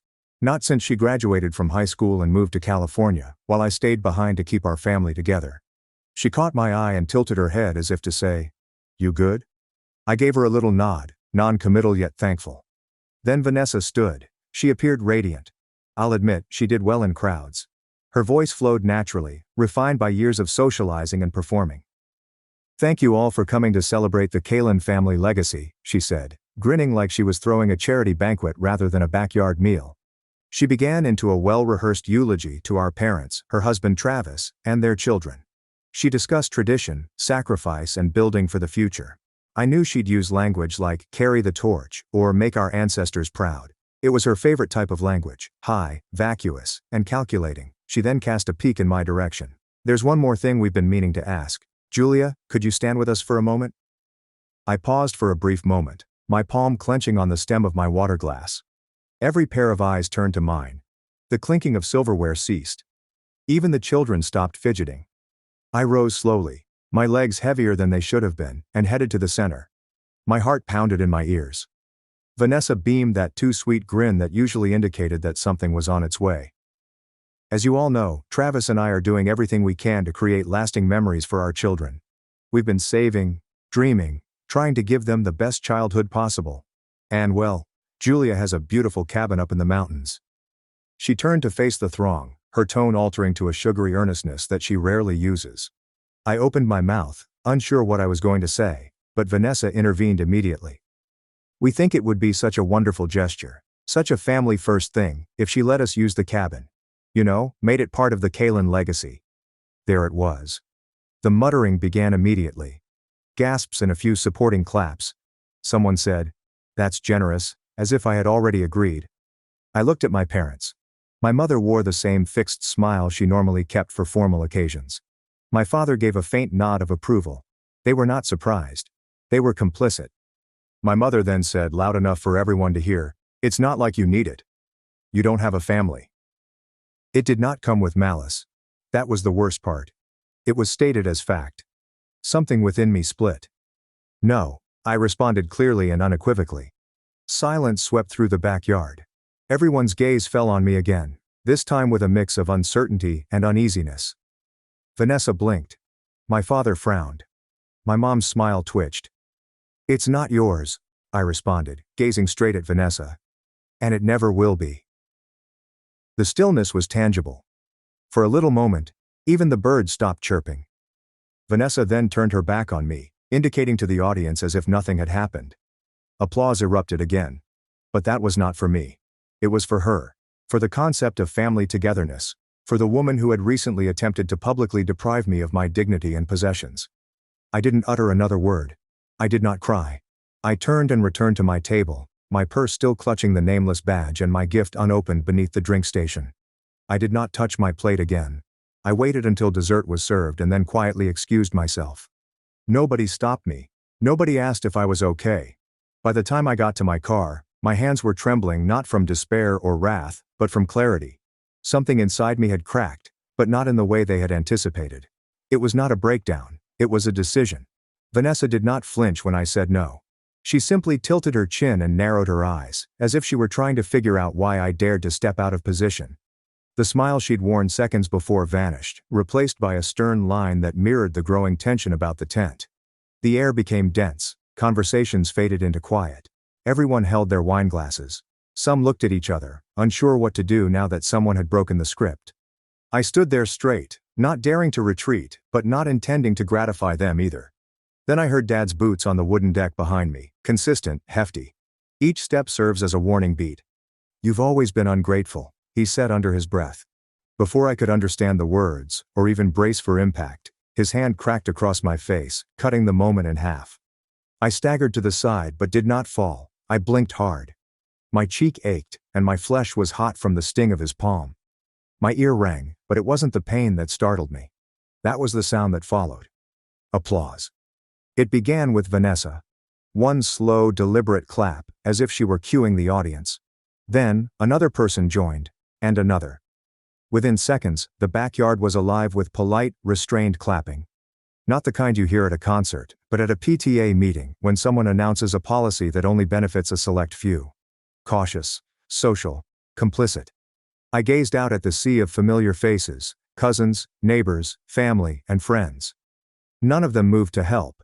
Nobody gasped in horror. No one approached me. I pressed my palm to my cheek, not to console myself, but to solidify the moment. Off to the side, I noticed Evan lift his phone and begin recording. Vanessa smiled, her arms crossed gently, as if she had just witnessed an especially well-executed speech. She had it coming, I overheard someone saying near the dessert table. Then Mom stepped forward. Claudette, with her freshly curled hair and floral dress that resembled the cover of a church bulletin. Her voice sounded louder than I expected. "That's why you'll die alone," she explained. "You're just a barren waste." I stared at her, not because I didn't believe her words, but because she didn't blink when she did. It was frigid. It is not theatrical, not even angry. It was simply true in her mind. I did not speak. I did not cry. I did not even blink. I simply looked at her and let the sentence hang in the air like smoke from a house fire. There was nothing more to say to them. Nothing to be heard. Even if I spelled it out letter for letter, they wouldn't admit anything. I turned and walked away. Nobody followed. Rachel Lee seemed to want to. She took a step towards me, but Vanessa shot her a look, a silent reminder that her place was on the side of the clapping. I kept walking past the tables, past the tent poles, past the woman at the badge table who avoided my eyes. By the time I reached the gravel path leading to my car, my face was still burning, but it wasn't from the slap anymore. I opened the door, slid into the driver's seat, and sat there with both hands gripping the steering wheel. My chest was tight, not with panic, not even with rage, but with something colder, sharper. I whispered to myself, "Burn this in your memory." I glanced once in the rearview mirror. My reflection looked not shocked, not devastated. Just done. Finn was in the back seat, already curled up, sensing my shift in energy. I reached for my phone, the contact list popping up with muscle memory. My thumb hovered for a moment. Then I tapped Megan Wolfe. She picked up after 2 rings. "Julia, are you okay?" "I need to talk," I said, my voice flat but firm. "About what legal options I have for protecting my property and myself." She didn't hesitate. "I'm here. Whatever you need." I ended the call a few minutes later with a list of action steps and a plan forming in my head like bricks clicking into place. No screaming. No storming back into the party. No pleas for understanding. They had written their own story tonight. My job now was to change the ending. The miles between Charlotte and Asheville rolled by in a blur. I didn't play music, didn't crack a window, just drove, hands steady, eyes fixed. The trees lining the interstate blurred into a muted green wall. The late evening sun cast long shadows across the road like reminders of what I was leaving behind. By the time I pulled into my driveway, the cabin lights were dim, soft, familiar. Finn stirred in the back seat but didn't bark. He knew this energy, knew when my silence meant I needed space, not sympathy. I stepped out, the gravel crunching beneath my shoes. The mountain air was cooler here, cleaner. I breathed in deeply, though it did nothing to soften the edge that had sharpened inside me. When I opened the back door to grab the gift I'd taken to the party, the handmade photo collage and the pillow my mother once claimed to love, I hesitated. It was still neatly wrapped, untouched. I left it in the car. Inside, I dropped my purse on the bench by the door and walked straight to the sink. I removed my earrings one by one, placed them in the small dish I always kept to the left of the faucet.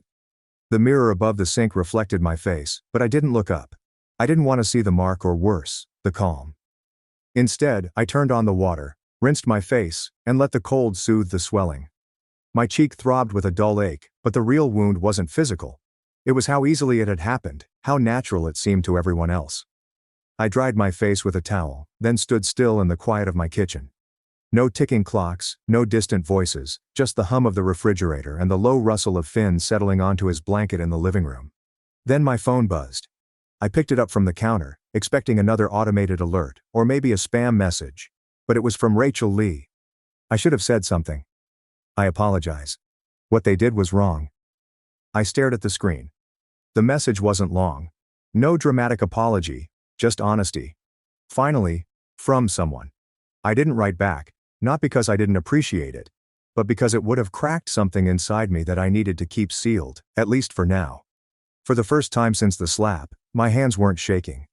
I sat down at the edge of the couch, Finn lifting his head slightly before resting it back on his paws. My gaze drifted toward the window, out into the woods behind the cabin. I remembered building this place. Every decision from the layout to the fixtures was mine. No one helped. Nobody asked to. It was my escape when their daughter became too heavy to carry. They never asked how I bought it. Mom never thanked me for the checks I mailed during the pandemic while her prescriptions were delayed. Vanessa never acknowledged that the car she drove was co-signed by me. That's the thing with people like them. They never forget what they've done for you, but anything you do for them is conveniently erased. I thought about my childhood. Vanessa broke her wrist while falling from the swing, and I spent the night with her in the hospital despite Mom's lack of attention. I remembered the birthdays I spent alone while she was away at cheerleading camps, and the years I stayed at the store to assist Dad when Vanessa flew off to her next adventure. All of this felt distant, less painful, and more instructive. I whispered to the air, "They've never seen me angry. That is their mistake." With that, I stood up and approached my desk. The laptop came to life. I entered my password, opened my files, and went to a folder I hadn't looked at in over a year. Family finance. Personal records. There were numerous PDFs, bank statements, scanned receipts, and Venmo screenshots, every loan. Vanessa asked me for a favor once, and it was all neatly filed, dated, and documented. I opened one labeled Cabin Transfer Agreement Draft, which Vanessa had asked me to review and suggested I give the cabin in writing for tax efficiency. I never signed it. However, her name was typed in bold in the recipient line. That alone made my stomach turn. Another file. Diane Medical Fund for 2020. It showed a transfer from my account for more than $6,000 when my insurance had expired. Dad said he would reimburse me. He never did, and he never mentioned that he later opened another account in Mom's name, which now appeared suspicious rather than helpful as her memory faded. I sat back and stared at the screen before reaching for my phone again. Megan responded quickly. "Hey, how are you holding up? I think my mother's name is being used on accounts she doesn't understand. I want to find out how deep it goes." There was a pause. Then she asked, "Do you have proof?" "I have more than that," I explained. "I have patterns." She exhaled slowly. "Okay. Then it's time we start a trail. I'll walk you through how to document this for legal review." As we talked, I took notes, flagged files, and started a master document. This was not about vengeance. Not really. It was about defending the truth against a lifetime of well-practiced deceptions. I did not need to scream. I didn't need to throw anything or give a performative monologue online. I just needed proof. And I had more of it than they could possibly imagine. By the next morning, the sting in my cheek had subsided, but the clarity remained razor-sharp. The fog that usually obscured my instincts after family events, second-guessing, guilt, and shame, was gone. All that remained was stillness and a clear sense of purpose. After my first cup of coffee and feeding Finn, I sat down at my desk and reopened my laptop. My plan was not to attack. It was to uncover, then protect. I watched the video clips from the party that guests had quietly recorded and sent to me later. Vanessa gave a casual tour of the backyard's Kalin legacy table, which piqued my interest more than the others. There it was, my mother's old embroidered table runner. I hadn't seen it for years. It was unmistakable. My initials were stitched in green thread at one end of the cream linen, with delicate vine stitching in the corners. Mom hand-sewed it when I was 17. It was small and discreet. Vanessa beams at the camera. "This is one of Mom's gifts to us. She wanted the kids to have something of hers to pass down." I paused the video. My throat tightened, not from sadness, but from a sense of theft that I had not anticipated. That was my runner. Mom made it for me. I recall the afternoon she handed it to me saying, "You'll have your own place one day and you'll want something familiar." She had intended it. Or maybe she just forgot. I took a screenshot of Vanessa holding the cloth, labeled it "Symbolic Theft," and saved it in a new folder called Kalin, Active Evidence. Megan called later that morning to provide an update. "You were right," she replied. "There's a credit line opened in your mother's name, $15,000, opened last year, co-signed electronically." My stomach sank. She wouldn't even know how to open her email anymore. That's what makes it problematic. If she doesn't have the cognitive capacity and someone's using her identity, We're looking at potential elder financial abuse. I pressed the phone closer to my ear. It was Vanessa and my father, wasn't it? The co-signing IP address traces back to Richard's home Wi-Fi. We're still confirming more details. Document everything, I told her, already opening a spreadsheet to record the information. I want every transaction connected to that account, every name, every dollar. I'll have our forensic CPA looped in by the end of day, she informed us. After we hung up, I sat for a long time, staring out the window, Finn's tail thumping gently as he rested nearby. I wasn't as angry as I expected to be. Not shouting, not broken. I felt surgically cold but precise. Focused. By mid-afternoon I had written and revised the same email 3 times. Eventually I opted for simplicity. I sent it to Vanessa and Richard. The subject line reads, "Enough. Body. You used her name. You repurposed her memories. You humiliated me in front of people whom I once considered family. If you continue, I will use everything I have and know. This is your final warning. No response, no call, not even a vague apologies." A few hours later, Vanessa shared an Instagram photo of herself and Travis laughing on a porch swing. The caption reads, "Some people believe that family owes them something. They do not." I stared at the screen. She was not even being subtle. They never were. I did not respond. Instead, I printed every file I had, including the bank statements, digital receipts, and video screenshots. I placed them in a hard copy binder and kept it in a locked drawer. I also stored everything on an encrypted cloud drive. Megan had warned me not to let one copy be the only one. That evening, just before dusk, I took Finn for a walk around the perimeter of the property. The air was crisp, the mountain quiet, interrupted only by the rustle of small animals and the creaking of old trees in the wind. I paused at the trail's edge leading to the cabin's back clearing, looked out at the horizon, and whispered something I hadn't said aloud in years. If they cross this line, I won't hold back anymore. It was not a threat, it was a promise. It happened before I had poured my second cup of coffee. I was still in my robe, with Finn nosing around the kitchen, when my phone's voicemail icon flashed. I pressed play with a strange sense of calm, almost as if I already knew. "Hi, this is Michelle from Carolina First Bank.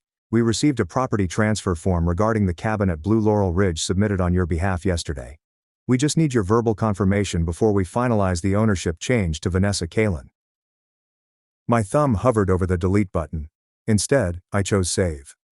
Within an hour, I was dressed, papers in hand, and ready to go into town. Finn rode with me. He always did this when I needed steel in my spine. I walked into the bank, cool mountain air clinging to my skin, leash in one hand and manila folder in the other. I didn't ask to speak with Michelle. I asked the branch manager. The lobby smelled faintly of pine-scented cleaner and institutional coffee. A receptionist greeted me with a professional smile. 5 minutes later, I was seated across from a middle-aged man in a navy tie who appeared unprepared for the type of conversation I was about to initiate. "There's been an attempt to change ownership of my property," I explained, unfolding the paperwork. "It was not authorized. Here is the original deed. My name, and my signature alone." He cleared his throat. "It says here." The request included a letter of family agreement. "Forged," I said, holding up a copy of my signature next to the one on the submitted form. "I'll compare them," he stated. His expression remained unchanged, but his fingers twitched. "We'll freeze this request immediately," he replied, "and flag the account for any future alterations." "Thank you," I responded, standing. "And please record this internally. This will not be the last time her name appears on your desk." By early afternoon, I was back at home, sitting in front of my laptop. The folder I had previously buried under layers of digital clutter titled, "Family Debt, Do Not Touch," was now front and center. I opened it as if I were opening a vault. The files dated back a decade. Every time Vanessa borrowed money, every emergency bill I paid and every favor I did, I never asked for repayment but never forgot it was there. Itemized with screenshots, bank transfers, text confirmations, receipts for co-signed loans, and notes from when I paid Mom's hospital bills in 2020. Quietly, because it wasn't the appropriate time to discuss money. I made a new Excel file. It's called Kalin Family Facts. There is only one column. Date. Next, consider the amount. Next, consider the recipient. Then comes the description. Then take notes. Emotionally restrained but honest. $12,000 is marked as private down payment assistance. Confidential. That one stood out in my mind. Vanessa begged me not to tell Travis that she couldn't afford the closing costs for their new home. I spent the next hour retrieving documents from emails, online banking, and even old voicemails. It wasn't only about the money, it was about the pattern, behavior, and entitlement that had spread through my family like rot beneath polished wood. When I finished the spreadsheet, I saved it 3 times, on a local hard drive, in an encrypted cloud, and on a flash drive stored in a fireproof box. Then I began making calls. The IRS agent on the phone was polite and attentive. I did not exaggerate. I simply told them what I had discovered: suspicious income transfers, a lack of repayment, and informal family loans that had never been declared as gifts. Then came Adult Protective Services. I explained Mom's cognitive decline, the account opened in her name, and the financial activity that began around the time her memory deteriorated. Then I called the credit bureau and requested that both my and my mother's accounts be monitored for identity theft. I was not shaking. I was not angry. I was efficient. Precise. By the time the sun began to set behind the ridge, I had photographed everything. My hands were tired and my eyes were dry, but my mind was clearer than it had been in years. That evening, Vanessa texted me, "You're overreacting." I stared at it for a few seconds before responding with a single image comparing the forged property transfer to my actual signature. No words. Just the truth. Then Richard called. His voice had the same sharp edge I remembered from childhood, which he used when I dared to speak back. "You're destroying this family, Julia." I took a deep breath and responded flatly. "You did that when you hit me in front of 60 people and applauded the lie." There was silence on the line, then he hung up. I didn't feel victorious, I did not feel guilty either, I felt certain. They had drawn a line. And now I was holding the pen.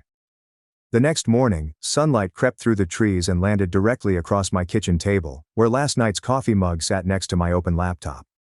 Finn stretched near my feet, his ears twitching from the bird chatter outside. But I remained frozen in my chair, rereading Megan's email sent shortly after midnight. A cease and desist letter was filed and a rebuttal was submitted. I also sent the deed history and tax records to their legal representative for clarification. The silence in my home contrasted sharply with what was going on outside. Vanessa had posted again. This time, a polished photo of her and Travis standing in front of a fake fireplace, arms wrapped around their children. The caption reads, "Family money should be reserved for those who leave legacies, not for those who disappear into the woods with dogs." I stared at the screen without expression. If they wanted to play with fire, I had enough dry brush to start a forest fire. I didn't respond. No cryptic subtweets. There will be no vague moral jabs. Instead, I opened my email and wrote to Megan. "Let them keep talking. We have the truth and the law." An hour later, I got a packet in the mail. No signature. There's no return address. Just a white envelope with a printed letter from Vanessa and Richard's attorney. They accused me of holding the cabin in trust for the family. That it had always been viewed as a shared asset rather than a personal one. That I had only managed it temporarily until the family required it for legacy purposes, and now they demanded that I formally transfer it to Vanessa. It took everything I had not to laugh. Instead, I scanned and sent the document to Megan. She replied almost immediately. "We recommend that your client review actual property deeds before making baseless claims." I leaned back and exhaled slowly. These weren't emotional outbursts anymore. These were tactics that had been measured and practiced. They were attempting to use public relations to force a legal decision. I checked the cabin's exterior cameras. I installed them myself following a break-in scare in the winter. Nothing elaborate, just enough to see the driveway and porch. The video history loaded smoothly, and I looked at the timestamps. Vanessa and Evan were both present. Unannounced. Uninvited. He arrived in his black SUV. Evan carried a briefcase. Vanessa wore the dress she had saved for Sunday brunches she would never pay for. They walked around the porch, peering through the windows, and my breath caught. They opened the door with a key. I paused the feed, leaned forward and scrolled through the footage. They stood in the kitchen next to a man dressed in a gray blazer and carrying a small suitcase. He opened it. Notary stamp. I zoomed in. Evan put documents on the counter. Vanessa pointed. He stamped one of the pages. Vanessa signed. Evan signed. Then they left. No call. There was no advance notice.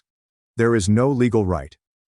I downloaded the footage, backed it up and sent it to Megan with a note that they had trespassed and forged legal signatures with a notary present. It's time to make this public. She did not need to be told twice. The video was shared with the State Bar Association, the Secretary of State's office, and a trusted reporter from a local affiliate. It began to unravel. My inbox was filled with messages, some hateful, some apologetic, and a few anonymous. One person said, "You should be ashamed. You're ruining your parents' lives." I read it 3 times. Then for the first time, I posted this publicly. Abuse does not cease to exist simply because it takes place behind smiles and casseroles. Silence is not love, it's complicated. The post caught fire. People started to comment. Strangers. Friends. Even former classmates. Others shared their own experiences with inheritance manipulation, forced family property transfers, and gaslighting disguised as tradition. The hashtag #Kaylin Cabin conspiracy began trending. Vanessa's influencer partnerships gradually faded. One brand made an announcement: "We have put our relationship with Mrs. Kaylin on hold while we seek legal clarification." That night I went for another walk with Finn. The sky was deep indigo, and the wind moved through the trees as if it knew everything. I did not feel triumphant. I felt clean, as if a wound had been cut open and finally allowed to bleed. They attempted to take me home. I took back the truth. Now it was time to face the consequences. When the video arrived in Lily Rose's inbox, I was outside clipping dead branches off the blueberry bushes near the shed. My phone vibrated against the porch rail every few minutes, but I ignored it. I'd accomplished my goal of exposing the truth, and now I was letting gravity take care of the rest. Lily had messaged me once quietly after the party. "I did not clap," she had written. "I just froze. I apologize." I hadn't responded then. I didn't need an apology. I required action. Apparently, she understood as well. The clip she posted to Reddit was 27 seconds long, just enough to capture the sound of the slap, my stunned expression, Vanessa's hands coming together in slow, deliberate applause, and then the crowd. Some laugh. Some people nod. Nobody intervenes. Her caption was direct. It was a family reunion. This was how they treated their youngest daughter. It did not take long. The video received over 300,000 views. It surpassed 1 million. Barren waste began to trend across platforms, both ridiculously and outrageously. People shared it, with reactions ranging from disgust to disbelief. Talk shows began calling. Commentators dissected each frame. What type of family believes this is normal? I didn't speak with the press. I did not give interviews. I did not even tweet. I let the story stand on its own, without embellishments. That was the part they didn't understand. Truth does not require spin. It only needs oxygen. Meghan called with her usual calmness. The State Attorney General's office has opened an investigation into Diane's financial accounts. The forensic team discovered several authorizations signed following her dementia diagnosis. The IRS is halting Vanessa's refund processing. Richard has been subpoenaed. She paused. A court hearing is scheduled. I nodded slowly, but she couldn't see me. CPS also conducted a wellness check at Vanessa's home. Apparently, the property had already been flagged last year. It's now part of a larger file. And Evan's 2 brand contracts were terminated. One-sided violation of moral conduct clauses. I leaned back in the chair near the cabin window, the tea cooling beside me. Finn lay stretched out on the rug, his ears twitching as I exhaled. The wind through the pines sounded like waves, quiet but relentless. Vanessa attempted to reclaim the narrative. She went live on her platform while sitting cross-legged in her tastefully decorated living room. "She's always been jealous," Vanessa said into the camera, her voice soft but quivering. We were just trying to honor our family's legacy, but some people twist everything." I watched it from beginning to end. The comment section quickly lit up, not with sympathy, but with screenshots of tax forms, property deeds, and bank transfers from years ago that had somehow made their way online. Someone who has access to the truth has anonymously uploaded it. Someone had my back. Someone had seen enough. Public opinion turned against her in real time. "Your sister helped you get out of foreclosure. She paid your mother's bills. You applauded when your father hit her." I sipped my tea and watched it all unfold. I did not delete the hateful comments either, which called me selfish, dramatic, and bitter. Let them stay. Let them demonstrate that not everyone understands boundaries. Let the light shine on the roaches. I received an envelope from the county clerk's office. Inside was a formal request. Would I be the legal guardian of Diane Kaylin? I stared at it for a long time, but not because I was torn. I was not. I picked up the pen and wrote, "I'm not her guardian. I am her daughter." And that wasn't enough for her. I signed my name, folded the form, and mailed it the same day. The court placed her in the custody of a state-appointed facility 2 counties away. As next of kin, I received regular updates. However, I did not make a visit. I was not cruel. I simply chose to stop bleeding for those who would have left me to die of thirst. I walked along the edge of my property, Finn trotting beside me. The dew had lifted. The air smelled like pine and soil. The sky, clear and uninterrupted, stretched infinitely above us. I stood at the top of the ridge behind the cabin, allowing the wind to wash over me without regard for symbolism or healing metaphor. Simply because it felt clean. Honest. And for once in my life, the silence was not lonely. It was earned. It had been several weeks since the last email, phone call, or legal letter. At that point, the chaos had transformed into something unfamiliar. Quiet. The kind of quiet that doesn't throb or press, but spreads out like a thick blanket after a long, harsh storm. I spent my mornings walking along the property's edge. The trees had not changed. But I did. The same gravel pathways. The same rocking chair on the porch. However, something in the way I moved through them had changed. I no longer checked my phone mid-step or anticipated which name would appear on the screen. Richard had become silent. Vanessa's social media accounts had been either deleted or suspended. I hadn't checked because I wasn't interested in knowing. Diane's recipe requests and photo dumps of her grandchildren had slowed down the family group chat. Nobody sent anything anymore. The last message was a generic Happy Father's Day from a cousin who had no idea, or chose not to know, what had happened beneath the Kalin name. There was no triumph in the silence. There is no celebration. Just the realization that I had finally stopped pretending. The documents confirming the cabin's sole ownership have arrived. Thick envelope, official seal, notarized, indexed, final. I slowly opened it, brushing the gold-embossed lettering as if it would vanish. It did not. It was real. The house was still mine. No more threats. There are no more gray areas. Megan texted a simple, "It's done." The IRS had completed its audit. Vanessa was flagged for unreported gifts. Richard had been cited for improper account use involving Diane's medical funds. The fine alone could have paid for my entire mortgage. Diane had been assigned to a long-term care facility in Winston-Salem. A quiet, state-funded facility that is not glamorous but runs smoothly. I was invited to visit, or at least sign her intake paperwork in person. I agreed to drive down. I did not go inside. I parked in the visitor's lot and watched a nurse wheel an elderly woman through the garden paths. It was not Mom, but it could have been. Instead, I approached the front desk and handed over a small parcel. Inside was the embroidered cloth that Vanessa had claimed at the party, which my mother had sewn with my initials years before. I've included a note. It was always yours and mine. The receptionist accepted it without question, most likely because she was used to such situations. Offerings from daughters who loved, but were unable to return. I returned home that evening and stood in the kitchen as the kettle began to hum. I poured 2 cups of tea, one for myself and one for whoever I was becoming. Finn padded over to sit beside me, as he always did. Patient. Ever knowing. His eyes met mine, and I swear he felt it too. Something deeper than relief. Something closer to reclamation. 3 women arrived in the cabin. Their names were Karen, Beth, and Marissa. They were members of a local support group with which I had begun volunteering, helping women rebuild after being quietly erased by their own people. Widows, daughters, mothers who had been forced out of the homes they had helped build. We spent our weekend hiking, baking, crying, and laughing. They did not inquire about my story directly. But they knew. And I knew theirs. That marked the beginning of something new. It's not a program or a nonprofit. It's just a space. A community for women like me. People who had been invisible until they decided not to be.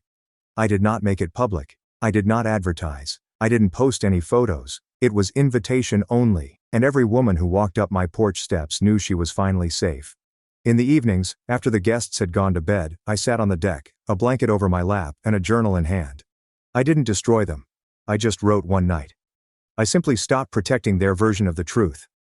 There was no bitterness left in the ink, only a clean line beneath a lengthy sentence. When I closed the journal and returned inside, the cabin smelled of cinnamon and cedar. Finn was curled up beside the fireplace, his breathing soft and steady. I sank into the armchair by the window, the firelight dancing across the wooden beams above. Outside, the wind blew gently across the ridge, brushing against the trees like a lullaby. And for the first time in my life, I wasn't looking for peace. I'd taken it.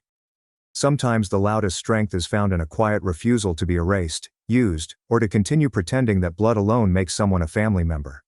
This story is not just about vengeance. It's about reclaiming your voice when others try to silence it, as well as understanding that forgiveness does not always bring peace. Sometimes it comes from simply walking away. What would you do if your family crossed that line? If you enjoyed this story or found it thought-provoking, please like, comment, and subscribe. More authentic, raw, and powerful family stories are on their way.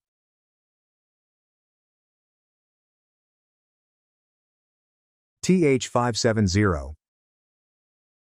Mom forced me to write, "I am too stupid to think for myself," 10,000 times, then told everyone we'd died in a fire. But the truth was worse.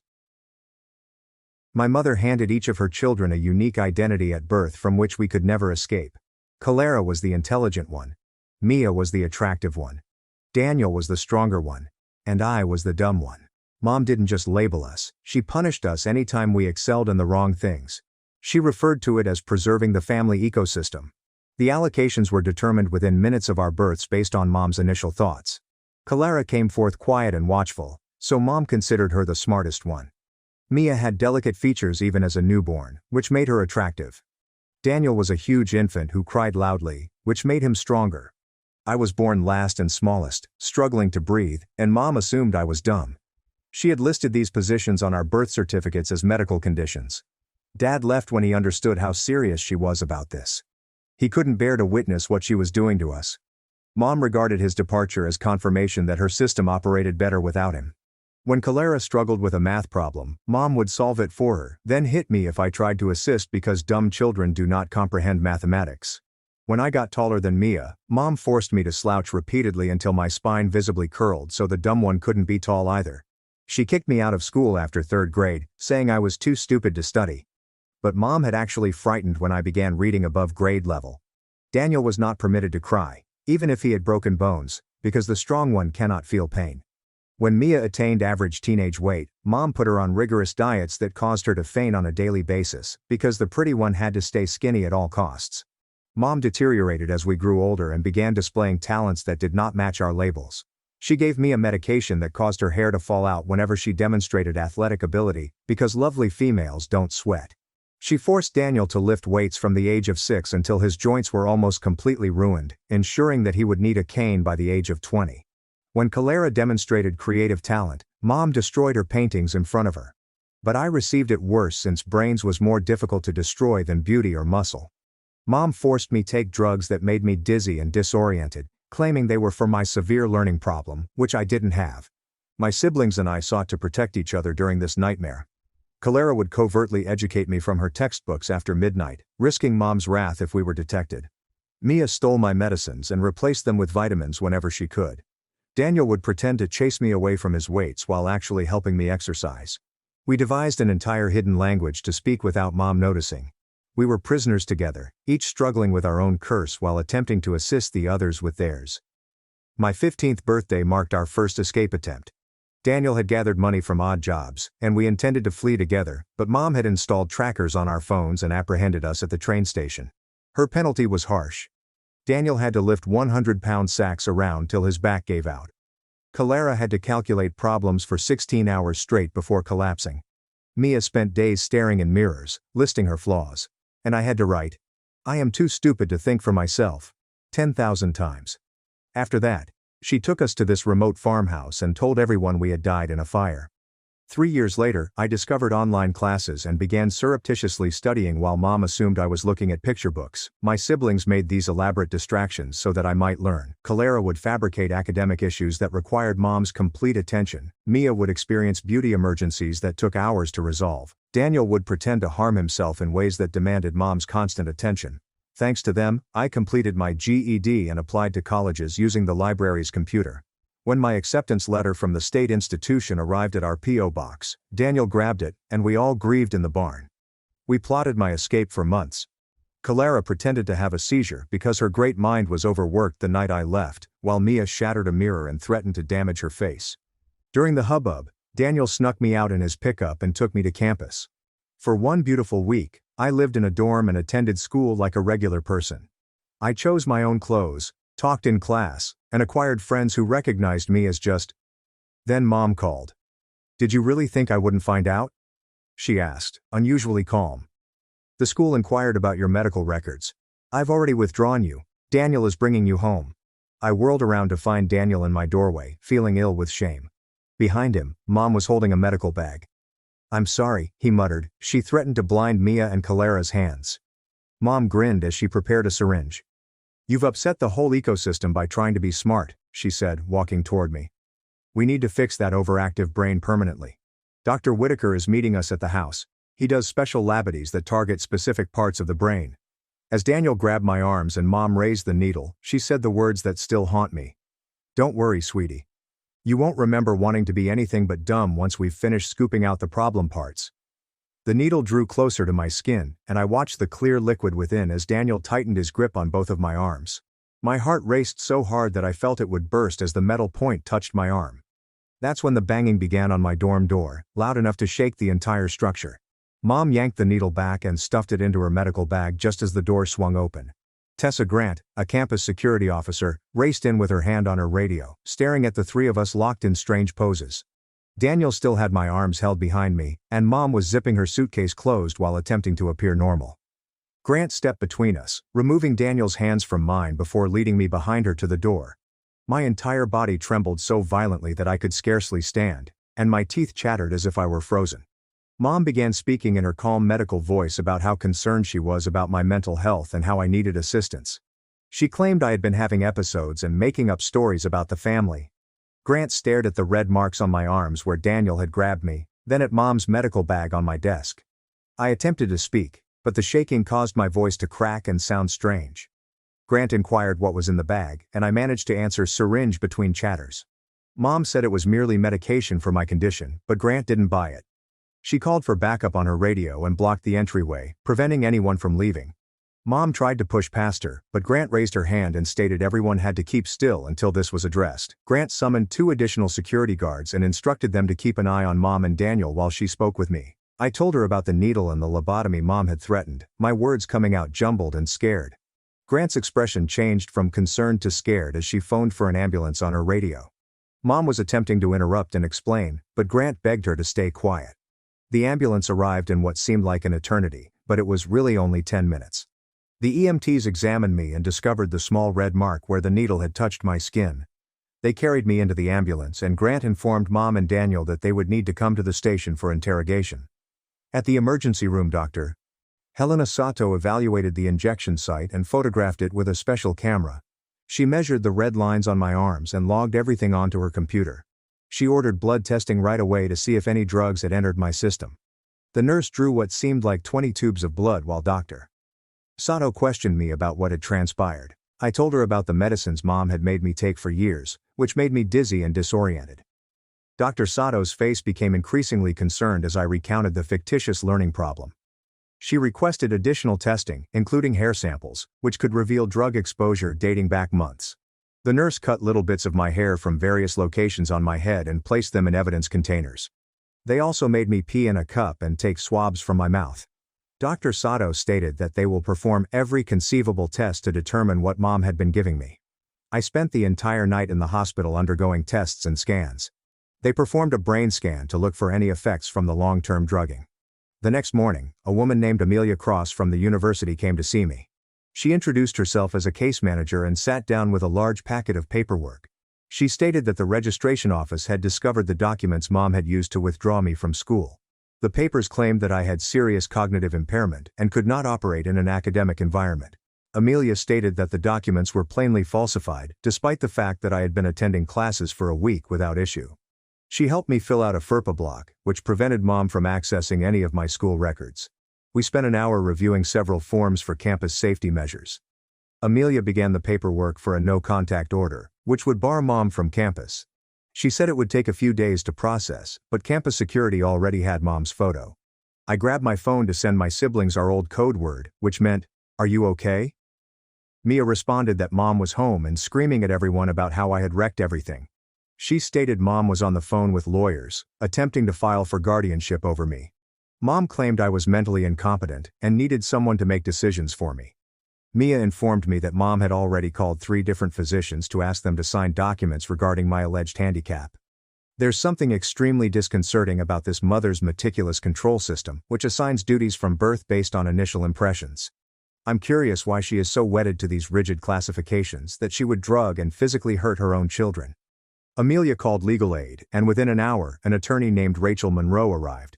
She was young, but she seemed quite sharp and took notes on everything I told her. She told we had to document everything to fight the guardianship attempt. She asked me to write out whatever I could remember about the medications and the abuse. We made lists of all the instances Mom had punished us for excelling at the wrong things. Rachel stated that my college acceptance and grades would help indicate that I was not mentally challenged. Detective Harper Quinn arrived that afternoon to collect my official statement regarding what occurred in the dorm. She asked me to go over everything step by step as she filmed it on a little gadget. She inquired about the long-term pattern of maltreatment, and I explained the roles Mom assigned us. She wanted to know whether I had any proof of what Mom had been doing to us. I remembered the birth certificates Daniel described earlier, where Mom had inscribed our allocated duties. Detective Quinn jotted it down and said she'd look into getting copies from the county record office. I spent the next 2 days going through everything I had, pulling out my GED certificate from the folder I'd hidden in the barn, printing out my college acceptance letter from the library computer, and screenshotting every text message my siblings had sent me about what Mom was doing to us over the years. Rachel sat with me in the hospital cafeteria, going through everything, making copies and putting everything into folders designated educational competency, pattern of maltreatment, and medical proof. She continued shaking her head at some of the messages, especially when Mia described being forced to throw up after eating normal meals, or Clara talked about having to pretend she didn't comprehend basic ideas in front of Mom. The financial aid office called while we were working, and the woman on the phone sounded perplexed when she stated that my financing had been frozen because Mom had contacted them, claiming I was psychologically unable to manage money. Amelia met us there the next morning, and we waited in those terrible plastic chairs as she completed the override paperwork, explained the issue to the financial aid director, and showed him the police report from the dorm incident. He stated that it would take weeks to process, but promised to expedite it due to the circumstances. Mom began sending emails to my school account that afternoon, long meandering rants about how I was damaging the family ecology and how the foolish one accepting their place was critical for everyone's well-being. She talked on how Clara's knowledge would suffer without contrast, how Mia's beauty would be meaningless if everyone was equal, and how Daniel's strength stemmed from defending the weak. Rachel instructed me to keep every email but not respond, claiming that these texts were ideal evidence of Mom's abusive mindset and would aid our case. I moved them all to a separate folder and avoided reading them too attentively since they made my hands quiver. Dr. Sato called 3 days later with the blood test results, her voice careful as she explained that they'd discovered traces of sedatives in my system consistent with long-term exposure. Specifically, a type commonly used to treat severe anxiety, but which would cause confusion and cognitive impairment in someone who didn't need them. She was ordering hair follicle testing, which could reveal drug exposure dating back months or perhaps years, and she claimed this information could be critical in pursuing criminal charges against Mom for poisoning or assault. That following evening, Daniel called me sobbing so hard that I couldn't understand him at first. He kept saying he was sorry until finally admitting that Mom was forcing him to pick between helping her bring me home and allowing her to damage Mia and Clara much more than before. His voice trembled as he told me she had hired some guy who discovers people who don't want to be found, and that this person was already tracking my location via phone, computer, or something. I could hear Mom in the background instructing him to quit being weak and that a strong person does not cry over necessary discipline. Detective Quinn set up a meeting for the next day to discuss obtaining a restraining order against Mom, explaining that between the assault attempt in my dorm, the stalking behavior with the tracker she'd mentioned discovering, and the documented pattern of abuse we were establishing, we should have enough for at least a temporary protective order. We met at the police station, where she asked me to fill out additional documents outlining every incident of Mom hurting, threatening, or controlling my life. 3 days later, we went to court for the temporary restraining order hearing. And of course, Mom arrived looking nicely put together in a blue suit with her hair tied back, telling the judge in a calm, logical tone that I was deluded and had always had mental difficulties that required continual monitoring. But then the judge looked at the medical evidence Dr. Sato had given over, read through the letters Mom had written me about the ecosystem, and saw the images Officer Grant had taken of the marks on my arms from the dorm incident, and his expression hardened. He issued a temporary restraining order and set up a hearing for a permanent one, telling Mom that any contact with me would result in arrest. Within hours after leaving the courthouse, Mom began contacting me through other people, Cousins I hadn't heard from in years suddenly messaging me about how I was tearing mom's heart, and old family friends calling the dorm phone to tell me I was selfish and destroying my family. Rachel documented every single contact as a violation of the spirit, if not the law, of the restraining order, bolstering our argument that mom couldn't respect boundaries even with legal ramifications.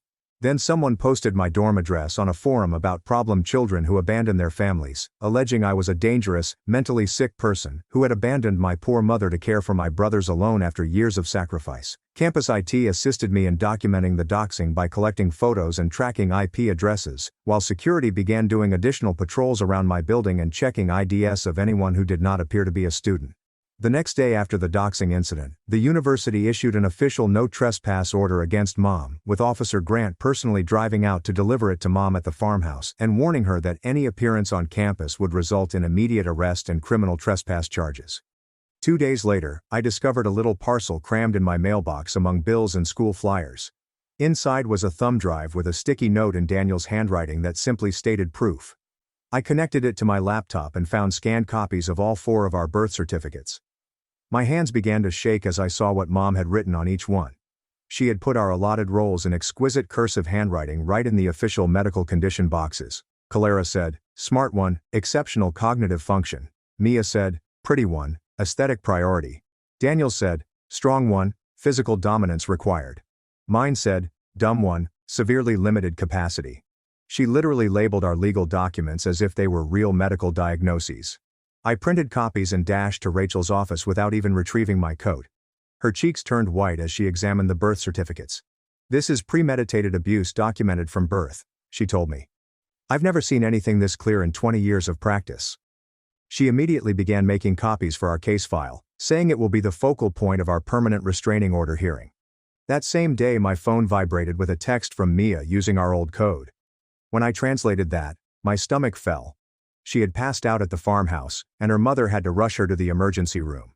The doctor there observed she was terribly underweight and inquired about her eating habits. Mom explained that Mia was only anxious since her troublesome sister had abandoned the home and was making false charges. Mia stated that the doctor appeared suspicious, but she did not pursue the matter because mom was present at all times. I contacted Mia back and asked if she could get copies of the medical documents. She was terrified, but she promised to try because mom's condition was deteriorating by the day. Mom made her weigh herself 3 times a day, and cut her food portions even smaller. The following morning, Detective Quinn called with unexpected news. A neighbor near the farmhouse had seen news coverage of the probe and alerted the police. This woman claimed she had heard odd screaming from our house for years and seen medical supply trucks making deliveries far too frequently for a regular family. She'd always questioned what was going on, but mom had explained that we were homeschooling special needs children who needed ongoing medical care. Quinn was adding the neighbor's statement to the accumulating body of evidence against mom. Rachel felt it was time to go after Dr. Whitaker too. She filed an official complaint with the state medical board over his role in mom's lobotomy threats. Even if he hadn't done anything yet, simply planning such a treatment on a healthy individual would violate every medical ethics standard in existence. The medical board announced that they will conduct an investigation and subpoena his patient data. 3 days later, Rachel called to deliver dismal news. Mom had petitioned for emergency guardianship over me, alleging that I was gravely handicapped and a danger to myself without regular care. The court has scheduled an evaluation for the following week. Rachel pushed hard to get them to agree to utilize an impartial assessor instead of mom's preferred doctor. Daniel dropping off that thumb drive is like discovering the villain's diary with the wicked scheme written on the cover. Mom genuinely designated her children's birth certificates like grocery shop vegetables. She advised me on what to expect and told me to just be myself and respond honestly. The evaluation was conducted in a small office within the courthouse. The assessor was a woman in her 50s who appeared nice but thorough. I spent 3 hours answering questions, taking basic cognitive tests, explaining my educational background, and discussing the abuse. She asked me to complete math problems, read and explain texts, and demonstrate my understanding of abstract topics. She appeared startled when I handed her my GED certificate and college admission letter. "Your mother claims you have the mental capacity of a young child," she explained cautiously. I handed her the birth certificate in mom's handwriting, which identified me as the dumb one from birth. The evaluator took thorough notes and stated that she needed time to study all of the information before presenting her recommendation to the court. Meanwhile, Amelia had been striving to obtain me mental health help. She linked me with a weekly on-campus support group for survivors of family abuse. There was a long waiting list for individual therapy, but the group gave me a place to talk to people who understood. The first meeting was difficult, but hearing other people's tales helped me feel less alone and weird. One woman had fled a similar predicament in which her parents assigned her the position of family failure. That night, Daniel sent me a text that made me cry. He'd visited a clinic and had x-rays taken of his joints. The pictures revealed extensive damage from being forced to lift high weights since he was 6 years old. His knees, shoulders and spine all revealed evidence of repetitive stress injuries, indicating that surgery will be required at some point. He described witnessing the physical damage in black and white as breaking through years of mom's indoctrination. He was finally enraged at what she had done to his body in the name of making him stronger. He considered providing a statement to the police, but he was still concerned about what might happen to Clara if he turned entirely on Mom. Detective Quinn contacted me 2 days later about obtaining a search warrant for Dr. Whitaker's office. She emphasized that the procedure was progressing slowly because he had not done anything wrong yet. Being threatened as a tool for Mom's objectives was insufficient for most judges to issue a warrant. She required additional evidence of actual intent or preparation for the surgery that Mom had threatened. I understood but was irritated that we couldn't simply stop him before something awful happened. The entire legal system appeared to be intended to wait until after crimes had occurred rather than to prevent them. That same afternoon, I returned to my hostel after meeting with Rachel and discovered something strange. A folded piece of paper was placed under my door while I was away. My hands shook as I opened it and read the words written in a familiar handwriting. "Dumb girls who run away get hurt," was all it stated. But I knew Mom's method of writing letters. I called campus security right away, and Officer Grant arrived to take the note as evidence. Security spent hours studying the hallway's camera footage, but whoever departed had avoided all of them. They knew exactly where the blind spots were, so they had been watching and planning. Grant enhanced patrols near my building and suggested that I change my route to class. The next morning when I picked up my backpack for class, it seemed heavier than normal. I couldn't figure out why because I hadn't purchased any new books or supplies. I put everything on my bed and began inspecting all of the pockets and compartments. That's when I noticed it sewed inside the lining at the bottom. Someone had cut up the fabric, put a small GPS tracker, and then sewed it back together. The stitching was clean and nearly undetectable, but I could feel the hard plastic gadget inside. Detective Quinn arrived to retrieve it and stated that she would have it checked for fingerprints. She added stalking charges to the expanding list of offenses we were filing against Mom. The tracker appeared to be pricey, and it had likely been transmitting my location for several days. Later that week, I received encouraging news from the registrar's office.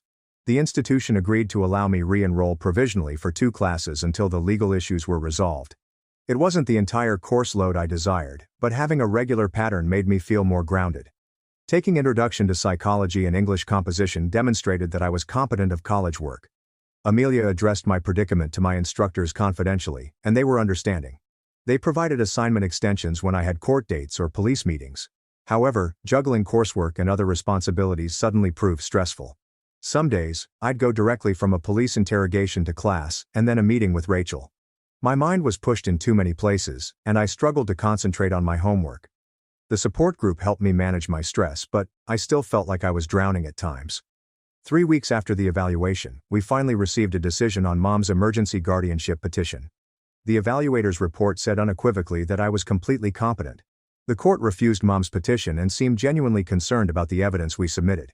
He scheduled a full hearing for a permanent restraining order and directed Detective Quinn to continue investigating. According to what my siblings told me, Mom did not take the denial well. That night, Clara used our secret code to send me a worried text. Mom had threatened Clara that if she testified against her, she would ruin her hands, rendering her unable to write or type ever again. Clara considered fleeing, but she had no idea where she would go, or how she would survive alone. She was never allowed to work or develop fundamental life skills. I quickly informed Rachel and Detective Quinn of the threat to Clara. They connected us with Marisol Vega, a social worker who specialized in assisting abuse victims to flee discreetly. Marisol began working with my siblings to organize safe getaways once they were ready. She provided them with information on shelters and transit resources via coded messaging. The difficult part was overcoming years of psychological control that made them scared to leave, as if Mom had convinced them they couldn't live without her, even as she devastated them. 2 days later, I received a call that made me cry with both relief and fear. Mia had eventually escaped to a women's shelter after Mom realized she was secretly communicating with me. Mom discovered Mia's secret phone and began yelling about treason and ecological destruction. Mia grabbed a bag of clothing and dashed out as Mom was trashing the phone. She called me from the shelter, crying but sounding relieved for the first time in years. She stated that she could no longer bear the forced starvation and had finally decided to prioritize her life over Mom's approval. The shelter was keeping her whereabouts a secret while also assisting her in receiving medical treatment for the effects of years of hunger. Within hours, Mom had contacted the police to report Mia as a kidnapped runaway. She said I had indoctrinated Mia and forced her to leave the house against her will. Detective Quinn swiftly confirmed with the shelter that Mia was an adult who freely departed. The fake report added to Mom's ongoing habit of harassment and control. Quinn claimed that every lie Mom told the authorities just strengthened our case. Mom was ruining her own reputation by making these desperate attempts to reclaim control. Meanwhile, Mia was finally able to eat regular meals without someone watching every bite. She told me that the shelter officials were surprised by how thin she was for her height. They sent her to experts who specialize in helping people recover from eating disorders. Mia admitted it felt strange to eat without guilt, but she was determined to get healthy. She wanted to be strong enough to speak up about what Mom had done to all of us. Rachel began putting together a civil harassment claim the next morning based on everything Mom had been doing online, pulling up screenshots of posts claiming I was mentally ill and dangerous, documenting every fake account she'd created to spread lies about me, and tracking down the original doxing post with my dorm address. She spread papers across her desk, demonstrating how Mom had written on parent sites that I was a runaway with significant brain injury who needed to be taken home for medical treatment. She made bogus missing person flyers using my photo, claiming I had the mental capacity of a 5-year-old. She even created a website called Help Bring Maya Home, which had fabricated details concerning my alleged problems. Rachel stated that having both criminal and civil cases would provide many options for stopping Mom's behavior, as different courts may issue different types of orders with varying consequences. While she worked on that, Sato called with the hair analysis results, and I could hear the shock in her voice as she explained that the test revealed I'd been exposed to sedatives on a regular basis for at least 4 years, with levels that suggested someone had purposefully drugged me, rather than providing me with proper medical care. The concentration patterns in different sections of my hair formed a timeline indicating that the drugging began around the time I turned 14 and continued until I escaped to college, with the highest levels occurring within the last year, when Mom must have increased the doses to keep me confused as I grew older. Dr. Sato stated that she had never seen anything like it outside of criminal poisoning cases and was writing a detailed report that would considerably bolster any criminal accusations brought. That same afternoon, a letter arrived from Dr. Whitaker's office, claiming that there was no record of any planned procedures for me, and denying any discussions with my mother about medical interventions.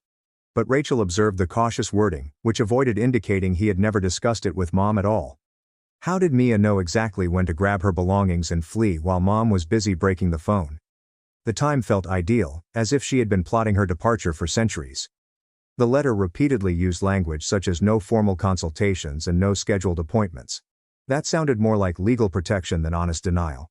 It also highlighted their office's commitment to appropriate medical ethics 3 times, which Rachel believed demonstrated a sense of guilt. Detective Quinn devised a plan to obtain additional evidence and had me phone Dr. Whitaker's office while she taped everything, instructing me to ask generic questions about whether they ever made house calls or private treatments. Dr. Whitaker called, and while he didn't admit anything specific about me, he did mention that his practice occasionally handled difficult cases requiring discretion and private procedures for families with special circumstances, which Quinn said was reason enough to investigate his medical license and subpoena his records. Daniel contacted me 2 days later, crying, because he'd torn something in his knee during one of Mom's forced training sessions, in which she made him carry 200 pounds up and down stairs for 3 hours straight. The doctor at urgent care stated he required surgery and would be on crutches for at least 2 months, which meant he couldn't perform the crazy strength exercises Mom insisted on anymore. He informed me that the injury was almost a relief since it provided him a reason to stop being Mom's enforcer. While he pondered out how to get away, I could hear the pain in his voice, which was caused by both a physical injury and years of joint deterioration. Marisol had been working with him to arrange transportation to a men's shelter whenever he was ready to leave. Devising a complete escape plan with a volunteer who would pick him up during one of his physical therapy appointments, so Mom wouldn't notice he was gone until hours later. But Daniel kept hesitating because he was afraid of what Mom would do to Clara if he and Mia left, stating he couldn't leave our sister to face Mom's fury alone, even if remaining was ruining his body. He had been the enforcer for so long that the guilt of leaving Clara alone was eating him alive. Marisol had to constantly reminding him that if Mom ruined his ability to walk, he couldn't defend anyone. A week later, while I was headed to class, I observed someone in a large coat and sunglasses following me across campus. And, despite the disguise of a wig and other clothes, I recognized Mom's gait quickly after years of observing her mood shifts. I texted Officer Grant right away and continued going toward the campus security office as Mom approached, reaching into her purse for something I couldn't see. Grant apprehended her just outside the library, and when Mom tried to explain that she was only a concerned parent checking on her daughter, Grant reminded her of the no trespass order and called for backup. After years of Mom having complete control over every part of our life, it felt surreal to see Grant place handcuffs on her while she yelled about her parental rights. Mom was charged with criminal trespass and breaking a restraining order, and the prosecutor stated that this arrest would greatly help our case because it demonstrated Mom's inability to respect legal boundaries. 3 weeks later, at the permanent restraining order hearing, a neighbor near the farmhouse testified that she heard shouting at all hours and saw medical supply trucks making deliveries that looked excessive for a regular family. She remembered discovering me once when I was 15, stumbling around bewildered in her yard because the drugs Mom gave me had made me dizzy and I'd gotten lost, and how Mom had hauled me home, claiming I was gravely impaired and prone to wandering. Combined with all of our other evidence, including the birth certificates with our allocated responsibilities, the drugging proof, and Mom's serial infractions, the judge appeared increasingly worried as the case progressed. The judge issued a 3-year restraining order with such tight conditions that Mom could not contact us directly or through third parties, could not come within 500 feet of us, and could not write about us online. Mom's counsel claimed that it was excessive for a mother attempting to help her children, but the judge determined that the pattern of abuse and recent offenses indicated a significant ongoing threat that warranted maximal protection. Within days, Mom filed a defamation case, saying I was lying about everything and damaging her reputation with bogus charges of abuse, seeking emotional distress damages, and demanding I publicly renounce my delusions about being drugged and controlled. Rachel simply smiled when she received the case and quickly began preparing an anti-slap motion to have it dismissed, saying that this type of reprisal was frequent among abusers attempting to quiet their victims through legal intimidation. 2 weeks later, the courtroom was packed when the judge ruled on Rachel's anti-slap motion, and I saw Mom's face get crimson as he stated that her case was plainly intended to keep me from testifying about my own abuse experiences. The judge ordered her to pay all of my legal bills within 30 days and warned that any future litigation would be considered harassment, despite Mom's lawyer's attempts to argue that this was about safeguarding a mother's reputation. But the judge didn't buy it at all. Detective Quinn called me that afternoon to say she had finally received approval for the search warrant based on everything we had provided her, as well as the neighbor's testimony and additional evidence from other families who had dealt with Dr. Whitaker. She informed me that they would be investigating the farmhouse the next morning for medical supplies, drugs that had not been prescribed to anyone, and any documentation of Mom's ecosystem system, and asked if there was anything in particular they should look for. I told her about Mom's filing cabinet in her bedroom, where she maintained all of our growth charts, charting how well we performed in our assigned duties, and the locked box under her bed where she kept the medicines she forced me take. The search team discovered far more than I expected, including detailed notebooks dating back to our births in which Mom recorded daily observations about how to keep us in our roles, bottles of prescription sedatives with no patient names, and 17 different tracking devices she had planned to use on us. They also discovered written emails between Mom and Dr. Whitaker detailing cognitive correction techniques for troublesome children, as well as receipts for medical equipment with no legitimate use in an ordinary family. Detective Quinn subsequently showed me images of the evidence room, which made my stomach turn. Seeing everything put out on tables with evidence tags, especially the syringes and vials Mom had been collecting for whatever she was plotting next. Mom was arrested at her motel within hours of the search for assault, stalking and child endangerment based on the evidence discovered. Detective Quinn also stated that Dr. Whitaker was under investigation when it was determined that he had performed these specific operations on other families as well. Mom's mugshot showed her still attempting to appear composed, but you could see the wrath in her eyes as her perfect system was finally revealed to the public. The next day, Daniel was called in for questioning about his role in bringing me back from college, and I felt horrible thinking he could be in trouble for something Mom forced him to do. The detective who interviewed him called me later to say they weren't bringing charges because it was evident Daniel was also a victim who had been threatened and manipulated, which appeared to help him finally recognize that what Mom did to all of us was abuse. Mia went to the police station that week to give a sworn testimony regarding the diet pills and forced starvation, bringing photos of her at her thinnest and medical documents from many fainting episodes that Mom had disregarded. Clara submitted a written testimony that included images of her burned paintings and extensive explanations of the penalties she received for displaying any artistic talent, as well as witness testimonials from 2 former neighbors who saw the smoke from Mom's work. Their courage in stepping out bolstered the case, and the prosecution stated that having all 4 siblings confirm the abuse pattern made it nearly impossible for Mom to argue this was simply one unhappy child making things up. Mom posted bail 3 days later and began showing up at the courthouse throughout my hearings for the restraining order appeals, standing exactly 5,001 feet away, which was technically outside the order but clearly intended to intimidate me. Each time she arrived, campus security or court authorities took photos and measurements, adding to the proof that she could not respect limits, even when facing serious criminal accusations. The trauma began to strike me hard after the immediate threat had passed, and I found myself jumping anytime someone walked behind me, or unable to sleep because every sound made me believe Mom had discovered a way around the restraining order. I'd wake up at 3 a.m. I was in complete terror, convinced that I had heard her voice or smelt the medicine from the pills she forced down my throat, despite the fact that I knew she couldn't come near me. Amelia assisted me in getting on the waiting list for trauma therapy through the university counseling facility, but they stated it could take weeks before a seat became available due to the high demand. She also linked me with an online support group for family violence survivors, which was beneficial, knowing that others understood what it was like to be terrified of your own mother. Prosecutor Julianne Price arranged a conference with me and Rachel to discuss a plea deal he was considering for Mom, in which she would plead guilty to assault and stalking in exchange for the more serious charges being dropped. He said that trials are extremely difficult for victims because they require them to testify and relive everything in detail, and that this agreement ensured she would receive probation with forced mental therapy, as well as a long-term no-contact order with all of us. Finding medical supply trucks making regular deliveries to an ordinary residence makes me wonder how many people sensed anything amiss but never inquired about what was going on inside that farmhouse. The stipulations included 3 years of probation, with any violation resulting in immediate jail time, twice weekly forced therapy that she would have to pay for herself, and a 10-year restraining order that covered all 4 of us kids with no exceptions for holidays or family activities. I contacted my siblings that night, and we discussed for hours about whether to support the plea deal, with Daniel saying he simply wanted it to be finished, Mia fearing Mom would find a way around any limits, and Clara hoping the treatment would truly help Mom recognize what she had done to us. We eventually agreed that our safety was more important than seeing Mom receive the maximum sentence, and that having a predetermined outcome was preferable to risking a trial where anything could go wrong.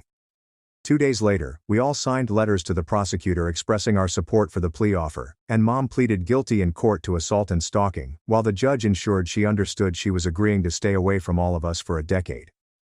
Detective Quinn informed me that after our story reached the local news, 3 other families had contacted the medical board regarding Dr. Whitaker offering unusual therapies for their children that were not standard medical procedures. The board immediately suspended his license while they examined everything, and Quinn stated that he would most likely never practice medicine again, which meant Mom had lost her major medical person, who would have done the horrific things she threatened. Mia texted me a week later, saying she'd found a little apartment just 2 blocks from university with money our grandmother had left us that Mom had no idea about, and she was finally eating actual meals after years of starvation. She said her body was gradually learning what normal felt like, and she'd joined the waiting list for eating disorder therapy at the Student Health Center, even though it could take months to get in. Daniel texted me that he had begun physical therapy for the damage to his joints caused by being forced to lift weights since he was 6 years old, and that the therapist was astounded by how terrible things were. He also stated that he had joined a support group for men who had been abused, and that he was sorry for assisting Mom that day in my dorm room, even though he realized I probably couldn't forgive him just yet.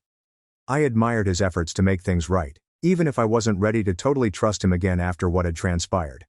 Clara contacted me one afternoon to tell she had acquired a job at an art supply store downtown and had resumed painting in the back room during her breaks, where no one could see her.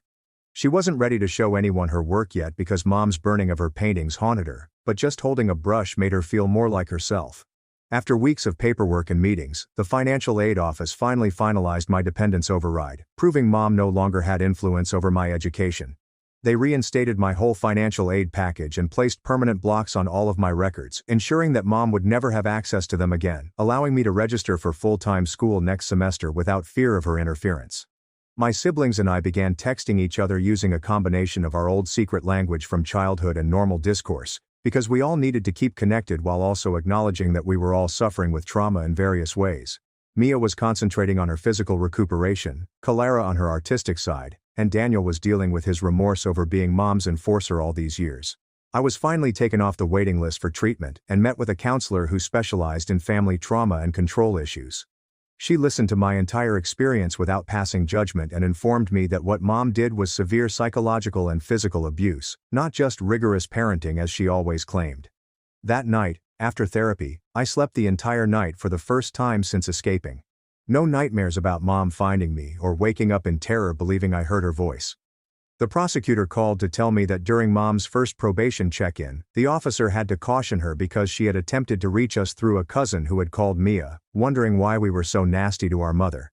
The probation officer logged the infraction and informed mom that any further efforts would result in instant jail time, making me feel like the system was genuinely protecting us for once. Mia, Clara and I decided to meet for coffee at a little shop near college, marking the first time the three of us had been together without mom directing every word and movement. We were all injured in different ways, with Mia remaining too thin, Clara's hands shaking slightly, and me continually looking over my shoulder, but we were learning what it meant to simply exist as ourselves. Mia ordered an entire lunch without calculating calories, Clara doodled on napkins, and I discussed my classes without pretending to be foolish. We spent 3 hours being normal sisters for the first time in our lives, with no roles to perform or penalties to dread. Walking to my morning English lesson the next week, I realized I wasn't looking behind me every few feet or calculating escape routes in case mom came up. The sun felt nice on my face, as other students rushed past me to get to their classes, leaving me as just another college student on his way to learn something new. I sat in the front row and raised my hand to answer a question about the reading, unconcerned that being smart would get me hurt. When I finished my answer, the professor grinned and stated I had made an outstanding point, which would have gotten me a beating at home, but here it simply meant I understood the material. After class, I walked to the library to study for my psychology exam, without hunching my shoulders or shuffling my feet to appear less adept. Other students were studying around me, and I took out my textbooks and highlighters as if everything was normal, as if I belonged here just as much as everyone else. The stupid one was attending college classes and developing acquaintances who knew me simply as Maya, not as someone allocated to a sick family ecosystem. I had a future that mom said I couldn't have. Even though we all had a long way to go in our healing, we were now free to be who we truly were, rather than who she decided we needed to be. After years of quietly supporting my family, I offered my dad a retirement gift. He threw it back, accusing me of trying to show off. My name is Natalie, and at 32 years old, I started a $20 million business from scratch with no college education. For years, I silently supported my family financially while they judged my professional choices. Last month during my father's birthday dinner, everything changed when he called me illiterate trash and told me to leave his house. What he didn't realize was how accomplished I had become. 3 weeks later, the expression on his face made every tear I wept worthwhile. Before I tell you how I went from supporting my family to being called garbage by my own father, please leave a comment and tell me where you're viewing from. If you've ever felt underestimated by those who should have believed in you the most, click the like button and subscribe. I grew up in a middle-class neighborhood in Columbus, Ohio, where expectations were straightforward and customary. My father, Richard, had been an accountant at the same firm for 30 years and was convinced that education was the only genuine path to success. My mother, Helen, taught elementary school and silently supported his viewpoints. From a young age, I knew I was different from my siblings, David and Claire, who both took the traditional road. Even at the age of 10, I had evidence of a business mentality that perplexed my parents. While the other kids played after school, I ran an elaborate lemonade stand with a variety of flavor selections and loyalty cards for repeat customers. By the age of 13, I was servicing computers for neighbors, charging $20 per hour instead of the local repair shop's $75. My parents saw these activities as cute hobbies, nothing more. Natalie needs to focus on academics instead of these little business projects, my father would say at supper. These games will not pay the bills when she grows up. High school was tough. I maintained good grades while spending my free time reading business books and following entrepreneurs online. While my siblings joined clubs that would seem good on college applications, I started an internet company selling personalized phone cases that I made myself, earning nearly $2,000 before graduating. Despite my reservations, I enrolled in community college to satisfy my parents. It just took one semester to prove what I already knew. The controlled environment felt like a prison, and the business classes were taught by professors who had never ran their own businesses. When I addressed my parents about skipping out to pursue my business ideas, the fight lasted several days. "You will throw your life away," my father yelled, his cheeks flushed. "No child of mine will be a college dropout working minimum wage jobs forever." Despite this, I left school at 19 with barely $2,000 saved from different side hustles. The first few months were terrible. I rented a small studio apartment in a dodgy neighborhood, the type where you never do laundry after dark. I survived on ramen noodles and inexpensive food products while working 18-hour days to establish my e-commerce website. My first 3 business ventures failed totally. I lost money on a dropshipping enterprise because vendors provided substandard products. My social media management service failed because I underpriced my services and burned out attempting to serve too many clients. My endeavor to make handcrafted jewelry did not expand beyond occasional sales at local markets.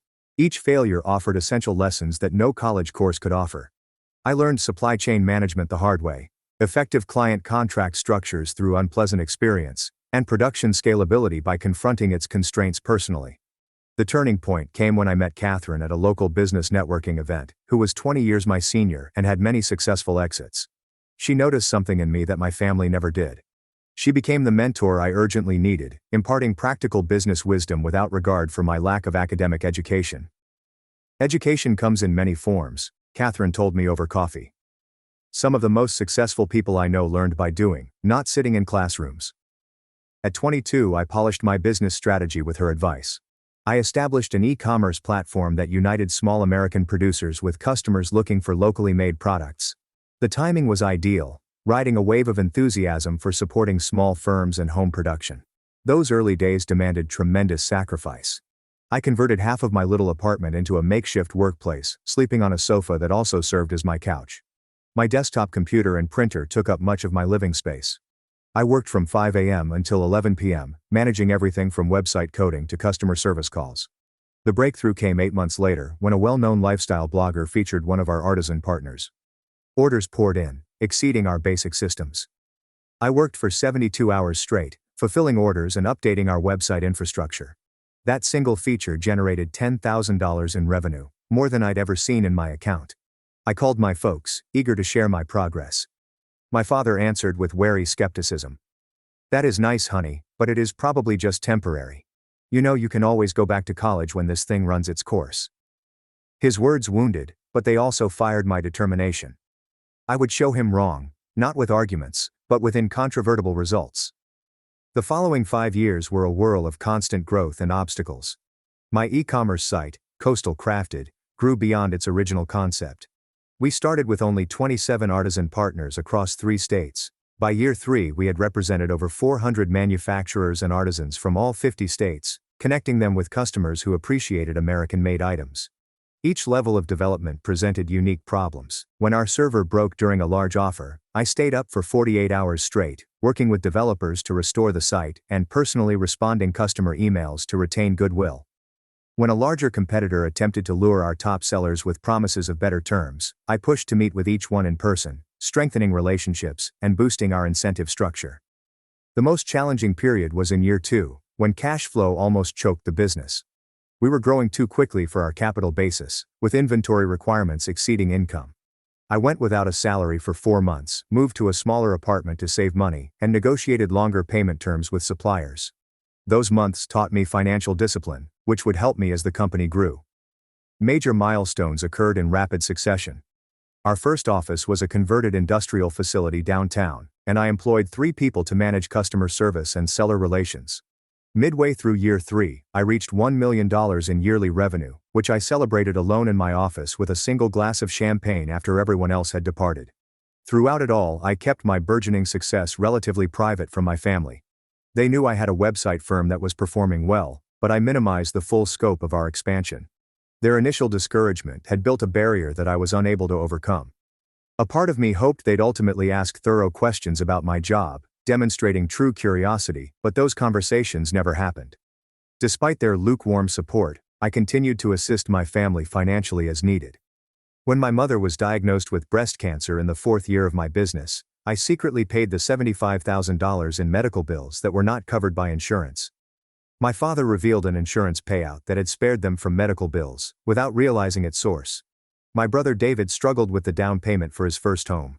His financial account was $40,000 short of what he required. I made a family loan through a second account, making it appear to be from a distant uncle.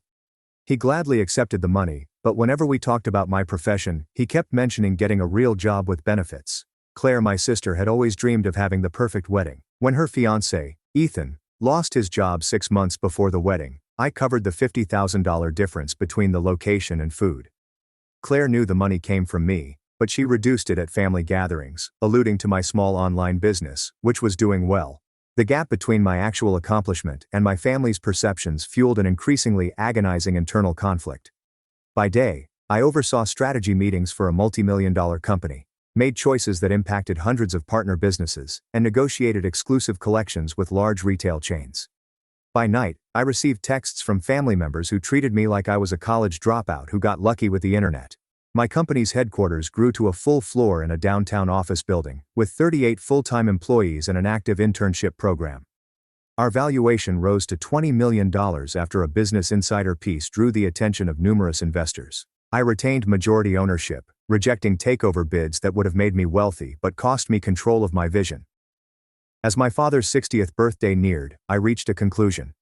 It was time to be open about my accomplishments, not to brag, but to finally break through the myths and hopefully win the respect I had been pursuing for years. I bought a large gift, a fully funded retirement investment account, and prepared to present it along with the truth about my company during his birthday dinner. The night before the meal, I practiced what I would say. I was no longer the uncertain 19-year-old looking for acceptance. I was a successful entrepreneur who provided possibilities for hundreds of American manufacturers and dozens of employees. Surely, that would finally earn my father's respect and alter how my family perceived my odd route. I couldn't have been more wrong. The evening of my father's 60th birthday began well enough.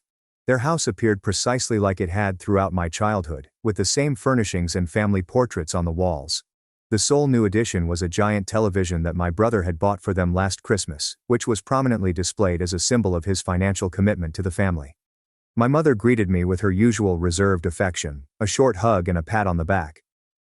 "You look nice, Natalie. Did you cut your hair?" It was the same haircut I'd had for 3 years. David arrived with his wife Melissa, dressed nicely in business casual attire that gently emphasized their upper-middle-class background. Claire and Ethan arrived shortly after, and Claire immediately began telling stories about her recent rise at the accounting firm where she followed in our father's footsteps. "The partners are already hinting that I might make junior partner next year," she revealed, while assisting to prepare appetizers. Youngest in firm history. During the pre-dinner discussion, no one inquired about my career. When Ethan briefly mentioned viewing an article regarding e-commerce growth, my brother quickly shifted the conversation to his son's minor league accomplishments. Dinner was my mother's typical pot roast with all the fixings, served on fine china saved for special occasions. My father sat at the head of the table, accepting comments on his youthful appearance with reserved modesty. "65 looks good on you, Dad," David replied, raising his glass. "Here's to another 20 years at least." The occasion felt appropriate when dessert was presented. I had patiently waited through conversations about neighborhood gossip, David's children's accomplishments, and Claire's forthcoming vacation plans. No one has asked any questions regarding my life or business. "Dad, Mom, everyone," I said, my heart racing despite my outward calmness. "I wanted to share some news about my company." My father nodded absently, grabbing for another slice of cake. "Coastal Crafted was recently valued at $20 million, I told you. We have received several acquisition offers, and I have been featured in Business Insider and Entrepreneur magazine last month." The hush that followed seemed interminable. My mother froze with her fork halfway into her lips. Claire shared a brief glance with Ethan. David just stared. My father was the first to answer, and his tone was contemptuous. "What exactly does that mean, Natalie? These internet businesses use all sorts of funny math to come up with these valuations." I remained calm, explaining in layman's terms how business values work, our income sources, and growth trajectory. I highlighted our office of 38 employees and collaborations with over 400 American manufacturers. David intervened before I could continue. "So, you got lucky with this online thing.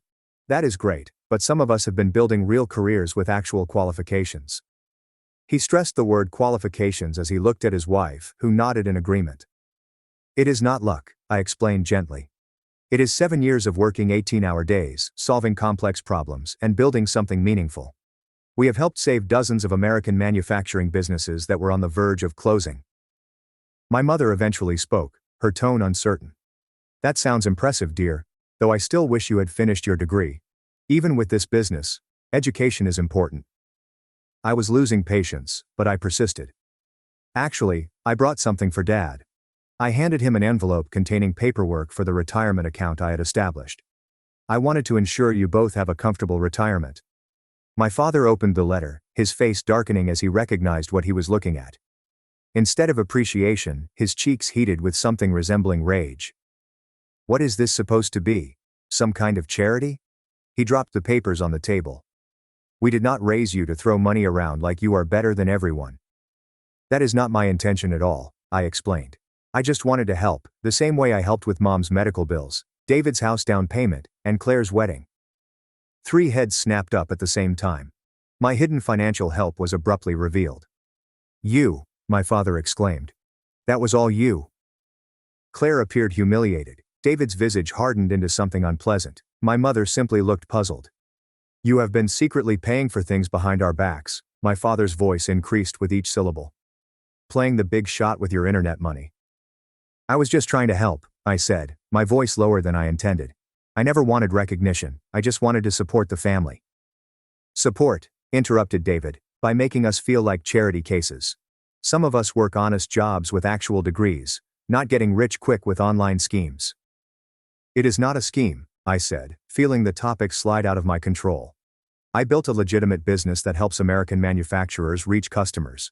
We employ dozens of people with good salaries and benefits. My father stood up, letting his napkin fall to the floor. You drop out of college against our advice, disappear into your little internet world, and now you come back throwing money around like you have all the answers. That is not what I am doing, I insisted, struggling to keep my voice calm.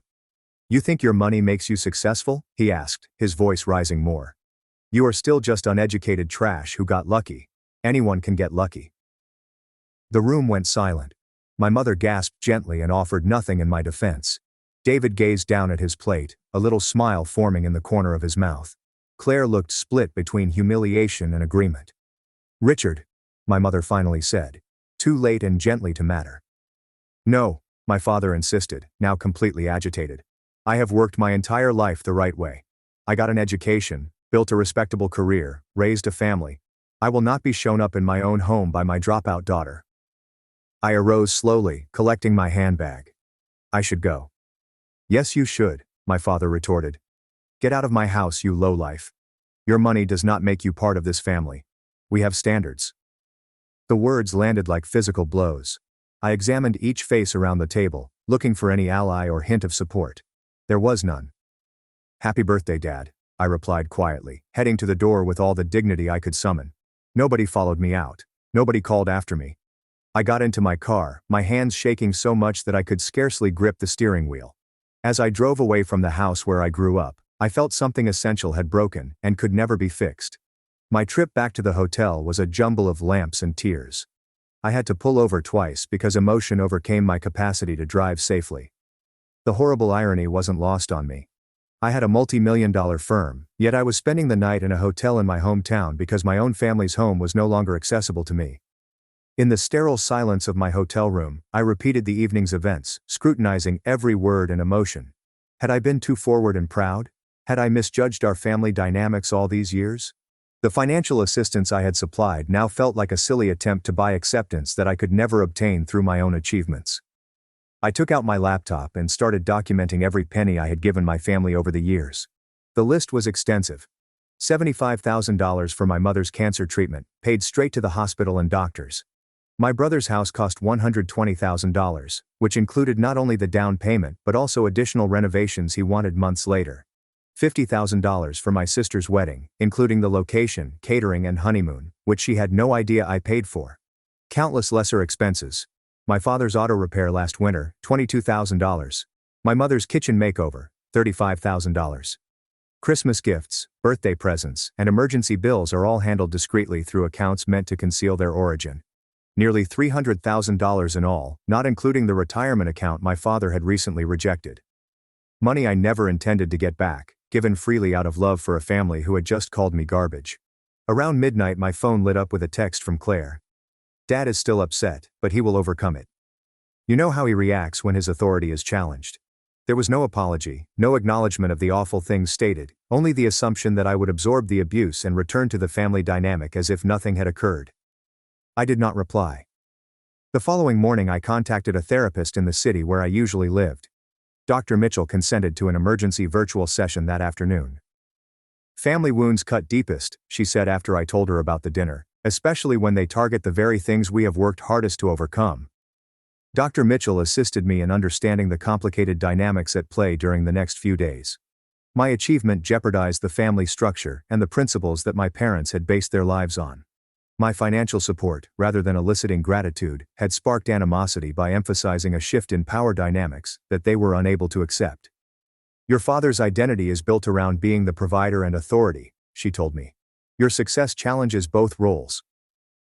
I started journaling, documenting not only the previous night, but also patterns throughout my childhood. Subtle ways my entrepreneurial spirit had been discouraged. Times when academic achievements were celebrated while business successes were downplayed, and the constant reminder that, without a degree, I would never really succeed. This method indicated how thoroughly I had assimilated the messages. Despite my apparent success, a part of me still felt like the family failure, the dropout with something to prove. This explained my reluctance to openly reveal my accomplishments and ongoing financial assistance, without recognition. A week after the awful supper, my sister called. I let it go to voicemail. Natalie, please call back. Dad feels horrible about what occurred, we all do. But you have to realize how it appeared. You walking in and basically flaunting your wealth. It was inconsiderate to those of us who had worked hard for our careers.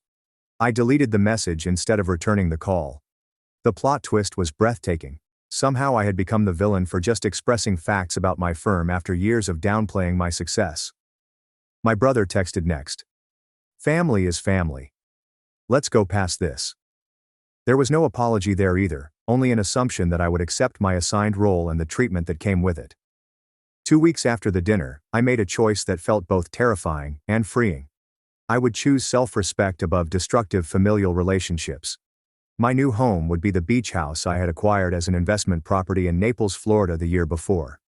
Before leaving, I sent a letter to my parents, not an angry tirade, but a genuine confession of hurt and disappointment. Dear Mother and Father, I've spent years seeking your acceptance and respect.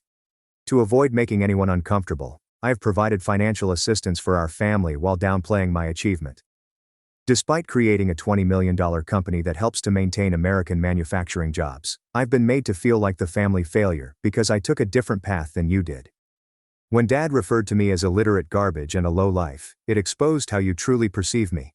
No amount of accomplishment can ever alter that perception.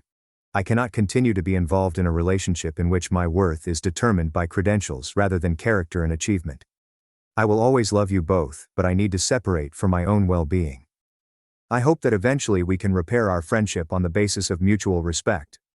Love, Natalie. I sealed the letter and mailed it from the post office myself. No response arrived in the days that followed. I had my executive assistant pack and ship my personal items from Ohio to Florida.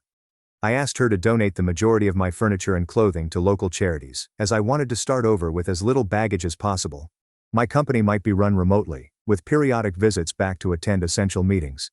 The leadership team I had developed over the years was capable of handling day-to-day operations without my personal presence. As I boarded the plane to Florida, I had a strange mix of loss and freedom. The family I had worked so hard to please was behind me, but so was the pressure of seeking approval I would never receive. Naples, Florida, welcomed me with warm sunshine and salt-scented air, a sharp contrast to the dismal Ohio winter I had left behind. My beach house was a modern 2-story structure with floor-to-ceiling windows facing the Gulf of Mexico, standing on a secluded stretch of shoreline. I bought it as an investment property the previous year but had only been there twice for short holidays. When I initially arrived, the property felt impersonal, more like an elite hotel than a home. The real estate agency had handled the furniture with normal luxury vacation home decor, which was lovely but soulless. Making my house genuinely mine was a type of therapy. I began in the primary bedroom, replacing the bland beige bedding with handcrafted quilts from one of my coastal crafted craftsmen in North Carolina. The mass-produced art was replaced with original works by emerging American artists I discovered through the business. Each morning, I awoke to the sound of waves and the sight of true creativity all around me. The next step was to renovate the kitchen. I set up open shelving to showcase handcrafted ceramics from our Vermont and New Mexico suppliers. The industrial-grade appliances remained, but colorful hand-woven linens and locally produced wooden serving boards added warmth to the area. Routines became vital to my healing process. Every morning started with a sunrise walk down the beach, feet in the cool sand, gathering shells and watching dolphins arc through the waves offshore. I discovered a small coffee shop managed by a Cuban-American family, where I became a regular, greeted by name rather than order. Running the business remotely was easier than expected. In-person meetings were replaced by video conferences, and our existing systems worked seamlessly with minimum changes. Without the daily drive and office distractions, I found myself more productive and able to make better judgments from my new, serene headquarters. After the first month, my executive team paid a visit and spent 3 days on my oceanfront deck conducting strategic planning meetings. Several people commented on the good changes they saw in my leadership style. "You seem more centered," Tyler, my operations director, remarked. "More confident in your decisions." He was correct. Without the pressure to seek family approval, my business instincts flowed more readily. I trusted my own judgment without the specter of my father's condemnation hovering over each decision. Community involvement became another pillar in my new life. I joined both the local Chamber of Commerce and a business women's networking organization. Unlike in my hometown, where I had minimized my success, here I was forthright about my company and accomplishments. Respect came naturally, free of the baggage of who I was before to my achievement. I became friends with Samantha, the owner of a local art gallery, and she introduced me to her network of people. These were accomplished women in their 30s and 40s who admired each other for their current accomplishments, rather than their former qualifications. Our weekly dinner gatherings became a highlight, filled with laughter and talks that never featured inquiries about my schooling or claims that I had simply gotten lucky. 3 weeks after I moved to Florida, I received an unexpected visit. My brother David showed up suddenly at my door one Saturday afternoon.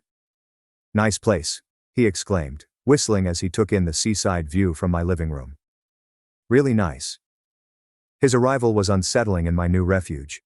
He seemed out of place in his button-down shirt and pressed khakis against my casual coastal decor. "What brings you to Florida, David?" I inquired, not offering a drink or a seat. "Family," he said with the same confident smile that had enchanted our parents since infancy.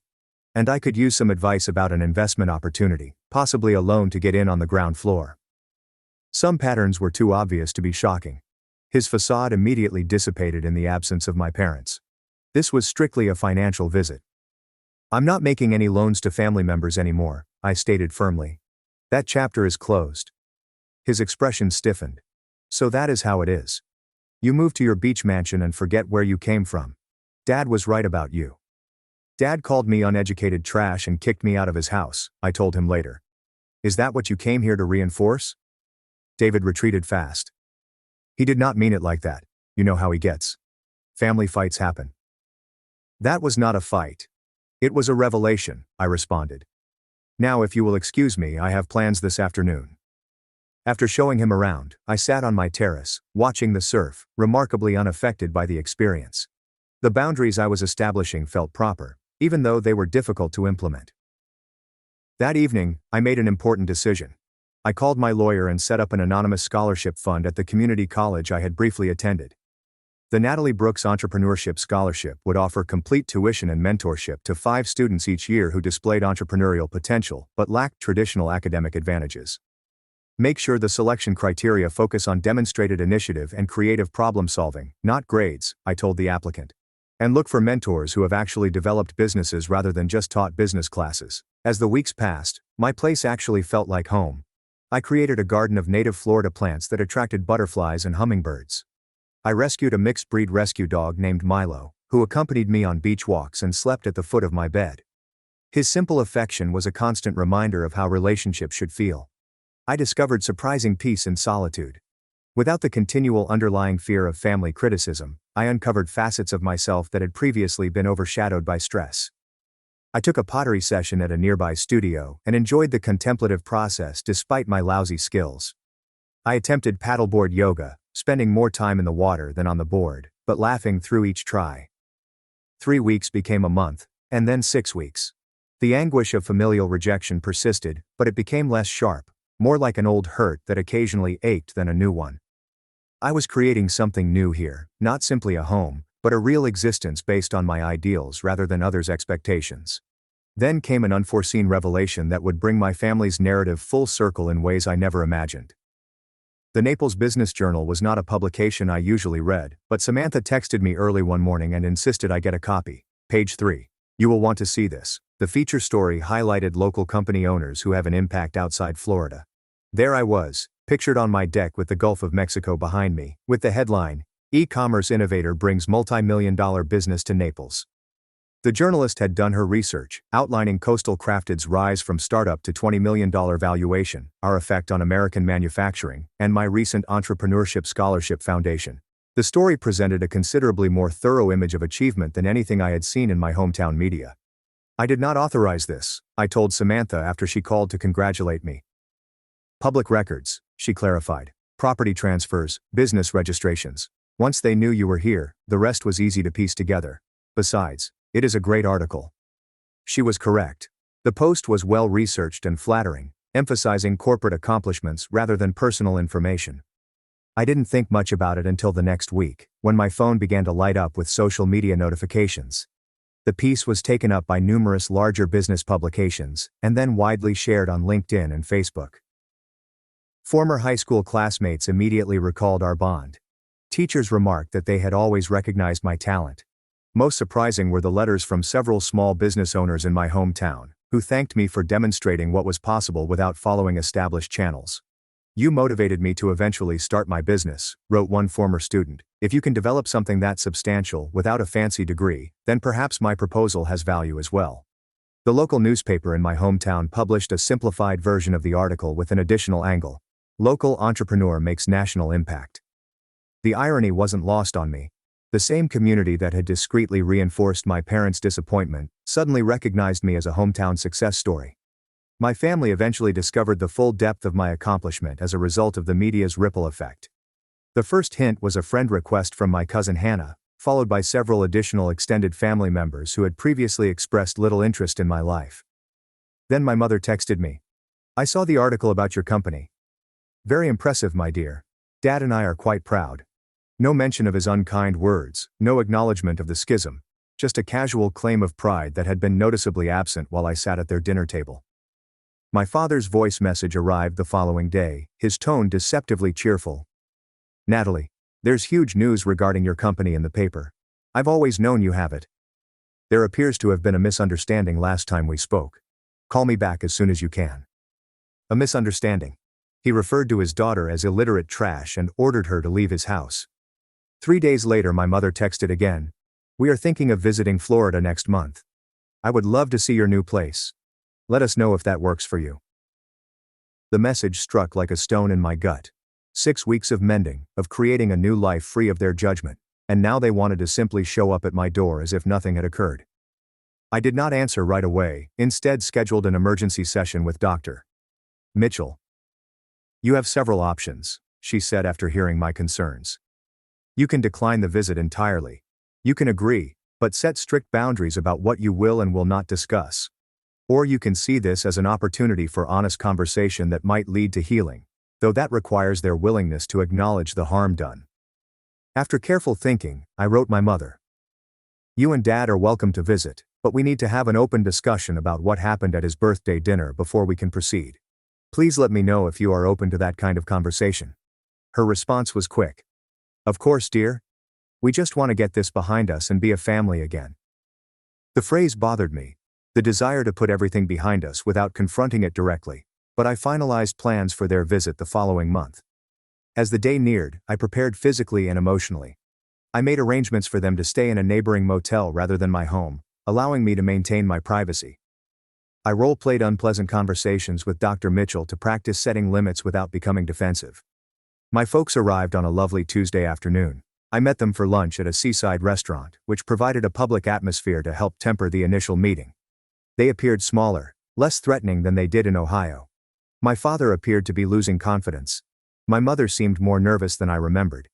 Despite the coastal environment, they both dressed formally, My father in a button-down shirt and pants, and my mother in a structured dress more appropriate for church than beach eating. "This place is something else," my father observed, pointing to the turquoise lake visible through the restaurant windows. "You have done well for yourself, Natalie." The subtle emphasis on "for yourself" did not escape me, the hint that my success existed independently of family values. "Thank you," I said simply, not breaking the tense silence that ensued. My mother joined in with small conversation about their flight, the weather, and how different Florida was from Ohio. I responded pleasantly, but did not contribute to the conversation. Finally, once our meal arrived, my father spoke up about what had happened during my birthday dinner. Things got a bit heated. "You called me uneducated trash and a lowlife," I replied quietly. "You told me to get out of your house and that my money did not make me part of the family." His cheeks reddened. "I was surprised by the news about your business. It caught me off guard. I may have overreacted." Not an apology, but an excuse. "I need to understand," I said, keeping eye contact. "Was that reaction about me sharing my success, or about learning I had been helping the family financially?" "Both. Felt like you were showing off," my mother remarked. "Like you were saying you are better than us now." "I never said or thought that," I explained. "I spent years hiding my success to avoid making anyone uncomfortable. I helped financially because I could, and I wanted to support the family I love." My dad shifted uncomfortably. "Well, the way you presented it was very forward, and finding out you were behind those other things. It felt like charity we never asked for." The talk remained in this vein throughout lunch. There was no genuine apology, only explanations and attempts to diminish the gravity of the situation. The implication became clearer. They were here because my public achievement made rejecting me socially unpleasant, not because they had revised their opinion of my value. As we finished our lunch, I came to a decision. "I would like to show you my home. But first, I need to be very clear about something.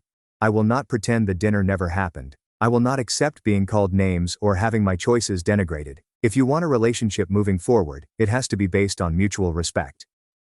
They exchanged eyes, and my father nodded stiffly. "That seems reasonable." When they arrived at my beach property later that afternoon, their looks as they took in the magnificent ocean vista said it all. This tangible evidence of my progress could not be dismissed or minimized. The $20 million valuation was no longer an abstract figure, but rather reflected in beachfront real estate and elegant elegance. "This is quite something," my father said, his voice tense. "Would you like a tour?" I suggested. As I guided them through the house, pointing them the handcrafted artifacts from coastal crafted craftsmen that adorned each room, I realized something significant. Their acceptance, which I had desired for so long, no longer carried the same weight. I was proud of this home and the company that made it possible, regardless of how they reacted. This discovery was possibly the most valuable outcome of their visit, worth more than any apology they could have given. The talk that occurred after my parents' tour of the beach house was painful but important.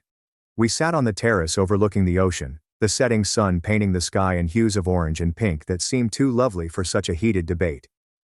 "I want to be clear about something," my father said, his tone more conciliatory than I'd ever heard. "I am sorry for what I said at my birthday. It was uncalled for, regardless of how surprised I was. While the apology was appreciated, it was tempered by a qualification that reduced its significance." His attention remained on his amazement, rather than the damage his comments had caused. "What hurt most," I said softly, "was that those words seemed to reveal how you truly see me, despite everything I have accomplished." My mother reached across the table, indicating toward my hand rather than touching it. "We have always been proud of you, Natalie. We just worried about your future without a degree." "My future is here," I declared, pointing to the property and the business that had made it possible. "I built it without a degree, but with 7 years of working harder than most people ever will. That deserves respect, not condescension." My dad shifted uncomfortably. "The business world can be fickle. Companies rise and fall overnight. We just wanted security for you."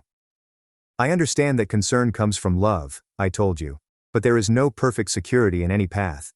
Plenty of people with degrees struggle financially, while others without formal education thrive. What matters is recognizing there are multiple valid paths to success." The chat lasted several hours as the sun sank and stars appeared over the gulf. There was no dramatic reconciliation, no sobbing group hug that somehow repaired decades of misunderstanding. Instead, we achieved a shaky agreement, a beginning point rather than a conclusion. Moving forward, I said as the party ended. I am open to rebuilding our relationship, but with clear boundaries. I will not accept being demeaned for my educational choices, or having my success attributed to luck rather than hard work and skill. My parents consented, but I could see my father's reluctance in his tight grin and the way he qualified his comments. My mother appeared more open, perhaps realizing for the first time the part she had played in permitting the family dynamics that had caused so much suffering. After they returned to Ohio, I reflected on my visit and the road that had brought me here. The mending process was far from complete, but great progress had been made. In the months that followed, I only spoke with my parents once a week, which grew less awkward over time. My relationship with my siblings developed differently. Claire eventually made a real apology for her role in the family dynamics, and we gradually restored a relationship based on adult friendship rather than childhood habits. David stayed distant, occasionally sending holiday pleasantries, but making no genuine attempt to understand or acknowledge the pain done. My personal recovery journey continues with frequent therapy appointments. Dr. Mitchell assisted me in seeing how family trauma had influenced my approach to business and relationships, instilling habits of seeking validation through performance and financial generosity. Success is not a substitute for self-worth, my mother informed me, and family approval cannot be purchased, no matter how much you give. This realization prompted me to set firmer limits in all interactions. I felt more comfortable talking about my successes without downplaying them. I learned to contribute out of true charity, rather than in an attempt to get acceptance. The Entrepreneurship Foundation became the focal point of my philanthropic efforts. Aside from supporting scholarships, I created a mentorship program that connects successful businesses, without traditional credentials, with talented students experiencing similar obstacles. Witnessing their development and achievement provided a deeper sense of happiness than any family approval could. My friend circle in Naples grew, forming a chosen family built on mutual respect and true connection. Our weekly reunions provided a sense of joy and belonging that I had never had in Ohio. These interactions, which I deliberately picked and maintained, showed me what it feels like to have healthy support. The beach house evolved completely over time, with each space representing my unique taste and beliefs rather than generic luxury. The garden thrived with native flora that attracted wildlife. Milo, my rescue dog, found a buddy when I adopted a second dog from the local shelter, a senior retriever named Daisy, whom everyone had overlooked. Running Coastal Crafted remotely was such a success that I created flexible work practices for all employees, allowing them to work from anywhere for part of the year. Productivity rose, and employee satisfaction reached all-time highs. 1 year after moving to Florida, I organized a dinner party for my new friends. As we sat around the table on my terrace, watching dolphins frolic in the sunset waves, I thought how drastically my life had changed from that awful night at my parents' place to chosen family. Samantha toasted by raising her glass. And to having the courage to prioritize respect over obligation. The remark perfectly reflected what I had learned on my journey. Family relationships are important, but not at the expense of dignity and self-respect. Success cannot be evaluated merely by degrees or traditional accomplishments, but rather by the people we touch and the good impact we have. Most significantly, I learned that forgiving does not imply forgetting or continuing to tolerate abusive treatment. True forgiveness is an emotional process that involves releasing anger and resentment while keeping healthy boundaries. My tale, like everyone's, is still unfolding. My connection with my parents is constantly changing, sometimes improving and sometimes reverting to old patterns. I maintain my boundaries with compassionate firmness, acknowledging that total comprehension may never be possible but refusing to compromise my self-worth in the pursuit of it. If my experience has taught me anything, it's that your worth is not defined by other people's impressions, especially those clouded by obsolete beliefs and expectations. Success manifests itself in a variety of ways, often unexpectedly, and the most painful rejections can lead to the most true and gratifying future roots. Have you ever had to choose between meeting family expectations and following your own path? Did you confront criticism for your unique approach to success? Please share your experience in the comments section below. If this story spoke to you, remember to like and subscribe, and then share it with others who may be dealing with similar familial situations. Thank you for listening. Take care. Good luck. My family laughed when I served tables. I stayed silent. Now I own the Winterford and Lakewood Haven, and my sister owes me $57,000 by court order. You're just a dishwasher, my sister scolded. So I sent 3 staff, destroyed $15,000 in furniture, and revealed, I own the $4,200,000 resort and her job. Hello everyone, my name is Noah, and I am 30 years old.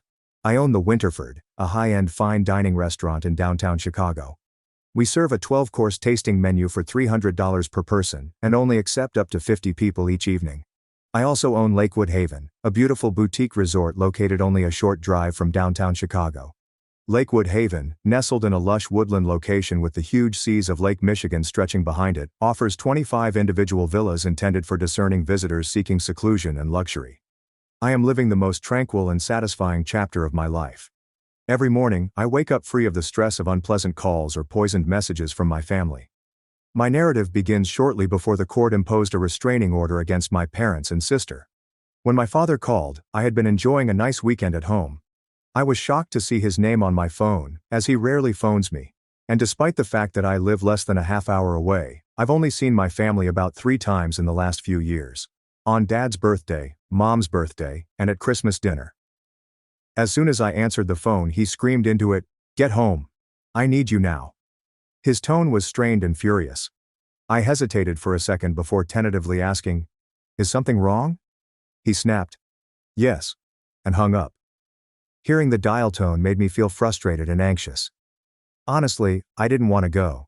My parents have always considered me a disappointment, the boy who could never compare to my perfect sister Aubrey. But the way my father stated he needed me, I figured something awful had happened. I didn't think about it for very long.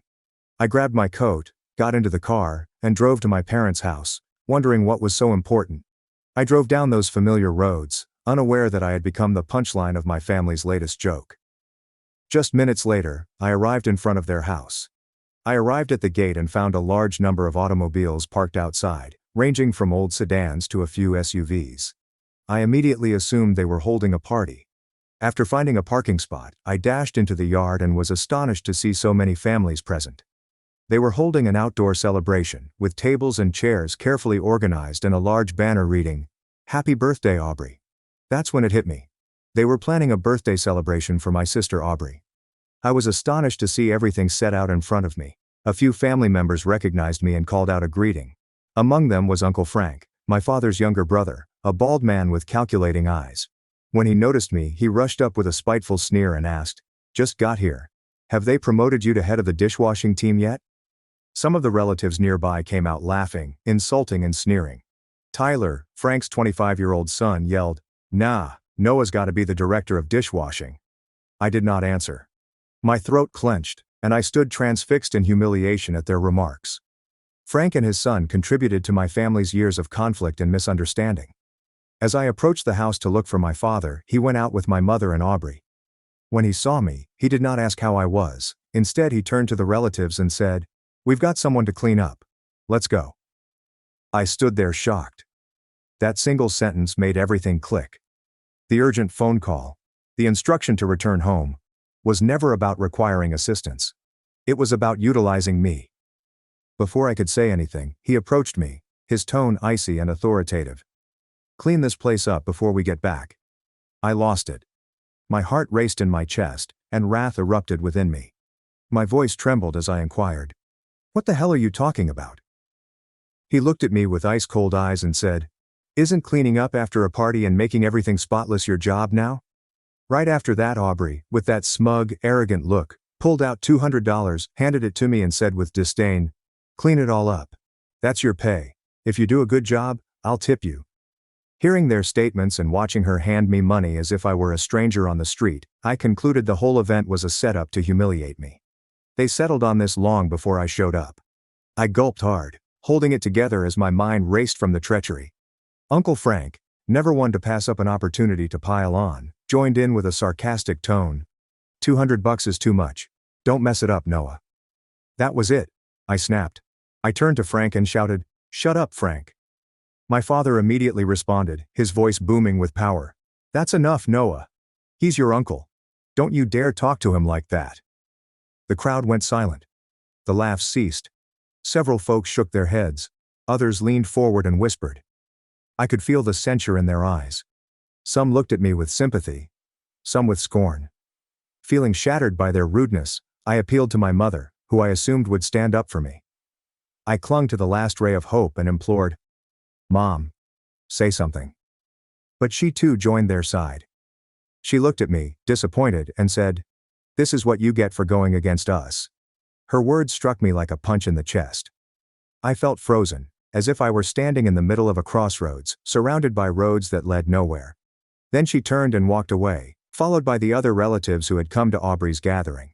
I overheard in the murmurs around me that after the party, they were going to a local pub to continue the celebration, and that's when I realized what loneliness meant. After they departed, I sat on the front steps, staring at the pile of dishes in front of me. Their nasty comments were still echoing in my head, and it all reminded me of when they made the most offensive charges against me. After a year of working as a tech engineer earning $70,000 per year, I left. Back then, I had about 3,000 bitcoins. My passion with technology began when I was just 16 years old. I had learned about Bitcoin and purchased them using money saved from a part-time job at a bakery. They were really cheap at the time, only a few bucks each. By the time I started college, Bitcoin had soared to about $1,000 per coin. Financial investors referred to it as a frenzy, while technologists regarded it as the next global currency. With my skills in technology, a few pals and I started mining it ourselves. And as it turned out, I had made the proper decision. We did not require student loans for our entire 4 years of college. We paid for our living expenses through Bitcoin mining. When Bitcoin reached $11,000, I sold 1,000 coins. With over $11 million on hand, I took a different course. Despite having a technical degree, I did not build a tech startup. Instead, I intended to create a high-end restaurant, and that decision marked a tipping point. When my connection with my family went apart, I took a risk and decided to obtain real-world experience running a restaurant. I applied to work as a server at a high-end restaurant in Chicago. I wanted to study everything from the ground up. I didn't inform anyone in my family that I was quitting my job or that I had $11 million.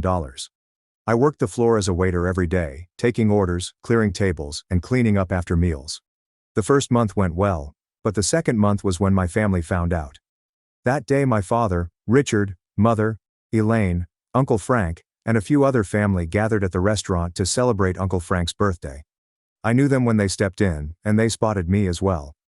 The look they gave me made my stomach drop. My hands began to shake, and my heart pounded so fiercely that I thought it would burst out of my chest.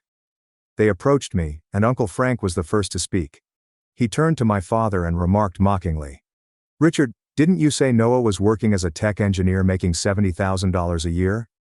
Why is he busting tables here?" My father did not respond straight immediately. He just stared at me, angry and disappointed. My mother looked aside and refused to look at me. A few seconds later my father spoke, cold and sharp. "Come home tonight. We need to talk." They all exited the restaurant without saying anything. They did not even look back. That afternoon I couldn't concentrate on anything. I already knew. My father's rage greeted me when I walked through that front door. That night, after my shift, I saw my father, just as he had asked. When I entered the familiar living room, they were all already present. Dad was sitting like a judge in his normal chair, Mom beside him with a sad expression, and Aubrey leaned against the wall, arms folded. My dad burst the instant I walked in. He sprang up, face red with passion, pointed straight at me, and yelled, "You are a disgrace to this family. You humiliated me in front of our relatives." I attempted to explain, my voice cracking. "Dad, it's not what you think. I have a plan." But he cut me off with more rage. "What plan? You quit a $70,000 engineering job to wait tables. Do you have any idea how ashamed I felt?" Then Mom rushed in, her voice filled with disappointment. "Why would you do this? What did we teach you to stoop so low?" I couldn't take their insults anymore. I got up and exclaimed, "I'm opening a restaurant." The entire room became silent. A few seconds later, Dad burst out laughing, harsh and sarcastic. He responded, "What? You expect me to believe that?"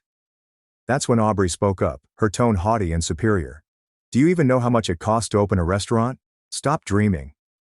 Mom nodded in agreement and sighed heavily. "Son, stop fooling yourself. Be realistic."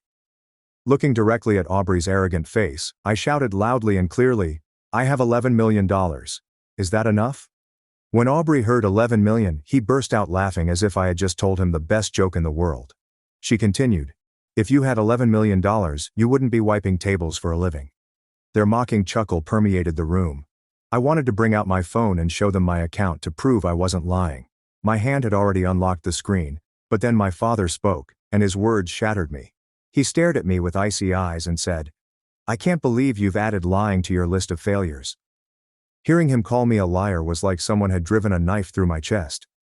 Looking around, I saw skepticism on their features, sneers, and uncertainty. Nobody believed me. Not one. So I did not show them anything. I put down the phone, stepped up, and stayed cool. I said farewell and stepped out the door. That was why I only went home 3 times a year. Every visit I gently placed my gift on the coffee table and walked away without saying anything. I never informed them what I had accomplished. And honestly, I'm glad I've kept it that way all these years. Let's return to Aubrey's birthday party. After sitting there for a while, buried in recollections of all that had transpired over the years, I was ready to get up, go, and never return to that place again. But then Aubrey's words resonated in my mind. That sentence, make sure it's spotless. That's your pay. If you do a good job, I'll tip you. Sparked an interesting thought in me. She told me to clean everything, which I did. Literally. In that moment, a twisted smile appeared on my face. I decided it was time for Aubrey to learn to be careful with her language. I grabbed my phone and called Jared, the general manager of my business, right away. I said calmly, "Jared, I need 3 staff members at this address right away. We've got an urgent job." 30 minutes later, 3 of my restaurant employees arrived, all in uniform and fully stocked with professional cleaning materials. I directed them to gather every dish, bowl, knife and fork from the party and place them in large garbage bags. Then we emptied it all into the outdoor garbage cans. But we weren't finished. Every stained tablecloth was likewise thrown away. And my father had spent years gathering the oak wood tables and chairs that were now his greatest belongings. I had the workers spray them off with water and scrub them well with soap, exactly as we do with our stainless steel prep tables at the restaurant. Then they went into the kitchen to continue, the microwave fully cleaned inside and out, and the electric stove soaked, disassembled and scrubbed until it shined. I even had them wipe out all of the kitchen cabinets and corners. We cleaned everything just as Aubrey had requested in less than an hour, and when I stared at the pristine aftermath, I had an odd sensation of contentment. All I could think about was her promised tip and the surprised look I expected to see on my parents' faces as they walked through the door. After assisting me with the cleanup, the 3 employees returned to the restaurant and started their normal shifts. As for me, I entered the living room, turned on the television, and waited for them to return home. I heard a motor engine outside. I hurriedly sprang up and approached the front door to greet them. I couldn't keep the eager smile from my face when they saw the freshly cleaned place. Frank spoke up again, with the same dismissive tone. Well, the director of sanitation delivers again. Quick, thorough, and sparkling clean." I let out a real laugh this time. Then I strolled up to Aubrey and said, in a tone as joyful as a child proudly finishing a chore, "Everything's spotless, just the way you asked. So where's my tip?" I made sure to emphasize the word, spotless. Some of the family chuckled mockingly at my remark. Someone jokingly recommended that Aubrey give me an extra $10. Others said, "20. Uncle Don even said, "That kind of job deserves at least 200. Caught up in the performance, Aubrey smugly took out another $200 and offered it to me with a fake lovely grin. "Nice work," she murmured with a sugary tone. Holding those 2 crisp $100 bills in my hands, I felt a peculiar sense of accomplishment. But the moment did not last long. My father suddenly came over to the area where the tables were set up. When he saw what had happened, he cried in horror, "What did you do to my oak table?" His face was twisted with wrath. I said innocently, "Just washed it with water and soap, to get it nice and clean." His eyes flared with wrath. "You soaked an oak table. Do you have any idea what that wood is? That's solid oak." Not even 30 seconds later, my mother emerged from the kitchen, her hair unkempt, her voice harsh and frantic. "What did you do to my microwave and electric stove?" Without flinching, I simply responded, "Soaked and scrubbed them. It's the only way to get them clean." She looked at me as if I had lost my mind. Then, frightened, she exclaimed, "Where are the dishes? The tablecloths?" I did not make her wait. I proudly pointed to the garbage cans out front and said, "All taken care of just like Aubrey asked. Everything's spotless." My mother let out a near scream and bolted outdoors. Moments later, I heard her exclaim, "Oh my God, my fine china, my dishes, they're all broken." She stormed back into the house, face crimson, eyes burning, and yelled at me, "You're paying for all of it." At that, I gave a slow, profound smile. Then I went to Aubrey and stated calmly, "You pay? I did exactly what you asked." Aubrey looked like she was going to explode. Her face turned pale and she hissed between gritted teeth. "I never told you to do that." I calmly said, "Check the cameras. You told me to clean everything." Aubrey stammered and pointed a trembling finger at me. You did this on purpose." I honestly felt victorious after seeing the wrath on their faces. I was enjoying every second of it. But I had no idea, and neither did anyone else, that a stranger had just come, and that stranger was about to reveal who I was. Just when I was enjoying the peaceful satisfaction of teaching them a lesson, a sleek black Mercedes-Benz S-Class arrived in front of our house. The smooth hum of the engine and the car's elegant presence immediately caught everyone's attention. All eyes turned to it. Aubrey hurriedly straightened her hair, smoothed her blouse and proudly declared, "That's my boss. He's here to drop off my birthday gift. He couldn't make it earlier today." As she flaunted the link, the audience applauded. Frank nodded approvingly and exclaimed, "Harp's boss has real class." My mother muttered, "With a car like that he must be someone important." Everyone drew closer, craning their necks with interest. Less than a minute later, the automobile door opened, and the man who stepped out took me by surprise for a second. It was Benjamin Cole, the human resources manager of the resort I had purchased. He was 45, had salt and pepper hair, and was usually dressed impeccably in tailored clothes. I'd recently met with him briefly to discuss restructuring plans. That's when I realized Aubrey worked at my resort. When she saw him depart the car, she came forward, grinning, and politely extended her hand. "Mr. Benjamin, I'm so glad you could make it to my party." But Benjamin completely ignored her outstretched hand. He strode past her quickly, purposefully, his gaze fixed exclusively on me. Everyone followed him, confused, trying to figure out what was going on. Benjamin came to a stop in front of me and respectfully extended his hand.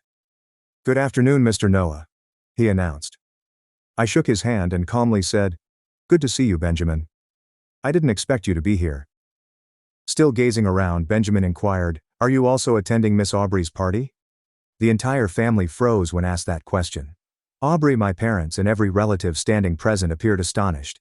They didn't understand what was going on, or why Aubrey's employer was speaking to me so respectfully. My father furrowed his brow and mumbled, "Why does he know Noah?" My mother simply stared, jaw open. Frank looked at me, perplexed, and murmured, "Something's not right here." Aubrey soon stepped in to clarify things. "Mr. Benjamin, this is my younger brother. He's just—" But Benjamin lifted his hand, interrupting her in mid-sentence, which rattled her. After a few seconds of stillness, I replied to Benjamin in a nonchalant manner.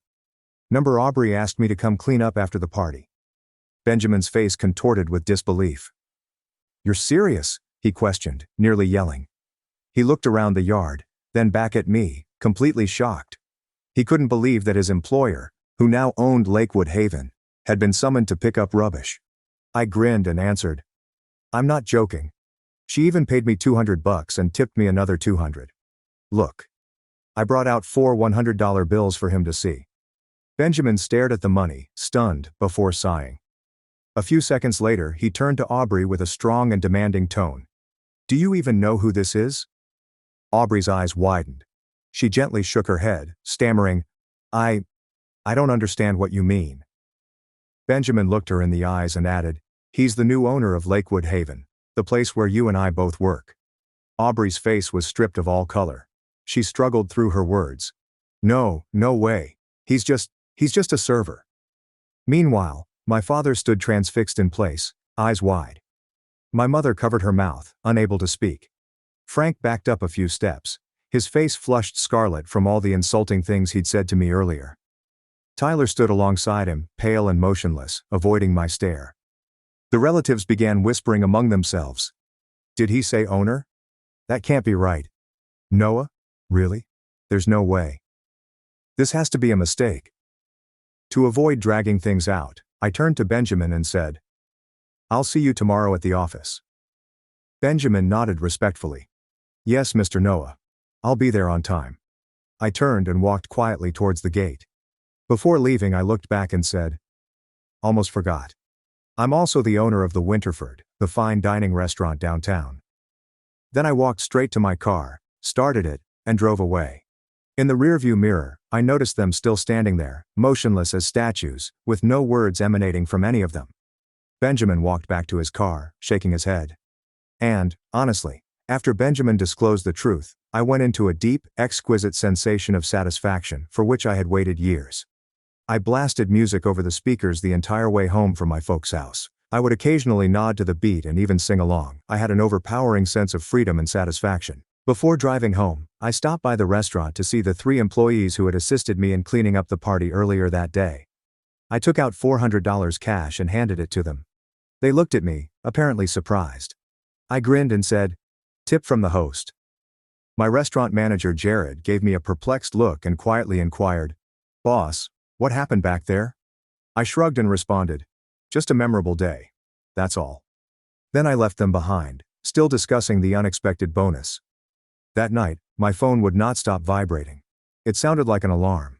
My father's number came first, followed by my mother's, and then Aubrey's. After over 10 missed calls, the texts began to stream in. I skimmed through them. Father wrote, "I'm sorry for misunderstanding you, son." Mom's message was sugary sweet. "My dear boy, come home for dinner tomorrow. I'll cook all your favorite dishes." And Aubrey's read, "I'm so proud of you, little brother. I always knew you were special. Can we talk?" Then followed the messages from relatives. There are plenty of them. Apologies, regret, and excuses. Most of them apologized for how they handled me and how they misunderstood. But I just grinned to myself. Because deep down, I knew those apologies were not real. They were reactions to money. They saw my money and decided I was worth keeping close to. That night, I shut off the phone and went to bed early. All eyes turned to it. Aubrey hurriedly straightened her hair, smoothed her blouse, and proudly declared, "That's my boss. He's here to drop off my birthday gift. He couldn't make it earlier today." As she flaunted the link, the audience applauded. Frank nodded approvingly and exclaimed, "Harp's boss has real class." My mother muttered, "With a car like that, he must be someone important." Everyone drew closer, craning their necks with interest. Less than a minute later, the automobile door opened, and the man who stepped out took me by surprise for a second. It was Benjamin Cole, the human resources manager of the resort I had purchased. He was 45, had salt and pepper hair, and was usually dressed impeccably in tailored clothes. I'd recently met with him briefly to discuss restructuring plans. That's when I realized Aubrey worked at my resort. When she saw him depart the car, she came forward, grinning, and politely extended her hand. "Mr. Benjamin, I'm so glad you could make it to my party." But Benjamin completely ignored her outstretched hand. He strode past her quickly, purposefully, his gaze fixed exclusively on me. Everyone followed him, confused, trying to figure out what was going on. Benjamin came to a stop in front of me and respectfully extended his hand. "Good afternoon, Mr. Noah," he announced. I shook his hand and calmly said, "Good to see you, Benjamin. I didn't expect you to be here." Still gazing around, Benjamin inquired, "Are you also attending Miss Aubrey's party?" The entire family froze when asked that question. Aubrey, my parents, and every relative standing present appeared astonished. They didn't understand what was going on or why Aubrey's employer was speaking to me so respectfully. My father furrowed his brow and mumbled, "Why does he know Noah?" My mother simply stared, jaw open. Frank looked at me, perplexed, and murmured, "Something's not right here." Aubrey soon stepped in to clarify things. "Mr. Benjamin, this is my younger brother. He's just—" But Benjamin lifted his hand, interrupting her in mid-sentence, which rattled her. After a few seconds of stillness, I replied to Benjamin in a nonchalant manner. "Number Aubrey asked me to come clean up after the party." Benjamin's face contorted with disbelief. "You're serious?" he questioned, nearly yelling. He looked around the yard, then back at me, completely shocked. He couldn't believe that his employer, who now owned Lakewood Haven, had been summoned to pick up rubbish. I grinned and answered, "I'm not joking. She even paid me $200 and tipped me another $200. Look. I brought out 4 $100 bills for him to see." Benjamin stared at the money, stunned, before sighing. A few seconds later, he turned to Aubrey with a strong and demanding tone. "Do you even know who this is?" Aubrey's eyes widened. She gently shook her head, stammering, I don't understand what you mean." Benjamin looked her in the eyes and added, "He's the new owner of Lakewood Haven, the place where you and I both work." Aubrey's face was stripped of all color. She struggled through her words. No way. He's just a server." Meanwhile, my father stood transfixed in place, eyes wide. My mother covered her mouth, unable to speak. Frank backed up a few steps, his face flushed scarlet from all the insulting things he'd said to me earlier. Tyler stood alongside him, pale and motionless, avoiding my stare. The relatives began whispering among themselves. Did he say owner? That can't be right. Noah. Really? There's no way. This has to be a mistake. To avoid dragging things out, I turned to Benjamin and said, I'll see you tomorrow at the office. Benjamin nodded respectfully. Yes, Mr. Noah. I'll be there on time. I turned and walked quietly towards the gate. Before leaving, I looked back and said, almost forgot. I'm also the owner of the Winterford, the fine dining restaurant downtown. Then I walked straight to my car, started it, and drove away. In the rearview mirror, I noticed them still standing there, motionless as statues, with no words emanating from any of them. Benjamin walked back to his car, shaking his head. And honestly, after Benjamin disclosed the truth, I went into a deep, exquisite sensation of satisfaction for which I had waited years. I blasted music over the speakers the entire way home from my folks' house. I would occasionally nod to the beat and even sing along. I had an overpowering sense of freedom and satisfaction. Before driving home, I stopped by the restaurant to see the 3 employees who had assisted me in cleaning up the party earlier that day. I took out $400 cash and handed it to them. They looked at me, apparently surprised. I grinned and said, tip from the host. My restaurant manager Jared gave me a perplexed look and quietly inquired, Boss, what happened back there? I shrugged and responded, just a memorable day. That's all. Then I left them behind, still discussing the unexpected bonus. That night my phone would not stop vibrating. It sounded like an alarm. My father's number came first, followed by my mother's and then Aubrey's. After over 10 missed calls, the texts began to stream in. I skimmed through them. Father wrote, I'm sorry for misunderstanding you, son. Mom's message was sugary sweet. My dear boy, come home for dinner tomorrow, I'll cook all your favorite dishes. And Aubrey's read, I'm so proud of you, little brother. I always knew you were special. Can we talk? Then followed the messages from relatives. There are plenty of them. Apologies, regret and excuses. Most of them apologized for how they handled me and how they misunderstood. But I just grinned to myself. Because deep down, I knew those apologies were not real. They were reactions to money. They saw my money and decided I was worth keeping close to. That night, I shut off the phone and went to bed early. And for the first time in years, after all the rejection, judgment, and contempt, I slept soundly. Benjamin arrived at my Lakewood Haven office the next morning, exactly as promised. He approached with a more serious demeanor than normal, holding a hefty folder under his arm. We sat across from each other at the enormous oak desk, and he started his report with a detailed overview of the resort's operations and the expected business prognosis for the coming week. The meeting lasted almost an hour. As I began to stand, Benjamin hesitated before asking, should we let Aubrey go? The question astonished me. I had not expected Benjamin to believe I would carry personal grudges into a business setting. After some deliberation, I replied with a smile, you've got me wrong. I'm not petty enough to drag personal matters into business. If Aubrey's doing her job well, let her stay. If she's underperforming, follow protocol and let her go like anyone else. Benjamin seemed taken aback at first. Then he nodded slowly, his eyes reflecting a deeper feeling of respect. I understand, he replied. After a nice goodbye, he departed the office to resume his work. I sat for a long, gazing out the window at the great expanse of Lake Michigan. A sensation of calm settled over me. I knew I had made the proper decision. One of my guiding beliefs is to never let personal grudges interfere with business decisions. If Aubrey performs well, she will be given equal opportunity and accolades as everyone else. If not, she will suffer the same repercussions. That's how things should be. I honestly expected Aubrey to be more grounded after everything that had transpired. But I was mistaken. Her attitude changed the instant she learned I owned the resort where she worked. She started strutting around like she owned the place, telling everyone she was my sister. She used my name as leverage, intimidated subordinate employees, and broke boundaries that no professional should. According to Benjamin's allegations, she routinely arrived late, left early, and treated her co-workers with open disdain. When Benjamin attempted to hold her accountable, she did not simply ignore him, she threatened him.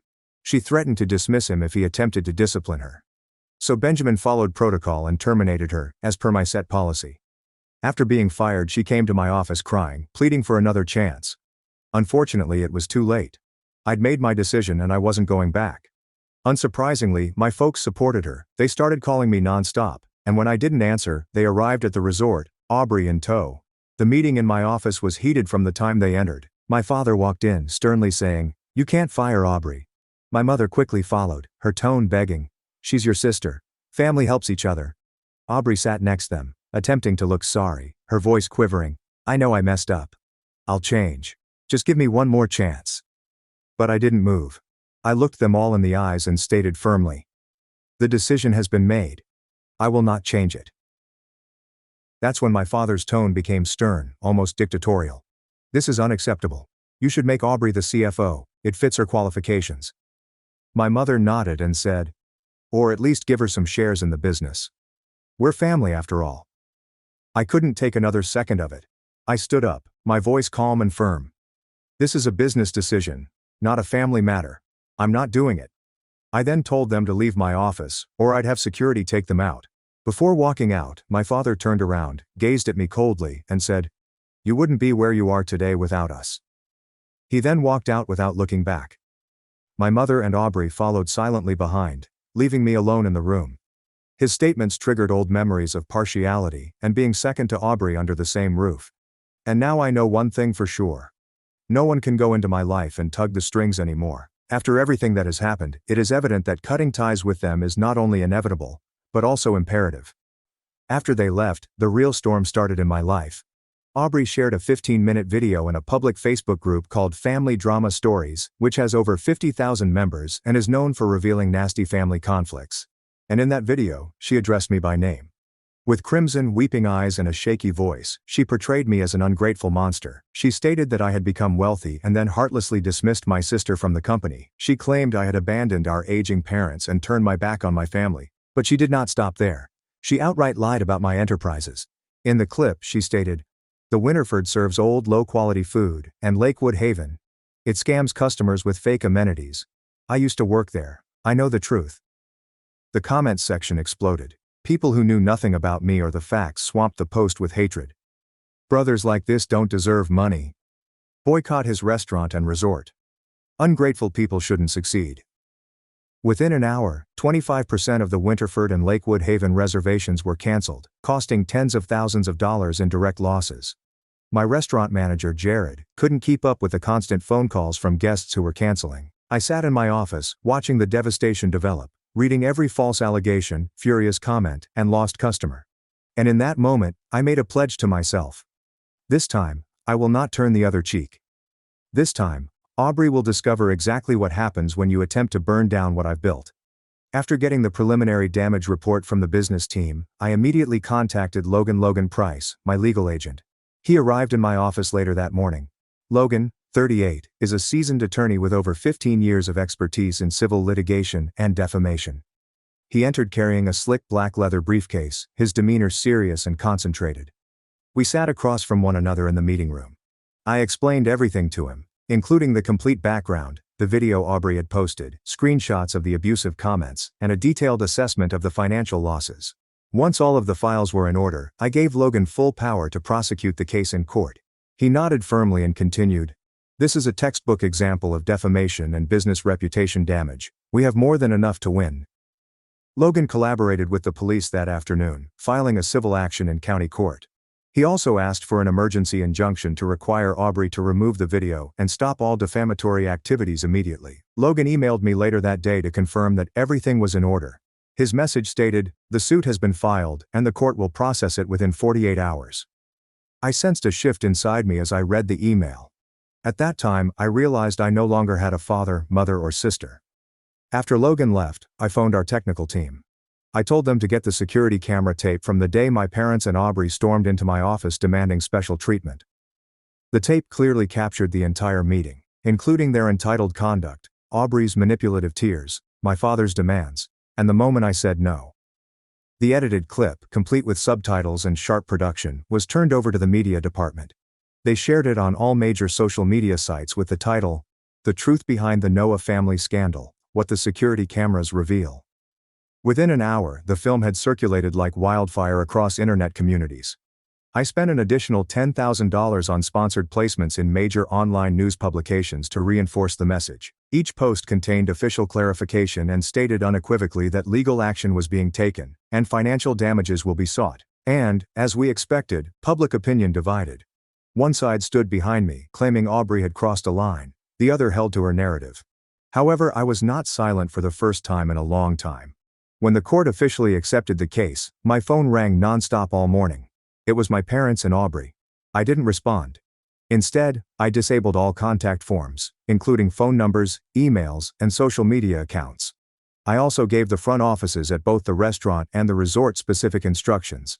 Do not allow any member of my family under any circumstances. Logan sent me a Facebook link and a brief message that evening. Watch her latest video, looks like they're panicking. I clicked the link. Aubrey had just posted an 8-minute video.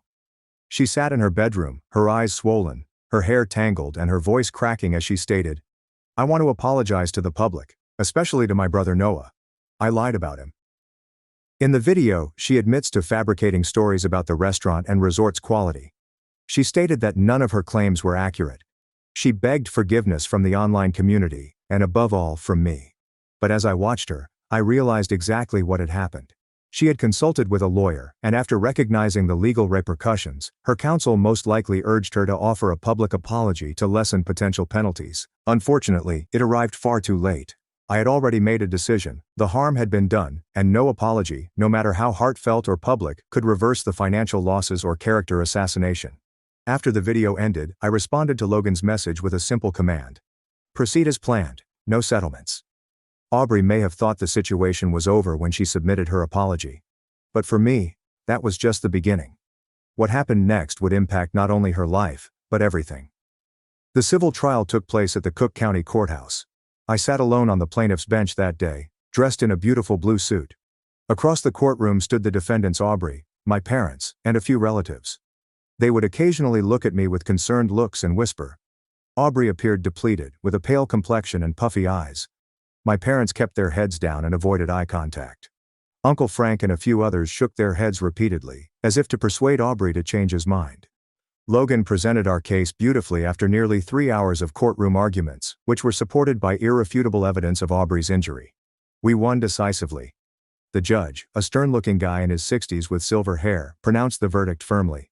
Aubrey Miller is ordered to pay restitution of $42,000 for direct losses caused by canceled services. This figure is based on verified records of canceled bookings from her defamatory video. Additionally, she will pay $15,000 for reputational damage due to false statements. Ms. Miller will also cover legal fees and court costs for both parties. She has 60 days to comply with this ruling. Aubrey practically fainted at the news. Uncle Frank and another relative had to help her leave the courtroom. My mother appeared hollow, wobbling as if she had no sense of direction. My father sat with his head in his hands, speechless. As I was leaving, a few relatives stopped me in the hall. Aunt Marilyn, my mother's younger sister, approached me and pleaded, "Noah, that amount is too much. Aubrey doesn't have that kind of money." Uncle Don nodded in agreement, adding, "Yeah, $57,000 plus attorney fees. That's close to 70 grand. She can't pay that." I responded coldly. "Then all of you can chip in and pay for it for her. Weren't you cheering her on when she posted that video?" Silence. They walked away one by one, not a single word more. My parents arrived next, followed by Aubrey. Aubrey cried, eyes filled with sorrow. "Little brother, I know I messed up. Please don't make me pay, I don't have the money." My mother jumped in, her voice cracking. "We're family. Aubrey is your sister. You can't be this cruel."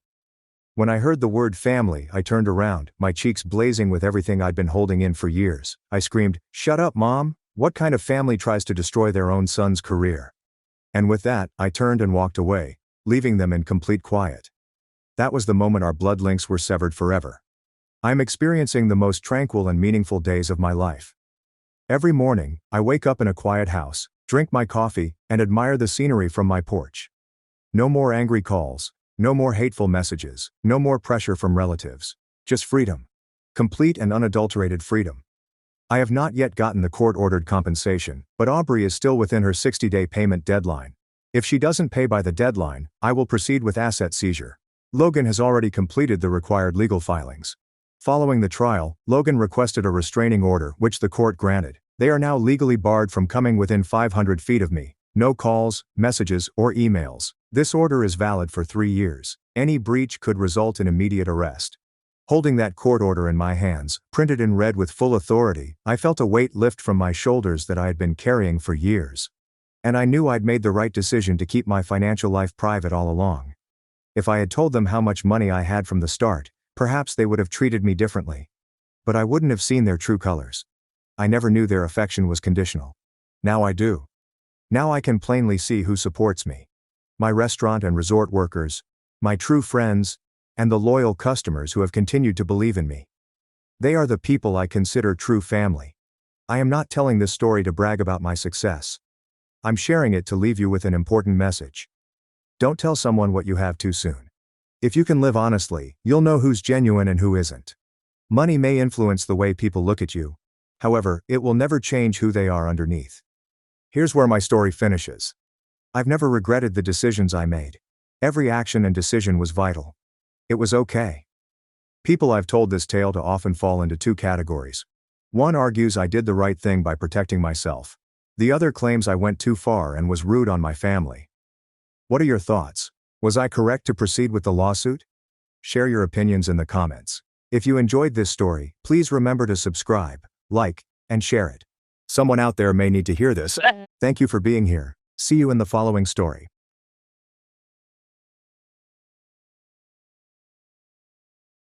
My parents backed my sister to steal my son. They filed for full custody, claiming I promised her the baby. What happened next destroyed their plan. I am a 31-year-old male named John. I became a father for the first time a few months ago. When it happened, I assumed I knew the type of man I would be. Protective, present, and perhaps a little overwhelmed. I never imagined my own family would pose the greatest threat to my son's safety. I grew up in a little town where everything revolved around image. A place where everyone knows everyone, and nothing goes ignored. My parents have significant roots here. My father serves on nearly every community committee you can think of. And my mother is the unofficial queen of church and school fundraising. People around us regard them as respectful, generous, and kind. Behind closed doors, everything revolves around control and legacy. My oldest sister, Rachel, is 35. She and her husband Brian have been trying for a kid for almost 10 years. They tried every possible route. Multiple rounds of IVF, fertility experts in the next city, and even a brief adoption search that ended in heartbreak. Rachel went into a downward spiral when they gave up trying. Every holiday became a grieving session for what she had lost. Every topic eventually came back to parenthood and how cruel life was to her. I never expected to have a baby anytime soon. Martha and I were still working out life together. Nothing flashy, and no great plans. We were pleased. When she became pregnant, we were surprised, but we knew we wanted to keep the baby. We made it work by moving in together, setting a budget, and making compromises. We were young parents, yes, but we were prepared. When we told my parents, their disappointment was clear. They did not yell or criticize us directly. They just expressed their disapproval by smiling too tightly, asking inquiries that sounded more like warnings, and repeatedly reiterating how things used to be done. We did not expect a parade, but we did hope for some warmth. Instead, it seemed like we had embarrassed them. However, after our son James was born, things appeared to change. Initially, it was subtle. My mother delivered off dinners, but always made a comment about Martha's tired appearance. Rachel arrived with cartons of baby clothes, some still with price tags. She inquired about our nursery theme, which we had not yet considered, and began offering choices. Pinterest boards, color schemes, and diaper brands. It felt more like she was preparing for her own child than assisting with ours. Martha and I choked up with delight. We were fatigued from learning everything on the fly, and it was simple to accept help. But something seemed odd. Rachel would hold James for hours and not let go. She'd whisper to him things like, "Mama Ratch is here," and giggle as if it were a funny inside joke. Then she began showing up unannounced. I once caught her in our living room, holding James while Martha napped in the next room. She'd let herself in with a spare key she'd gotten from my parents when they used to own our house. We changed the locks after that. My parents, rather than condemning it, encouraged it. They volunteered to take James for the weekend so we could rest. They framed it as support, but Lee and I noted how they stated it, as if they were attempting to establish something more permanent. Every time we declined, the mood darkened. My mother would mutter that we were being too protective. My father advised me to think long-term. Then came the supper, which made everything plain. It was intended to be a casual family lunch. Martha and I brought James, and we were halfway through when Rachel grabbed him and said, right in front of everyone, "He feels like the child I was meant to have." Nobody flinched. My mother reached out and grabbed her hand, as if she had spoken something daring. My father looked at me as if I was being unreasonable by not responding. I stared at Martha across the table. Her expression remained constant, but I knew she was finished. She did not speak for the remainder of the night. On my way out, my father stopped me. He told me Rachel had been through so much, and that perhaps this was an opportunity for us to heal as a family, that this kid may be a benefit to more than just us. He used the word selfless. He discussed legacy and the importance of putting family first. That's when everything clicked. It wasn't just grief. This was not mistaken love. This was a concerted attempt, subtle and deliberate, cloaked in politeness and emotional shame, but a strategy nonetheless. A scheme to take our son and alter his life story, so that it made more sense to them than to us. A plan to give Rachel the motherhood she had always desired, regardless of who brought the child into the world. And I realized then, that nothing was off limits to them. No guilt, no manipulation, no blood. Martha and I sat in silence for quite some time following dinner. Then she told me something I did not know. Rachel had approached her weeks ago during one of her visits and begged for complete custody of the kid, not only to help raise him or babysit him. She said it would repair the family and tried to sound gracious, as if we'd still be in James's life, but not as burdened parents. Martha had remained silent until now because she hoped it was a one-time lapse. But Rachel had followed up twice. That was it. No more guessing and hope they'll stop on their own. We made 3 decisions that night. 1. Rachel would never be alone with James again. 2. There would be no more drop-ins. 3. Rachel would not see James unless both Lee and I were present, and this was planned in advance. The following morning I called my parents. I described everything calmly. I informed them that these were boundaries, not punishments. My mother did not listen. She claimed Martha was attempting to separate us and pull the family apart. She claimed it was all emotional manipulation. I told her that was not up for argument. We were James's parents, and we had made this decision. She hung up mid-sentence. 2 days later, my father showed up at our flat without first phoning. Martha led James into the bedroom as I stepped outside. He began with light chat, as if he were simply passing by before rapidly transitioning to guilt.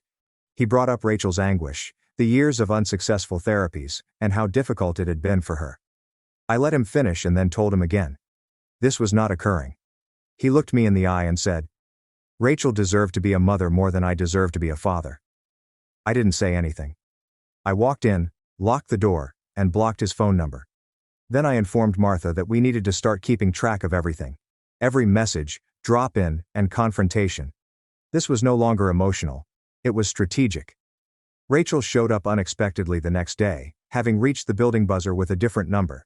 She carried a large box of baby clothes and toys, as if she were delivering something to a register. Martha was home alone with James. Rachel refused to leave, so Martha stepped outside to talk on the porch. Rachel began screaming, accusing Martha of being selfish and unkind, and claiming that this baby belonged to her. She even attempted to walk past Martha into the house. That's when I drove up. I had left work early since Martha was not answering the phone. Her hands were full. I stepped out, walked directly to the porch, and stood between them.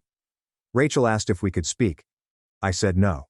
I told her this wasn't normal and she should leave. She did not argue.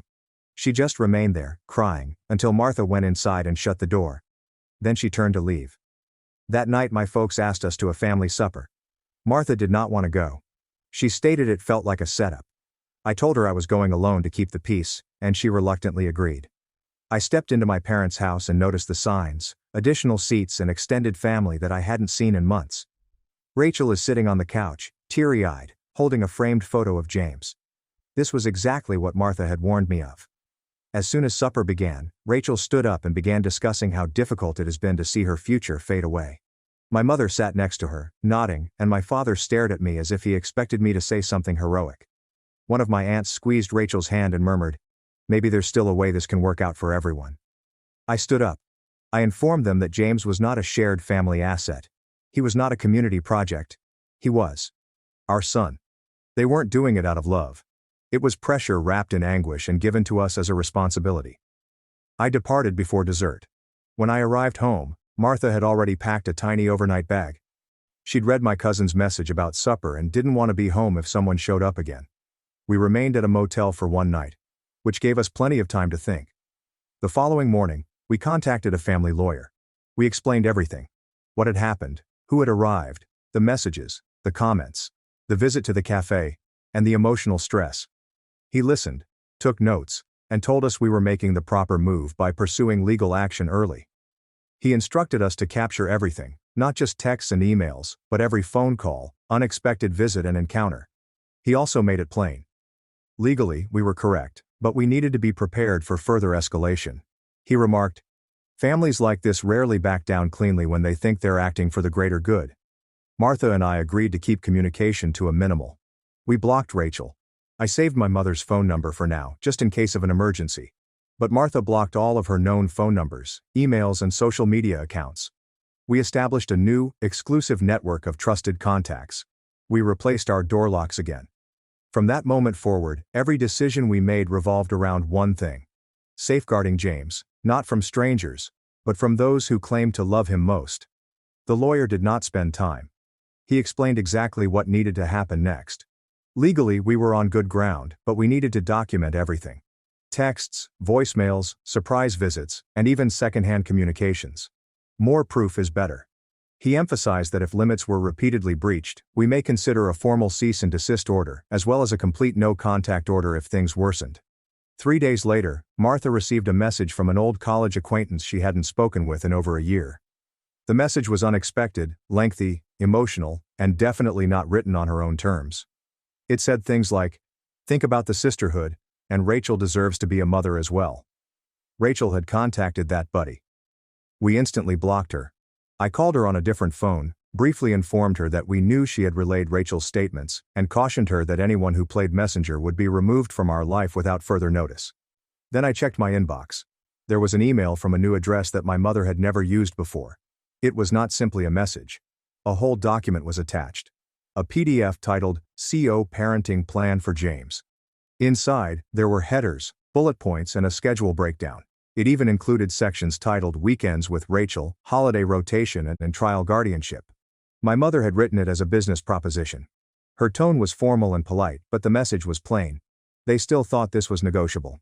I didn't respond. I forwarded it to our lawyer and stored it in the folder we now keep on a daily basis.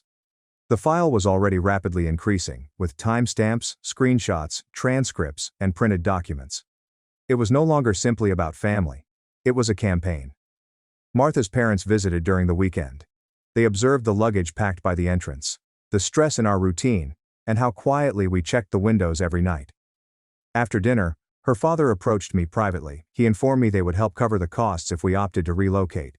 No inquiries, no conditions, simply get somewhere secure. A few days later, something more confirmed our suspicions. At work, my manager approached me in the hallway. He inquired carefully if everything was fine at home. Apparently, someone in town had expressed concern for James's well-being.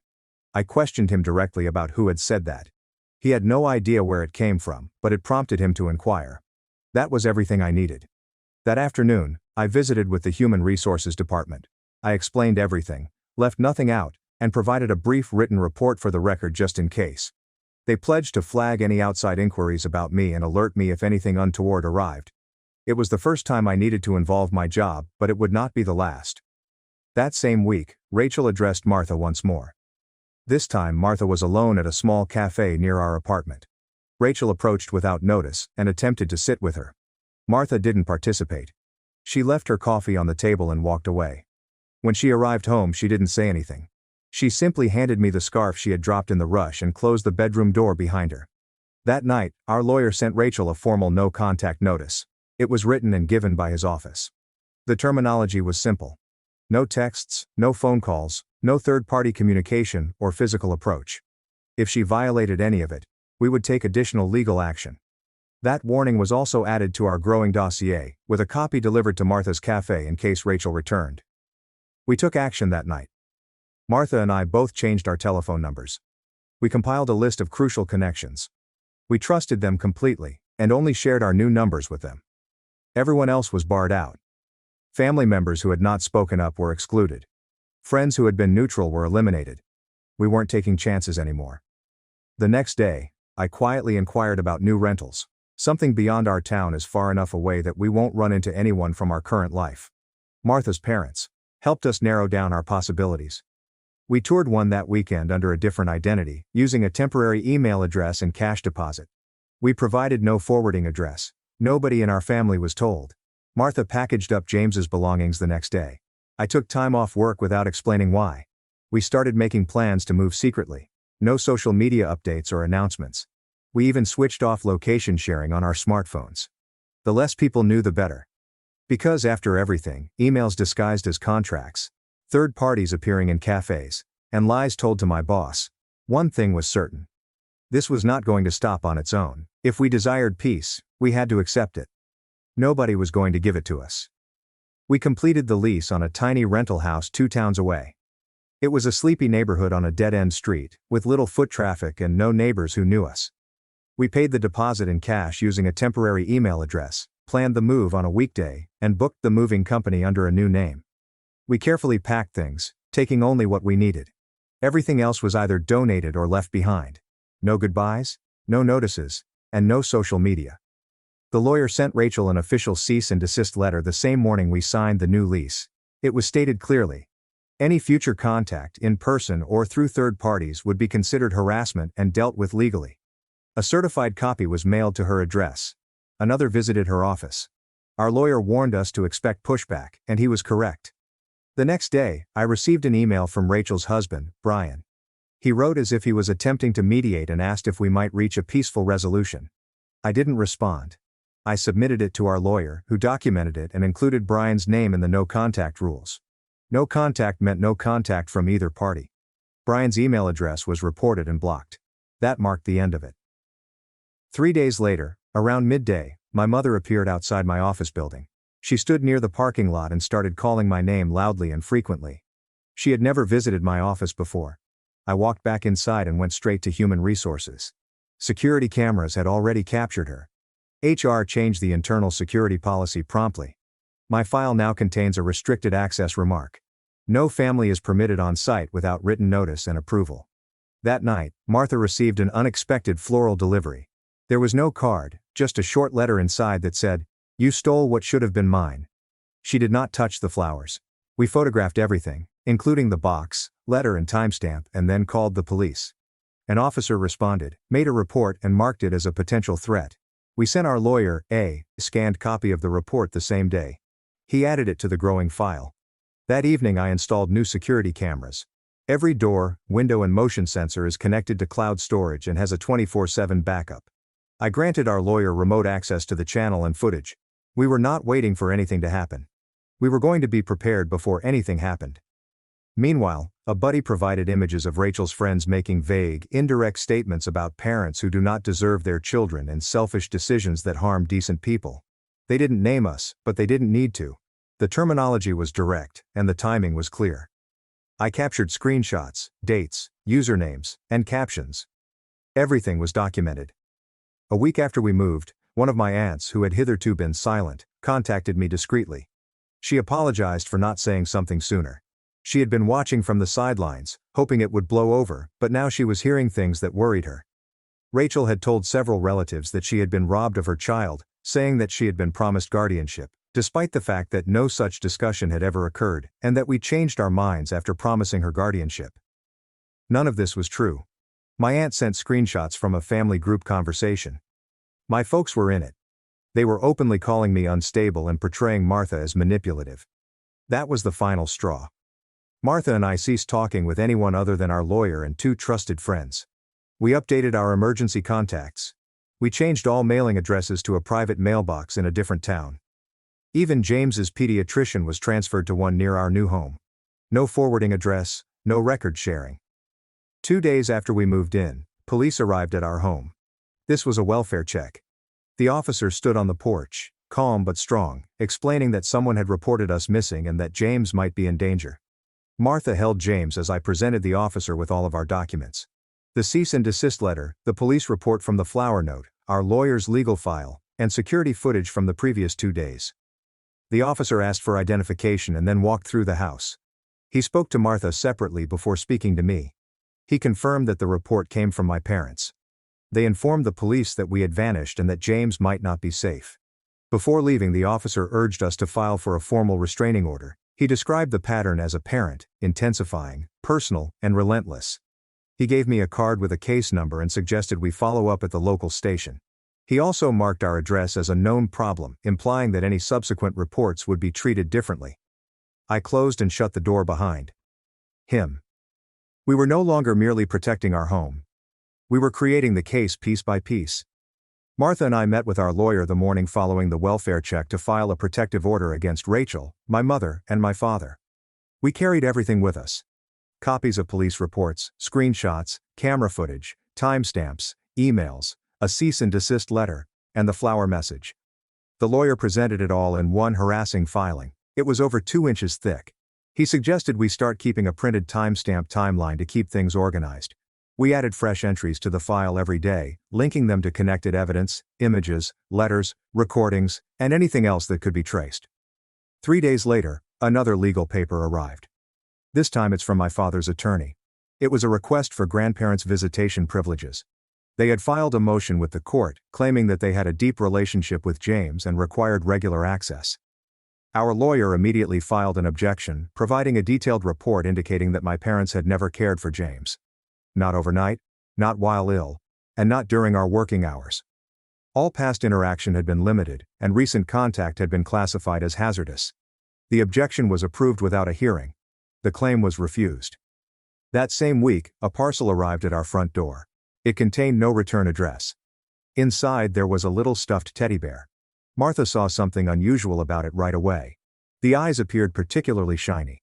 She put it up to the light, revealing a tiny blinking red dot behind one of the plastic pupils.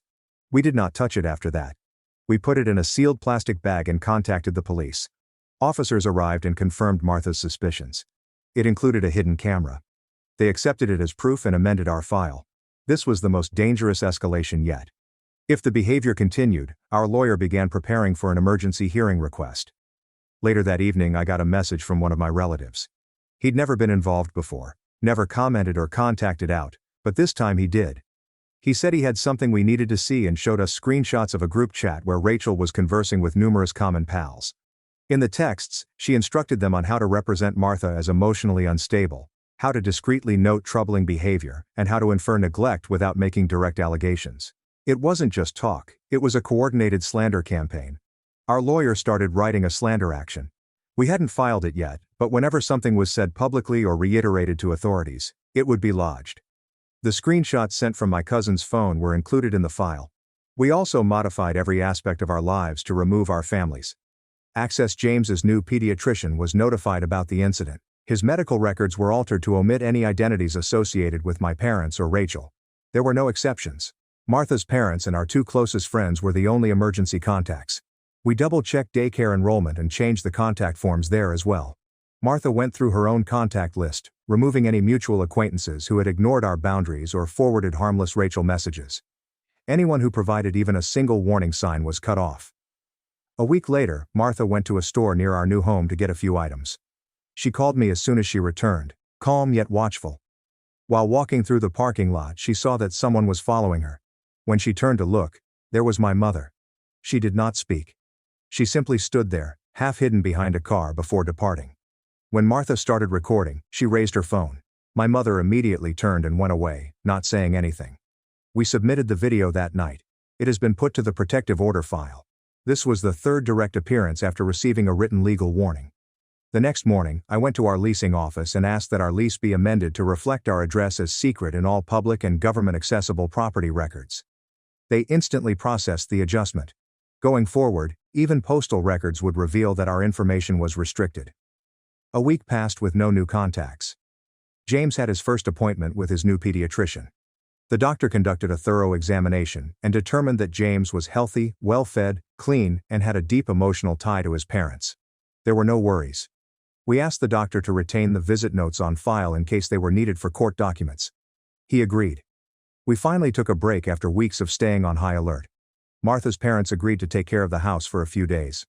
We drove 2 hours out to a peaceful cabin with no mobile connection, internet, or interruptions. It was just the 3 of us. Martha, James, and myself. We brought literature, food, and a second-hand instant camera. It was the first time in months that we had no warnings, knocks, weird deliveries, unexpected cars, or reports to submit. We stayed for 2 nights and did not discuss court dates, lawyers, or family. For those 48 hours, there was only solitude, trees, and breathing room. We knew it wasn't finished, but for once, it had stopped. We returned from the cabin on a Sunday night. There was a white envelope taped to the front door. Inside was a genuine court summons. Rachel had sought full custody of James. The documents were thick, imprinted, and serious. She claimed we emotionally exploited her and promised her the baby during her pregnancy. She labeled it a betrayal. She accused Martha of isolating me and that I was too emotionally vulnerable to make parental decisions. Her appeal alleged that Martha was dominating and that pressure from her had harmed my mental health. Our lawyer went over everything thoroughly. Rachel had also included letters from family members who had no actual involvement with James. An uncle from another state wrote that Rachel had always wanted to be a mother and was being robbed. Martha's second cousin wrote that she was emotionally locked off. They had never seen us together in person. Our lawyer immediately began writing a counterclaim. We included Martha's therapy documents, pediatrician reports, and police records. All cease and desist documentation, including the hidden camera incident, the daycare incident, and each occurrence with names, dates, images, and legal follow-up. We produced a complete paper trail indicating Rachel had never been promised custody, both legally and verbally, and that every step we took was motivated by her continued harassment. I contacted someone I hadn't spoken to in years, Rachel's previous therapist. She was no longer treating Rachel, but she agreed to send a confidential letter expressing concern about Rachel's compulsive behavior and citing previous patterns that matched what we were seeing. That letter was signed, sealed, and delivered directly to the judge's office by our legal team. The court has scheduled a preliminary hearing. A gag order was obtained immediately. Both parties were prohibited from discussing the issue online or with extended families. No social media mentions, no ambiguous posts, and no messages from other parties. Any breach may result in punishment. Martha and I combed through every account we had, including Facebook, email, photo applications, and cloud backups. We eliminated all baby-related photos, removed any public references to our location, and enabled two-factor authentication. All friends and extended family members were deleted from follower lists unless they were on our legal clearance list. Any new follower requests were ignored. 2 days later, the child care worker called. It was mid-morning. One of the staff members informed me that my mother had arrived at the front desk. She informed them that she was registered as James's guardian and will be there to fetch him up. She even carried an old photograph of herself with him. She became agitated when they requested proof of her ID and emergency contact details. The director contacted the police. By the time I arrived, authorities had already begun speaking with the daycare team. My mother had left, but not without causing a scene. The police obtained witness testimony and issued a formal trespass order against her. She was now permanently prohibited from the facility. Our lawyer received the report, which included the names of the witnesses. That incident alone was sufficient to support our protection order request. The following week, one of my aunts called to softly alert us. Rachel had been secretly telling people for years that if she couldn't have a baby, she wanted to raise mine. She explained that she was always supposed to be James's mother. She had reportedly presented it as a promise, telling others I had thought about it and that we were still finding out how to move forward. None of it was true, but it explained why so many relatives believed her account of events. I printed down emails from the week James was born, messages in which I shared infant images, hospital updates, and even a receipt for a birth certificate that listed Martha and I as parents. We filed them together with our signed parental plan, a notarized document from early in the pregnancy that outlined our obligations, insurance coverage, and medical decision-making roles. Martha began working part-time from home again. We settled on a new routine. Her routine was in the mornings, mine in the evenings, and they alternated depending on when James required attention. We shared a secure disk with our lawyer to facilitate document access. I upgraded our security system again, this time adding remote access, motion alarms, and encrypted backup. I also purchased a fireproof safe. I kept every court document, police report, email correspondence, and legal contract there. Make 2 copies of everything, one in print and one on a disk. Our lawyer evaluated Rachel's filing and provided us with a clear answer. It depended on emotion rather than evidence. There are no contracts, written agreements, or guardianship paperwork. Only feelings, pressure, and a story based on sympathy. The judge scheduled a full custody hearing for the following month. Everything from this point on would be resolved in court. No more texts, front yard visits, flowers, notes, or phony pickups. It was official now, and we were prepared. The pretrial hearing was planned for a Tuesday morning. Martha and I arrived early with our lawyer, and an entire binder of proof. The courtroom was quiet, with only a few people in attendance. Rachel sat on the other side with her legal team, while my parents sat behind her, silent. After analyzing the timeline, the judge issued a temporary restraining order against all three: Rachel, my mother, and my father. It would remain in effect until the final custody decision. They were barred from approaching us or contacting us directly or through anybody else. The judge also reinstated the gag order. Nobody was allowed to discuss the case publicly or privately. This includes friends, neighbors, and online posts. No more backdoor attempts to contact us or persuade others. Back at our home, I have a new intercom system installed. It included a built-in video feed and cloud recording. I installed a backup disk and connected it to a concealed router. The tape was encrypted and transmitted in real time to our lawyer and a secure contact at the local police station. Nobody could show up without being documented. A week later, we received a call from a court-appointed child welfare worker. She planned a series of surprise house visits to analyze James's living conditions, emotional development, and parenting habits. We were told not to expect an exact schedule, but to go about our lives regularly. The first visit occurred 3 days later, in the afternoon. The specialist walked through each room, made notes, spoke to both of us individually, and observed James interact with his toys and routines. The second visit occurred early the next week. This time she observed breakfast, nap prep, and playtime. She inquired thoroughly about sleep schedules, developmental milestones, and emotional attachment. Following the final interview, she filed an official report with the court.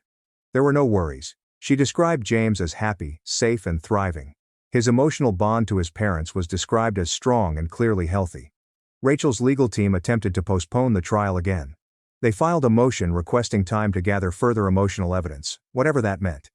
The judge denied it on the spot. The documentation previously submitted was thorough. The court found no reason to stall. Our attorney brought up a psychological evaluation from 5 years ago. Rachel's past evaluation related to her infertility assistance sessions. The documents retrieved lawfully through her old therapist's compliance revealed long-term trauma responses, deep sorrow spirals, and mental instability. The documents did not portray her as malevolent, but they did reveal that she was ill and that her pain had influenced her behavior. Around this time I received a call from my department boss. They offered me a permanent remote role. I accepted on the same day. It meant I could stay at home, help Martha, and keep an eye on things without having to miss work. We rearranged our schedules so that we could both be present for the majority of James's day. Then a cousin I hadn't communicated with in years reached out. He wasn't involved in any of the drama, but had been mistakenly joined to a private message group. Rachel wrote in that group that Martha was about to give up parenting. She stated Martha had mentally checked out, and I was in over my head. She was still promoting the story that James belonged to her. The screenshots were timestamped and given to our lawyer as further proof for the file. A day later our landlord contacted me. Someone purporting to be from Child Protective Services had stopped by and requested admission to our apartment unit. The landlord seemed suspicious. When questioned, the individual lacked a badge, refused to provide a full name, and swiftly fled. Before departing, the landlord took a photo using his phone. The individual was one of Rachel's closest pals. The next morning, we filed a complaint with the local authorities. The landlord agreed to testify in court if necessary. Martha began therapy again and was formally diagnosed with situational anxiety. After several sessions, her therapist wrote a professional statement explaining the effects of the continuous pressure and stalking on her health. It was more than simply emotional, it was also visceral. Sleep disturbances, stomach problems, panic attacks. The letter was introduced to the court documents to demonstrate the psychological impact of the circumstance on James's primary caretaker. We were also required to provide personal statements. Martha and I each created thorough timelines from the pregnancy to the present, outlining each episode and its implications. We documented the financial costs, emotional breakdowns, and familial losses. Martha's testimony centered on her position as a mother and the dread she has felt every day since Rachel began inserting herself. Mine concentrated on my own family's treachery, refusal to accept boundaries, ambushes, rumors, and lies. We closed our speeches in the same way. With a simple plea. James should be able to grow up without the burden of someone else's desperation. That his home remains quiet, stable, and safe. That love is characterized by protection rather than possession. The final hearing was a week away. Everything was ready. The complete custody hearing started early in the morning. Lee and I sat opposite our lawyer, both mute, while the courtroom gradually filled. Rachel came with her legal team. My parents sat behind her. The air felt frigid but controlled. The judge entered and began immediately. Our lawyer spoke first. He guided the court through a systematic timeline that included everything from Rachel's initial approach to Martha about stealing the infant to the most recent police reports and restraining orders. Every item included evidence such as texts, emails, voicemails, screenshots, witness statements, police files, package images, therapist evaluations, and 2 house assessments by the child welfare officer. Everything was laid forth in a logical order and supported by facts. Rachel's crew followed. They depended heavily on emotion. They portrayed Rachel as a woman crushed by infertility, betrayed by a younger brother who had taken her only chance to become a mother. They portrayed Martha as frigid and dominating, severing a loving sister's ties with her nephew. They called it tragic. They used the word cruel. Then, my parents took the stand. My mother claimed I was unstable and had always struggled with responsibilities. My father said Martha manipulated me into leaving the family. Neither supplied dates or verification, only anecdotes and opinions. The court interjected repeatedly, asking for specific examples of damage or negligence. There were none. Every response came back to emotion and expectation, not fact. When Rachel was cross-examined, she admitted to referring to James as her son during a private chat. She attempted to explain it away as grief and loss. Our lawyer then played a taped call of Rachel and a buddy, in which Rachel explained her intention to intervene when they crashed and burned, and take what should have been mine. The room became quiet. The childcare manager was next. She explained how Rachel walked in unexpectedly and attempted to modify James's emergency contact information, claiming to be his legal guardian. The management refused, requested documents, and informed the police. She said that Rachel's conduct resulted in a formal trespass order and a permanent ban from the facility. The judge took notes. He inquired of the childcare manager whether she had ever observed any signs of neglect or instability in Martha or me. She said, "No." Then came a co-worker from my department who had never met Martha. He testified about my workplace behavior, stress management, and how I discussed parenting. He referred to me as patient, constant, and attentive. His testimony was not emotional. It was practical and consistent. The court-appointed child welfare officer delivered her final report. She described our home as solid and secure. She observed James's strong bond to his parents, his emotional development, and how Martha and I divided tasks. She informed the court that no changes in custody were proposed. Her voice did not waver. My therapist provided a note verifying that I had no history of instability or hostility, and that I had maintained emotional control throughout the event, despite continual harassment. Martha's medical data had been checked previously. Rachel's team tried one last approach. They brought out the baby clothes and nursery items Rachel had given in the early months. They claimed it was a financial investment and an early indicator of parental intent. The court dismissed the case on the spot. He stated that giving presents did not create a parenting agreement and advised the legal team not to use emotional gestures as legal proof. Our lawyer delivered his concluding speech. He emphasized boundaries, safety, and precedence. He stated that the court needed to consider whether obsession, desperation, and entitlement could trump parental rights and documented safety. He urged the court to preserve a child's right to stability from extended family conflict. The court ordered a brief recess. When he reappeared, the courtroom remained hushed. He ruled in our favor. I and Martha had full legal and bodily custody of James. Rachel was denied any visitation. My parents were also forbidden from communicating. The judge made it clear that any future attempts to meddle, directly or indirectly, will result in criminal charges and prompt legal action. He directed that all third-party communications, smear attempts, and indirect contact be discontinued forever. Any infraction would result in enforcement without additional hearings. He did not conclude the ruling with feeling. He ended with the word law. Rachel appeared astonished. My mother moved her head away. My father simply sat motionless. The judge's concluding statement was brief. This child deserves serenity, not pressure. The case is closed. A week after the hearing, we received the formal written decision. Martha and I were awarded full and permanent custody of James. The judge also granted a permanent restraining order against Rachel, my mother, and my father. The verdict outlined everything in detail. No visitors, no communication, no third-party messaging, and no physical presence near our house, daycare, or business. In the written decision, the judge included a requirement. Rachel was barred from filing any future custody appeals until she underwent formal psychological therapy and received clearance from a licensed mental health expert approved by the court. Without it, her case would not be considered. 4 days later, my father broke the restraining order. He sent an email to my work address. It was brief, something about making things right. I didn't open it completely. I submitted it to our lawyer, who immediately contacted the authorities. A warrant was issued for violating the court order. He was detained the same week and released on conditional bail. The court imposed stringent no-contact orders again. One more transgression, and the next arrest would result in automatic jail term. We did not hear from him after that. Martha and I began the legal process to change James's last name. We wanted a clean split from the family members who sought to regard him as a consolation reward. Our lawyer filed the petition, and we obtained the relevant documents. We added it to a new binder we'd created, which we named the Legacy folder. The folder included more than simply legal papers. We included letters, photographs, receipts, and handwritten notes. A copy of the judge's decision, a letter from the pediatrician, and a printed screenshot of Rachel's friend's message about reclaiming what is hers. We will give James that folder when he reaches the appropriate age. We'll let him see for himself why we fought and won. Several weeks later, I accepted a promotion at work. It included a raise and confirmed my permanent remote position. We used the extra money to carry out a plan we had put on hold months ago, move to a little beach town Martha had always wanted to live in.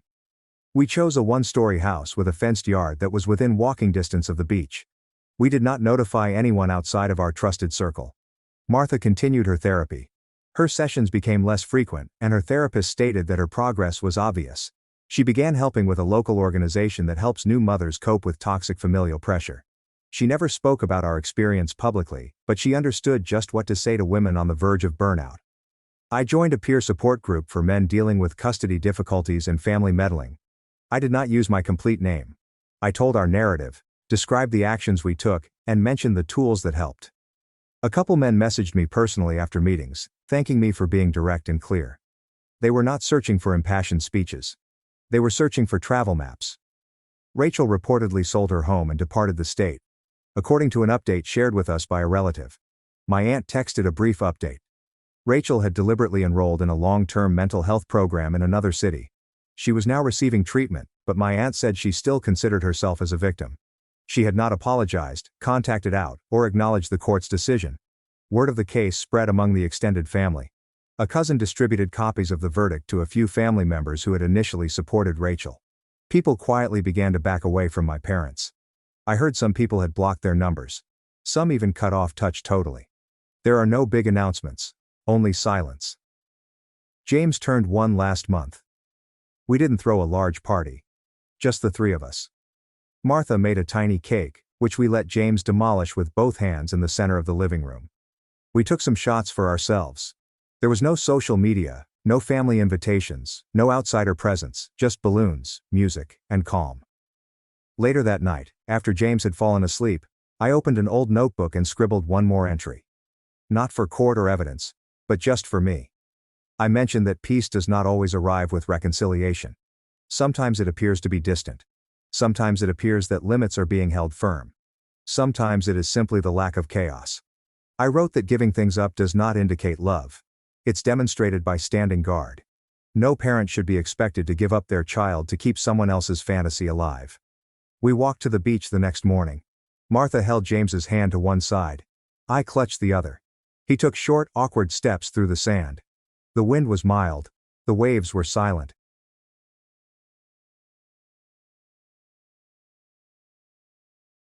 Parents gave me until Friday to leave the house. Grandparents built. On Friday, I wasn't alone. My legal team was ready, and their faces went white. Sometimes life tosses you curveballs that you don't see coming. And for me, Celine, at 27, it was the gut-wrenching knowledge that my own flesh and blood would strive to take away everything my grandparents had built. They strutted in here, all smiles, believing they had me surrounded, gloating about handing over the house to my father's name, and told me I had till Friday to go. But their features contorted in amazement and bewilderment when they returned with a moving truck and saw who was waiting on my porch. Oh, that was completely priceless. And really, they deserved everything. To truly appreciate why I went to such great pains to preserve my grandparents' legacy, you must first comprehend the entire tale. My grandparents, Aldrich and Isolde Morgan, reared me since I was 5 years old. My parents, Garrick and Serafina, basically abandoned me to pursue their careers in another state. What they were really after was a life free of real responsibility, jumping from one get-rich-quick scheme to the next, each of which flopped spectacularly. My childhood home was not just ordinary house. It was a stunning Victorian situated in a historic neighborhood in Boston. This mansion had been in my grandfather's family for 3 generations, and it was part of a larger estate that comprised other important properties and investments valued approximately $3 million. Not a little fortune, right? But for me, that house was simply home. This is when I learnt the genuine meaning of family. Every morning, Grandma Isolde would wake me up with the most delicious smell of freshly cooked muffins. "Rise and shine, little lawyer," she'd say, long before I'd even considered law school. Grandpa Aldrich, bless his heart, taught me how to fish in the small pond at the neighborhood park. His patience seemingly limitless, even as I knotted my line repeatedly. In the evenings, we'd sit in the library, each buried in our own books and occasionally exchanging a section that piqued our interest. Those peaceful moments, those little encounters, meant everything to me. I learned from them the virtues that would shape my life: honesty, hard effort, and responsibility. Grandpa used to say, "Your word is your bond, Celine. Break it, and you lose something you can never buy back." Grandma, on the other hand, always emphasized education and independence. "A woman must be able to stand on her own 2 feet, she'd often say, especially when others try to knock her down. My relationship with my biological parents and younger sister Callista was, to put it mildly, problematic. They'd turn up around twice a year, generally around Christmas when gifts were expected, or any time they needed money. Every visit was the same: exaggerated adoration, then casual queries about Grandpa's finances, and eventually a tearful narrative about some unexpected expense, invariably followed by a request for a loan, which, of course, was never repaid. My father had filed for bankruptcy twice before I was even 10. Mom had dabbled in various questionable business ventures, peddling everything from miracle diet pills to timeshares. They lived far over their means, continuously looking for the next great chance that would eventually make them wealthy. Callista, 7 years younger than me, grew up observing and learning from them. By her adolescent years, she had perfected their manipulation and entitlement skills.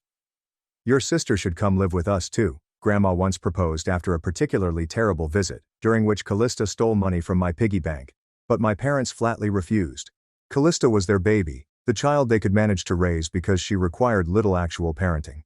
As my grandparents became older, the family dynamic became increasingly tense. Dad began phoning more frequently, asking hard questions about their health, wills, and financial advisors. Mom would send links to retirement communities, quietly indicating that the house was too much for them to handle. Each visit became a cause of utter anxiety, with quiet conversations that abruptly ended as I entered a room. Through my school years, I prospered intellectually, thanks to my grandparents' unwavering support. While other children received new phones or fashionable clothing, my grandparents invested in books, museum memberships, and educational excursions. When I was 16, I began working part-time at the local library to help with expenditures. My grandparents argued it was unnecessary, but I could see how pharmaceutical prices and property taxes were stretching their limited money. My decision to pursue law was not simply a professional choice. It was heavily affected by an incident in our neighborhood when I was a senior in high school. The Wilsons, an elderly couple, lost their entire life savings after their son persuaded them to hand over power of attorney and subsequently emptied their accounts. The helplessness, the awful betrayal they faced, tormented me. I knew right away that I needed to learn how to prevent such abuses, particularly among vulnerable elders. College and then law school were difficult, particularly when my grandparents' health began to deteriorate. Grandpa experienced cardiac problems that required many surgeries. Grandma was diagnosed with early-stage dementia. I chose a local university so that I could live at home and care for them, turning down scholarships to more prominent schools further away. During my final year of law school, I was attending classes during the day, studying at night, and fitting in medical appointments and home care in between. It was completely taxing, yet they had given so much for me. It was just what family did. The day I graduated from law school was quite bittersweet. Standing there in my cap and gown, scanning the audience, I noticed Grandpa in his wheelchair, an oxygen tank beside him, and Grandma seated next to him, occasionally seeming bewildered but always beaming broadly when our gazes met. They insisted on attending despite their health worries. "Wild horses couldn't keep us away," Grandpa said that morning, as I helped him tie his tie. My parents and Callista were obviously absent, despite being invited months in advance. Mom had texted that morning, offering some lame reason about car issues. I'd stopped expecting their presence at significant occasions in my life a long time ago, Yet their absence still hurt, like a deep pain in my chest. Following the service, we dined at Grandpa's favorite Italian restaurant. He gave a shaky toast with his water glass. To our Celine, who makes us prouder every day. The finest granddaughter, and now the finest lawyer in Massachusetts. Grandma nodded heartily, adding, smart as a whip, just like her grandfather. Their pleasure in my accomplishment filled me with joy and fueled my drive to live up to their trust in me. During my final semester, I took an elective course in elder law and estate planning. Given my grandparents' situation, what began as a practical choice rapidly became a passionate obsession. Professor Lysandra Vey, a former prosecutor who specializes in elder abuse cases, introduced me to the frightening reality of financial exploitation of elders, frequently by their own family members. The greatest threat to elderly individuals' financial security rarely comes from strangers, Professor Vey informed our class. 70% of elder financial abuse is perpetrated by family members or trusted caregivers. The sense of betrayal is often more devastating than the financial loss. Her comments struck a deep chord with me, freezing to the bone. I immediately started looking at protective mechanisms, notably irrevocable trusts, that may protect assets from unscrupulous family members while allowing the elderly individual to maintain control during their lifetime. With increasing worry, I began to notice alarming connections between the case studies we reviewed and my own family circumstances. 2 weeks after graduation, I scheduled a private meeting with Draven Holt, an elder law specialist whom Professor Vey had suggested. I brought copies of my grandparents' financial paperwork, which I had access to because I had helped them manage their payments. Draven examined everything attentively, her countenance getting increasingly anxious. Your instincts are correct, she said finally. Given the pattern of behavior you've described, and these recent inquiries from your father about property values, there is serious cause for concern. An irrevocable trust would offer significant protection, but your grandparents would need to establish it voluntarily. Have you discussed this with them? I hadn't. Afraid they'd disregard my concerns out of loyalty to their son. That evening I mustered all of my bravery and gently broached the matter after supper. Grandpa originally reacted just as I had feared. Garrick has many flaws, but he would never try to take our home, he said, his voice husky with emotion. He is still my son, Celine. Grandma was quiet, twisting her wedding ring as she frequently did when nervous. What makes you think such a thing, dear? She finally asked. Reluctantly, I recounted all I had noticed, the increased frequency of visits whenever their health deteriorated, the incessant questioning about their assets, and the not-so-subtle suggestions that the house was too much work. Then I showed them something I had kept private, an email from Dad to a real estate agent inquiring about comparable sales in their neighborhood and the prospective market worth of their home, which I had uncovered while assisting Grandpa with his computer. Grandma began crying silently. He borrowed $50,000 5 years ago, she told me, her voice shaking, for a business opportunity that couldn't wait. He promised to pay it back with interest, but when your grandfather asked about it last Christmas, he became angry. Said we were wealthy enough not to miss it, that we owed him for taking you in instead of him. Grandpa's face had become very pale, with the color draining from it. Show me that trust information again, he finally concluded, his tone heavy with resignation. 3 days later, we met with Draven Holt and began the process of establishing the Morgan Family Trust. The legal process was difficult, with numerous meetings with attorneys, financial advisors, and the bank. We created the trust so that my grandparents had complete authority and profit from all assets during their lifetime. However, after their death, I would become the trustee. The property, investment portfolio, and other significant possessions were transferred to the trust, shielding them from potential claims or manipulation. Throughout the procedure, we maintained complete confidentiality. My grandparents didn't tell anyone about the arrangement, including their closest friends. I was still living with them, working at a small legal company dealing in family law, and starting my career while also caring for them. To outsiders, nothing had changed, but I slept better knowing that their legacy and home were finally safe from whatever plots my parents were planning. About 6 months after we established the trust, Grandpa's health deteriorated dramatically. We thought his weariness was caused by his heart issue, but it was actually advanced stage pancreatic cancer. The prognosis was grim. 3 to 6 months at most. We were completely devastated. My parents learned of his diagnosis quite fast. Suddenly they began phoning daily and visiting weekly, which was completely uncommon in all of the years I had lived with my grandparents. Callista even took a leave of absence from her work at a nail salon to assist, albeit her assistance mostly consisted of searching through closets and cupboards and documenting valuable objects when she thought no one was looking. One evening, I overheard my parents talking in the garden. They assumed everyone was sleeping, but I had been up buying medication for Grandpa. Once the old man is gone, we need to move quickly before she has time to hide anything, my dad said. Mom is so confused these days. She'll sign whatever we put in front of her. What about Celine? Mom inquired, her voice tinged with dread. She's always watching, and now she's a lawyer. She's a brand new lawyer with student loans and no real experience, he said. We'll offer her a small portion to keep quiet. If she makes trouble, we'll contest any will on grounds of undue influence. After all, she's been living here, dependent on them, possibly manipulating them. Who would believe her over us? The actual children. I stood frozen, the glass of water in my hand warming, as they discussed how they would sell the house, liquidate investments, and finally live the lifestyle they desired. Callista joined them, eagerly contributing her own thoughts about which antiques would garner the highest prices, and I felt violently uncomfortable. The next morning, I checked in with Draven Holt, who confirmed that all of the trust documents had been properly filed and were unquestionably valid. She reassured me that the protection was strong, but cautioned me against any attempts to have my grandma sign fresh documents after my grandfather died. As Grandpa weakened, he sensed the vultures circling. One night, as I sat with him and he battled to breathe comfortably, he grabbed my hand with unexpected power. Promise me you will protect your grandmother and this house, the man said. It is not just property, Celine. It is the physical embodiment of our family history, our love, our sacrifices. Garrick never understood that. He sees only dollar signs, whereas I see memories. I promised, tears flowing down my cheeks, and he nodded in satisfaction. He entered a coma 3 days later. He died quietly the next morning, with Grandma and me by his bedside. The funeral was quiet and solemn, exactly as Grandpa would have wanted. A few close friends, neighbors, and former colleagues came together to commemorate his life. My parents and Callista arrived 20 minutes late, dressed poorly for a funeral, and left immediately after the service, citing a long road ahead. Before departing, Dad grabbed me aside and directly inquired about the will and when it would be read. I gave a brief eulogy that highlighted Grandpa's honesty, calm wisdom, and unconditional love. Looking out at the modest gathering, I understood that a life well lived is defined by the love shared rather than the wealth earned. Grandpa had been extremely wealthy by that standard. Following the funeral, the reality of becoming Grandma's primary caregiver weighed heavily on me.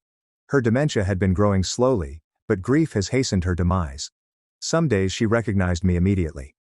On other days, she'd keep asking when Grandpa was coming home. Each time I had to gently remind her that he was no longer with her, watching her grief all over again. I modified my work schedule to allow me to spend more time at home, focusing on cases that could be completed remotely. I hired Thalia, a kind home health aide, to remain with Grandma when I was at work or in court. In the evenings we formed new rituals. Watching classic movies that Grandma recalled from her childhood, looking through old photo albums, and reading aloud from her favorite novels. These activities appeared to stabilize her, providing islands of clarity amid her increasingly hazy mental condition. My parents called on occasion, constantly inquiring about Grandma's health in a tone that appeared more like checking on an investment than expressing genuine care. I offered scant information each time, becoming more protective as Grandma's condition weakened. 6 months after Grandpa's death, Grandma contracted pneumonia. Despite rigorous treatment, her frail system was unable to combat the virus. Her dying days were spent peacefully at home, in her own bed, as she had desired. I read to her from Jane Austen, her favorite author, and played classical music that she and Grandpa had enjoyed. On her last night she experienced perfect lucidity. She stared at my hand and squeezed it. "Elizabeth," she said, misunderstanding me for my mother. "I am so proud of the woman you have become. So different from..." She trailed off before refocusing. "Take care of our Celine." Before I could correct her confusion, she had fallen back asleep. She never awoke again, drifting peacefully through the night, her hands still in mine. The funeral was much smaller than Grandpa's. My parents did not attend, instead sending a generic floral arrangement and a card signed by their secretary. I wasn't surprised, just saddened by my realization of their true nature. I buried my grandma next to my grandfather at the modest cemetery where generations of Morgans repose, comforted by the fact that they were finally reunited. I returned to an empty house reverberating with memories both comfortable and disturbing. For the first time, I was genuinely alone, without my grandparents, who had served as my anchors and true north. But I was also strengthened by their loving legacy and the principles they instilled in me. I would honor them by preserving what they had created and using it as they would have liked.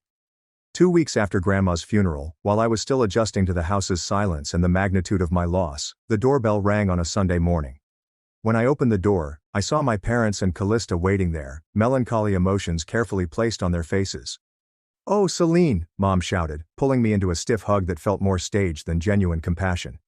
"We are so sorry about Mom. We came as soon as we could clear our schedules." Dad nodded solemnly.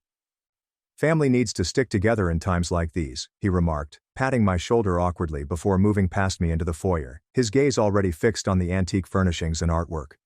Callista, a 20-year-old dressed like a teenager, gave me a short side hug. "This house is even bigger than I remembered," she said, not trying to hide her opinion of its value. I welcomed them in with politely, offering coffee and the sweets I had purchased the day before. As we gathered in the living room, the conversation followed a script I might have written ahead of time, starting with a few inquiries about Grandma's dying days and rapidly moving on to inheritance. "Have you had a chance to look through her papers?" Dad inquired, trying a casual demeanor. "I assume there's a will that needs to be probated." "I'm handling everything," I said neutrally. Her affairs were in good order. Mom leaned forward, her voice falling to what she most likely assumed was a compassionate tone. "You must be so lonely in this big house, all by herself. It's a lot for one person to maintain." "Actually, I'm managing fine," I told myself. "I love this house." "Well, of course you do, sweetie," Mom replied with a patronizing smile. "But realistically, a young woman like you should be in a modern apartment downtown, close to other young professionals. Your father and I have been thinking we could help you sell this place and find something more suitable." Dad nodded warmly. "Property values in this neighborhood are at an all-time high. It would be smart to sell now before the market shifts." "And of course," Callista said as she inspected her nail polish, "whatever comes from Grandma and Grandpa's estate should be divided fairly between family members. I mean, just because you lived with them doesn't mean you get everything, right?" Their transparency was nearly laughable. If I hadn't been so distraught and humiliated, I may have chuckled at how poorly they concealed their avarice. Instead, I just replied that I would not make any decisions concerning the house in the near future, and changed the subject. They remained for 3 days, and I found my mother looking through Grandma's jewelry box when she thought I was on a work call. My father was measuring rooms and snapping photos, ostensibly for memories. Callista was continually attempting to extract information from Thalia concerning bank accounts and safe deposit boxes. On the second evening, I strolled out onto the back porch for some fresh air and overheard my father on the phone, talking with someone about real estate valuations. "The house shows at least $3.2 million in this market," he said. "Maybe more with some updates. We just need to move quickly once we have control." Later that night, I discovered a browser window left open on Callista's laptop which had search results for challenging a trust and disputing inheritance. When I looked through the surfing history, I saw searches for local estate attorneys and methods to prove undue influence. The following morning, I confronted them gently over breakfast. "I noticed you all seem very interested in the house and Grandma's assets," I said with no emotion. "Is there something specific you're hoping to find?" Dad flushed red but immediately recovered. "Just trying to help you sort things out, honey. You have enough on your plate with your new career and all this grief?" Mom nodded vigorously. "We're just concerned about you, darling. Such responsibility for someone so young. And we want to make sure everything is fair." Callista pointed out. "Grandma and Grandpa might have been confused in their later years." I just nodded and stated I appreciated their concern, but had everything under control. They left later that day, promising to return soon to aid more. When their automobile pulled away, I called Draven Holt and informed her of the circumstances. She encouraged me to be cautious, but assured me that the trust was secure. I didn't hear from them for several weeks. I started to hope they'd accepted the situation and moved on. I was deep into a new case at work, finally establishing a routine that didn't revolve around caring, when they reappeared unexpectedly. As I was going for work, all three marched up the front way with triumphant faces. Dad was carrying a packet with documents. "Good morning, Celine," he replied, his tone tinged with feigned pity. "We hate to do this, but we need to talk about your living situation." Mom stepped forward with a strained smile. "We found some papers in our safe deposit box. An older will that your grandparents signed years ago, leaving everything to your father as their only child. We had it verified by an attorney," Callista said excitedly. "We also have papers showing the house has been signed over to Dad. The trust you think protects everything. Apparently not valid when there's a prior will." Dad extended the folder toward me. We're not unreasonable. We'll give you until Friday to pack your belongings. We've already found a buyer for the house. I glanced at their smug expressions and the folder containing what I was sure were bogus documents and felt a strange peace settle over me. You really think I would let that happen? I murmured gently. Their confidence wavered briefly, but Dad immediately recovered. This is happening whether you like it or not. Friday, Celine. Be out by noon. When they turned to leave, I called after them. Before you do anything irrevocable, you might want to consult a better lawyer. One who knows the difference between a genuine will and a fabrication.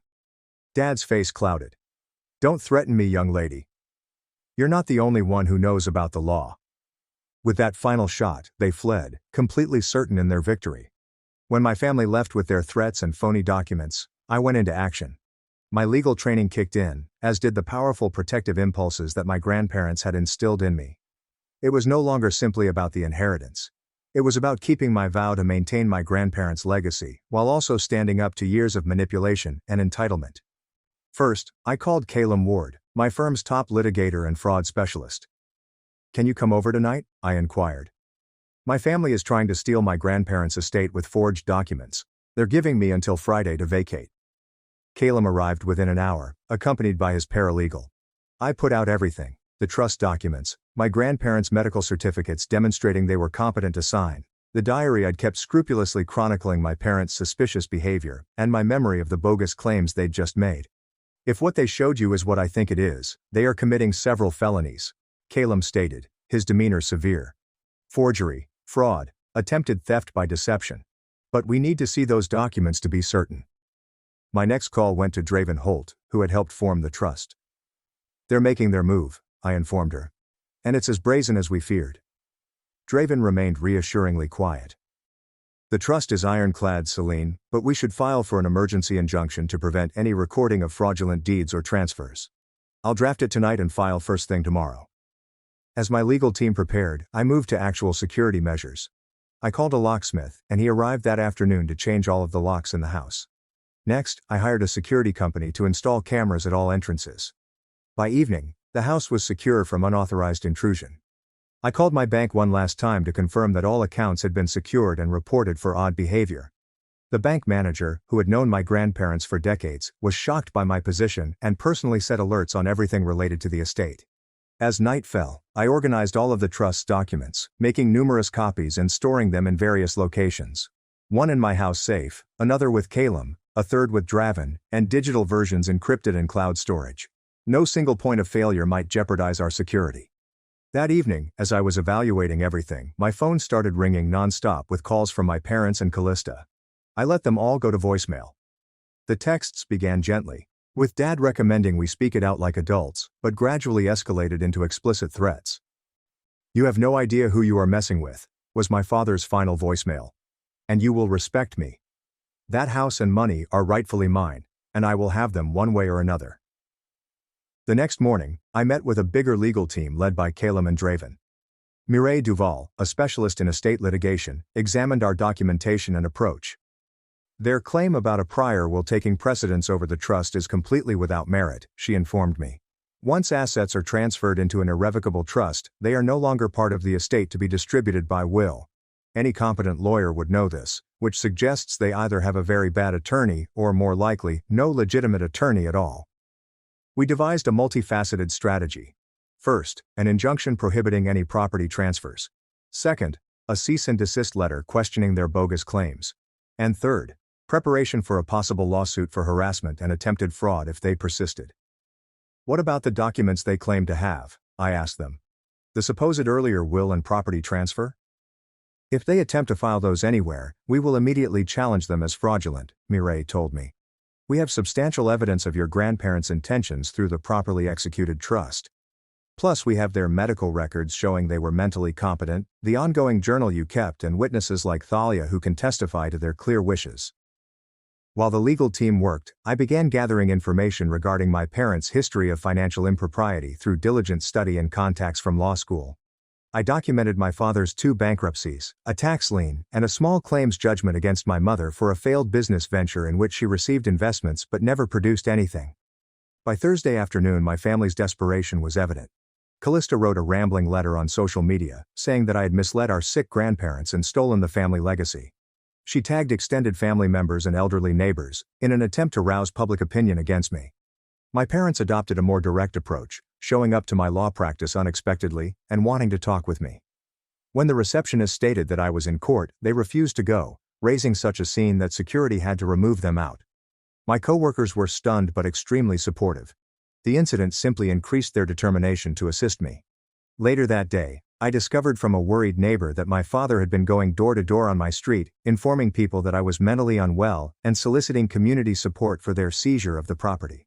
Fortunately, most neighbors had known my grandparents and me for years and were wary of these unexpected, anxious relatives they had rarely seen.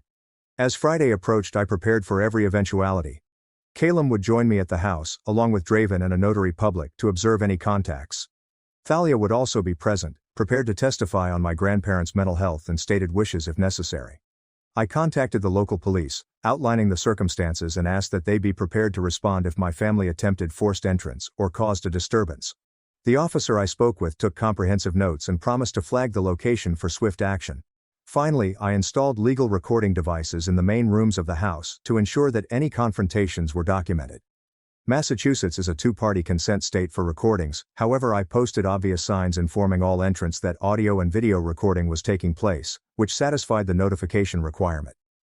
Thursday night, I couldn't sleep because my mind was racing with scenarios. But beneath the fear lay a foundation of certainty. I was doing exactly what my ancestors would have wanted. Safeguarding the home they had lovingly preserved for generations from people who saw it solely as a source of income. Whatever happened tomorrow, I would confront it with the courage and integrity they had instilled in me. Friday morning dawned sunny and bright. A wonderful spring day that entirely contradicted the storm developing in my household affairs. I awoke early after a sleepless night, showered, and dressed carefully in a professional blue suit, instinctively reaching for the pearl earrings Grandma had given me for my law school graduation. For important days, she had stated, this surely qualifies. My support team had arrived by 8:30. Calum arrived first, bringing coffee and a calming confidence. We have everything covered legally, he told me. Today is just about standing your ground. Draven then arrived with the notary public, Octavia, a somber woman who had watched hundreds of property disputes. Thalia arrived shortly after, giving me a motherly hug before taking up position in the kitchen, where she began stress baking, the aroma of cinnamon buns quickly filling the house. Mireille Duval completed our team by delivering copies of the emergency injunction obtained by the court the previous day, which prohibited the registration of any property transfers relating to the estate. Just in case they try to go directly to the registry of deeds, she told me. We positioned ourselves strategically. My family and I would meet on the front porch, which served as a metaphorical threshold for them to cross. The rest would stay inside, out of sight, but ready to go forward if necessary. The folder with the pertinent trust paperwork, the injunction, and documentation of the estate's protected status sat on the tiny table opposite the porch swing, providing a visual counterbalance to whatever bogus papers my family could present. At 11:45 a.m., 15 minutes before their self-imposed deadline for my eviction, a black SUV came up to the curb. Behind it was a big moving truck, its engine roaring as it double-parked on the tight roadway. Several neighbors interrupted their gardening to witness the spectacle. My father was the first to emerge from the SUV, dressed in what he most likely thought was excellent business attire. A slightly too tight suit with sparkling cufflinks. My mother followed, her face set in grim determination, fashionable sunglasses covering her eyes. Callista came out last, virtually bouncing with excitement, phone in hand, as if eager to film her victory. Behind them, two men came off from the moving truck, visibly uncomfortable as they sensed the tension. My father waved them forward, impatiently. I stood up carefully from the porch swing, holding the folder in my hand, and waited. Allow them to come to me on my territory, the home that my grandparents had given to me. Right on time to witness your departure, I see, my father said as they neared the front walk. I hope you're packed and ready to go. He waved the packet he was carrying, which likely contained his false documents. As they approached, I stood erect on the porch steps, remaining silent. Several neighbors had crept closer, sensing drama and possibly afraid for my safety. We brought a truck to help with your things, my mother continued in a deceptively pleasant manner intended to convey a sense of familial concern to the onlookers. We know this must be difficult. As they approached the bottom of the porch stairs, I finally spoke. Before you come any further, I should inform you that this property is under video and audio surveillance, and there are witnesses inside the house. Anything you say or do is being recorded." That caused them to pause for a second. My father recovered first, his grin tightening. "Always the dramatic one, Celine. This doesn't change anything. We have legal documents giving us ownership of this property." He waved his folder again. "You mean your forged documents?" I inquired quietly. "The ones that supposedly override an irrevocable trust established over a year ago, when both my grandparents were alive and legally competent." My mother's smile wavered. Callista stared uncertainly at her parents, the script clearly not going as intended. My father's expression clouded as he ascended the first 2 steps. "Now you listen here. This house belongs to me. My parents wanted me to have it. Whatever you tricked them into signing when they were sick doesn't change that." When the front door opened behind me, Caleb stepped out, followed by Draven, Mireille, Octavia the notary, and Thalia.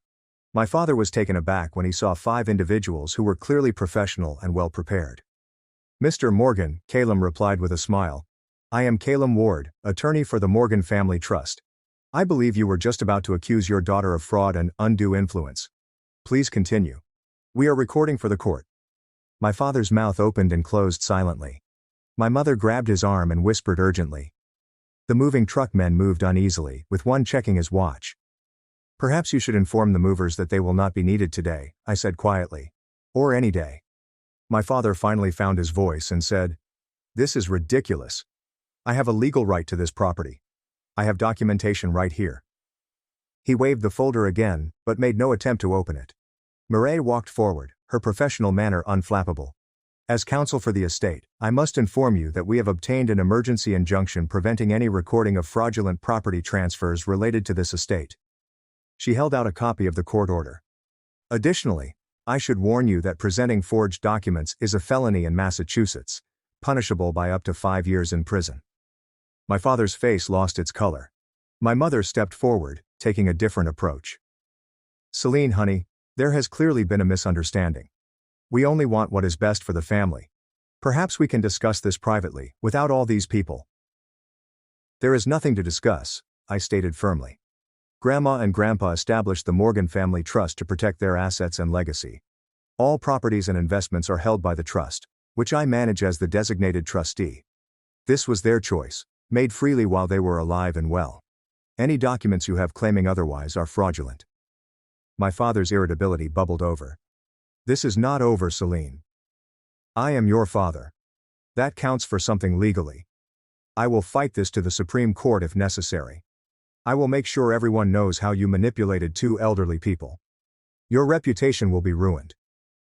Caleb moved forward again. "Mr. Morgan, are you threatening to file frivolous lawsuits and engage in defamation, because that would constitute harassment and possibly extortion? Should I add that to the record?" The moving truck driver approached with caution. "Sir, we're on the clock here. Are we moving anything or not?" My father ignored him, his face distorted with anger. "You ungrateful little. After everything we have done for you." I couldn't hold back a quick, astonished laugh. "Everything you have done for me? You abandoned me when I was 5 years old. Grandma and Grandpa raised me, loved me, taught me everything important about life and family. You showed up only when you needed money or thought there was something to gain." The bare truth hovered in the air between us. Callista too appeared embarrassed, with her phone dropped and no longer capturing the humiliating scene. "I have something else you should hear," I added, taking out my phone. I played the recording I had taken of their chat in the yard during Grandpa's final days, their voices clear as they plotted to use Grandma's bewilderment and completely block me out. My mother gave a gasp. My father's face turned an awful purple. "That is illegal," he muttered. "You cannot record people without their knowledge." "Actually," Draven interrupted, "Massachusetts law permits recording if the person recording is a party to the conversation or has consent from a party. Celine was present and consented to her own recording. Perfectly legal." Several police officers had arrived by this point, in response to calls from worried neighbors about the increasing confrontation. As they neared, my father seemed to realize the hopelessness of his position. "This is not over," he growled as he backed down the stairs. "Family should not treat family this way." "On that, we completely agree," I said softly. The cops inquired whether there was a problem. I briefly mentioned that my family had made false assumptions regarding property ownership, but that everything was under control. My legal team supplied more information by giving the officers the trust documents and the injunction. Defeated but undeterred, my parents and sister returned to their SUV. The moving truck drove away, its job unfulfilled. As they drove away, I felt no triumph, only deep regret for what family should have been, but never was in my situation. Thalia gripped my shoulder.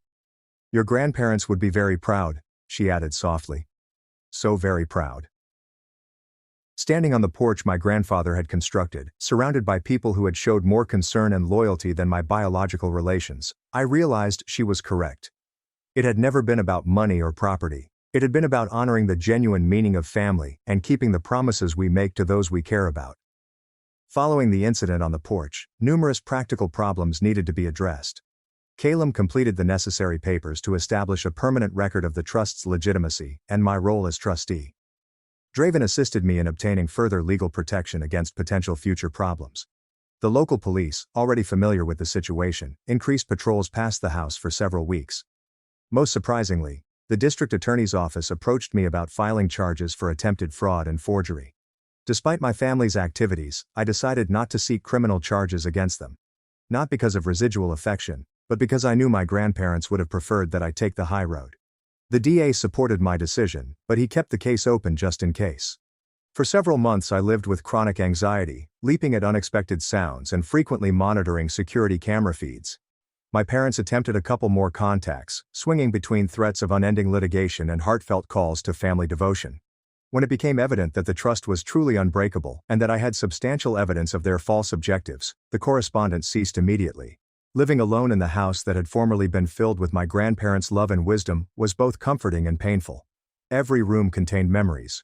Grandpa reading in his favorite chair by the fireplace, Grandma humming in the kitchen as she cooked Sunday supper, and the two of them dancing slowly to old records in the living room while they thought I was upstairs studying. The silence was occasionally unbearable. I found myself talking aloud to them, asking for advice or simply sharing my day, just as I did when they were still living.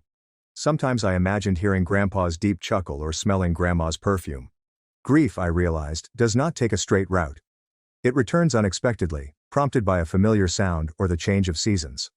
Recognizing that I needed help processing what had happened, I began visiting Dr. Ira Vaughn, a grieving and family trauma therapist. Her patient questioning helped me untangle the complicated emotions.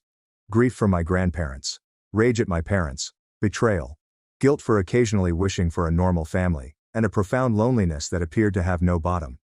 "What you are experiencing is complicated grief, Dr. Vaughn remarked during one session. You are not only mourning your grandparents, but also the loss of the idea of family as it should be. That is a significant double loss. Working with Mary taught me to divorce my parents' conduct from my own worth. To understand that their avarice and manipulation were a reflection of their character defects, not my own failures. Most significantly, I realized that family is defined not only by blood, but also by love, respect, and mutual care. My legal company partners provided unexpected help. Calum and his wife, Elowen, welcomed me to holiday dinners. Mireille checked in on a frequent basis with coffee and discussion. Even the generally reticent senior partners demonstrated their care by mentoring and participating in crucial cases. Around 6 months after the confrontation, I took the difficult decision to renovate parts of the house. Not to eliminate my grandparents' presence, but to incorporate their legacy into my own destiny. I preserved Grandpa's library, complete with his volumes and beautiful leather chair, but turned an empty bedroom into a modern home office. Grandma's kitchen stayed mostly unaltered, though I did add modern equipment that she would have enjoyed using. The most major impact occurred when I founded the Aldrich and Isolde Morgan Scholarship Fund at my law school, which supports students interested in elder law and the protection of vulnerable groups. Using a portion of the trust's assets in this manner felt fitting, as it continued their generous spirits while also creating something positive from our family's tragic history. My working life has evolved as well. Based on my personal experience, I refocused my legal practice only on elder law and estate planning. Working with families to establish trusts and protective measures to prevent the type of exploitation my parents attempted became extremely rewarding. Each customer protected seemed like a modest win, a positive rippling effect of my grandparents' wise decision to form our trust. Slowly, I formed a new kind of family around me. Thalia continued to pay regular visits, now as a friend rather than an employee. My neighbors, who had witnessed the drama on my doorstep, grew closer and invited me to block parties and community gatherings. I joined a book group that met monthly, and I found connection via sharing stories, just like I had with my grandparents. 2 years after our argument on the porch, I received a little envelope in the mail with no return address. Callista left a tiny letter inside saying, "I apologize for what happened. They were wrong. I was mistaken. I miss you." There was no request for money, no mention of the property or estate, only a simple acknowledgement, and what appeared to be sincere regret. After much thought, I responded with an equally simple note. "Thank you for mentioning that. It matters." I did not initiate more contact, but did leave the door slightly ajar. It was unclear what would happen next, but the exchange felt like a small step toward healing, if not reconciliation. I've had no touch with my folks since that day. Sometimes I see their names in my email spam folder, or I get a missed call from an unknown number that could be theirs. I have accepted that we will never have a healthy relationship. That acceptance, however terrible it was to achieve, has been liberating. And the most deep lesson of this journey has been that family does not guarantee affection or loyalty. True family, whether by blood or by choice, must be founded on respect, honesty, and true caring. My grandparents taught me the true meaning of family. In their absence, I've discovered new ways to commemorate their legacy by forming my own chosen family of friends and mentors. I still perch on the porch swing some evenings, especially in spring when Grandma's garden blooms. The house doesn't feel empty anymore, but rather full of memories and fresh possibilities. My grandparents established a trust that secured more than simply their possessions. It provided a base on which I could rebuild and flourish following loss. For anyone dealing with comparable family and inheritance issues, my advice is straightforward. Document everything. Trust your instincts. And remember that protecting yourself from exploitation honors those who actually loved you. Standing up to those who would exploit the vulnerable is not selfish. It is an act of bravery and integrity.